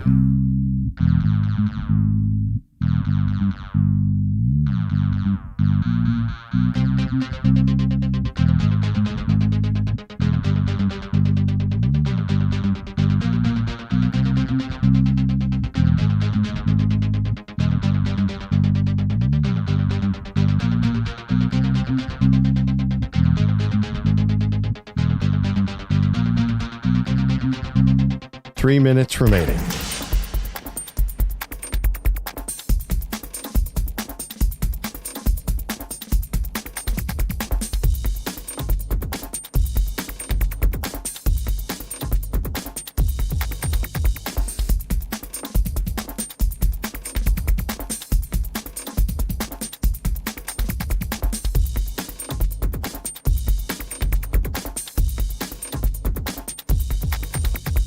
Two minutes, 30 seconds remaining.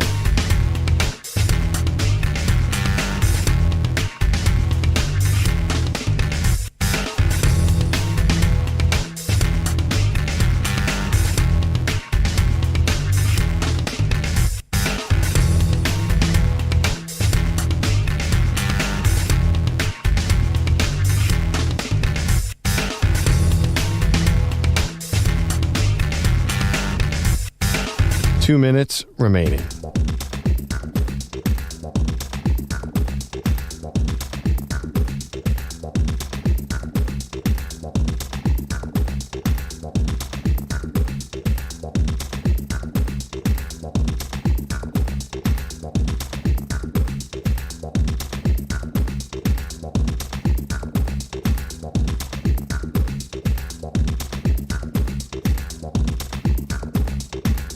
1 minute, 30 seconds remaining.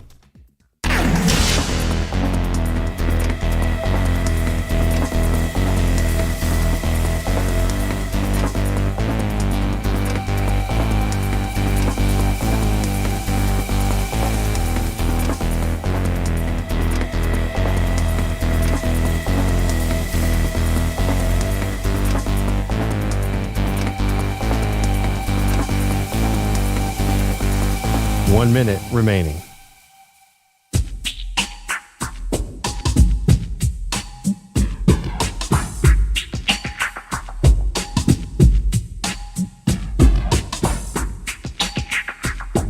.45 seconds remaining.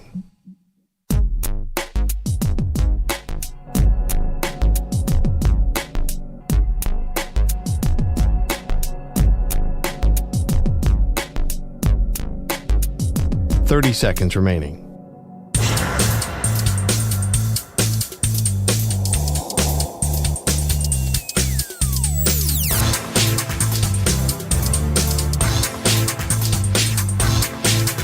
.15 seconds.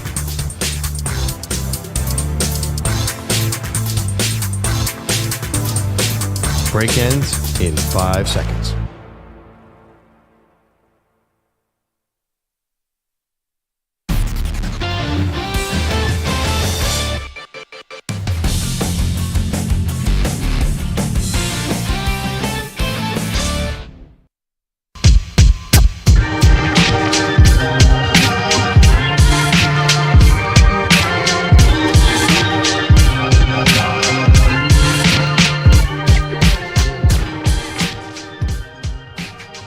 I think there are going to be some changes next year, and they're much needed. What's up? It's EJ Stewart filling in for Maggie and Perloff on the Infinity Sports Network.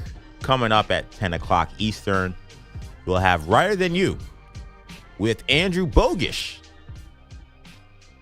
a key member to the Maggie and Perloff team. He will be filling in for Bill Ryder on Writer Than You. That comes up after this show. I want to talk about some interesting comments from Gilbert and Arenas in a second, but quickly, I want to get to Jeff in Tucson. I've been waiting patiently.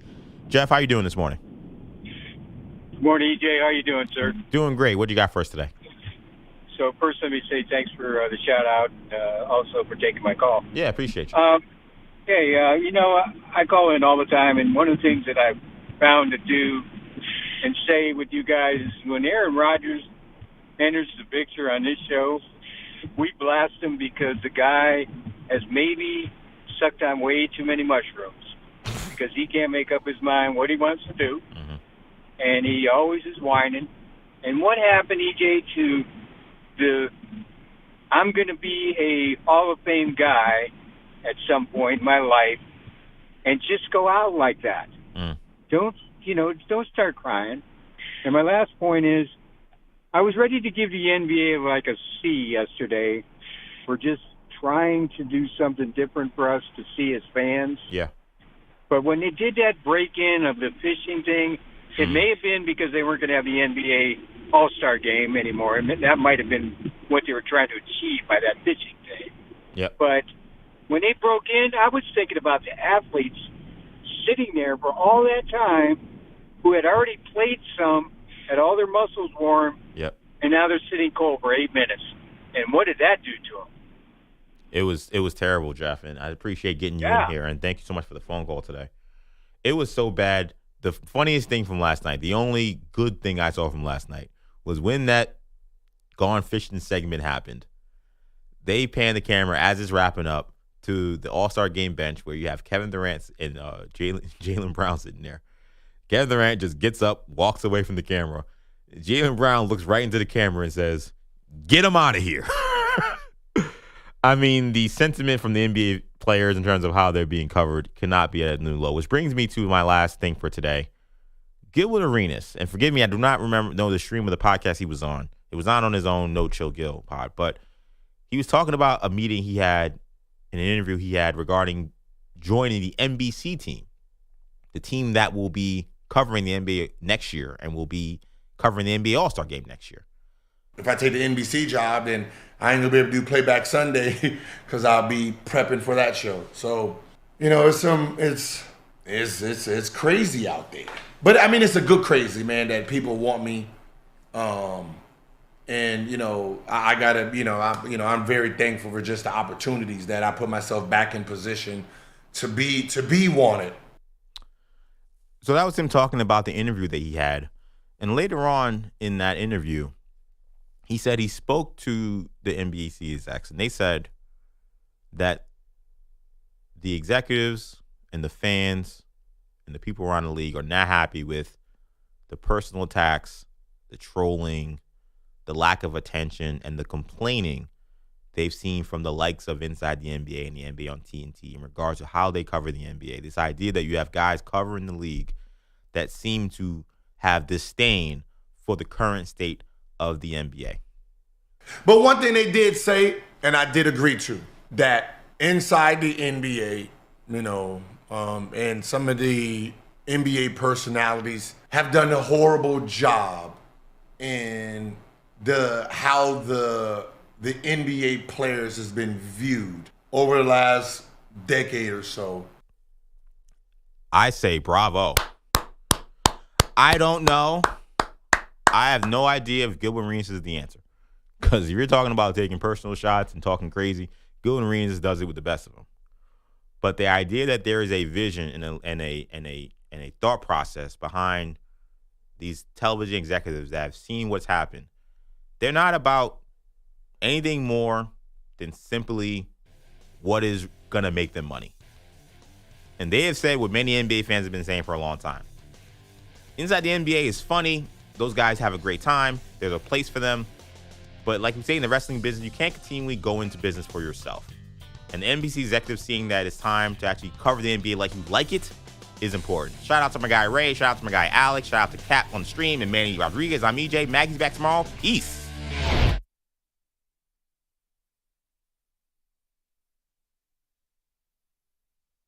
You're in a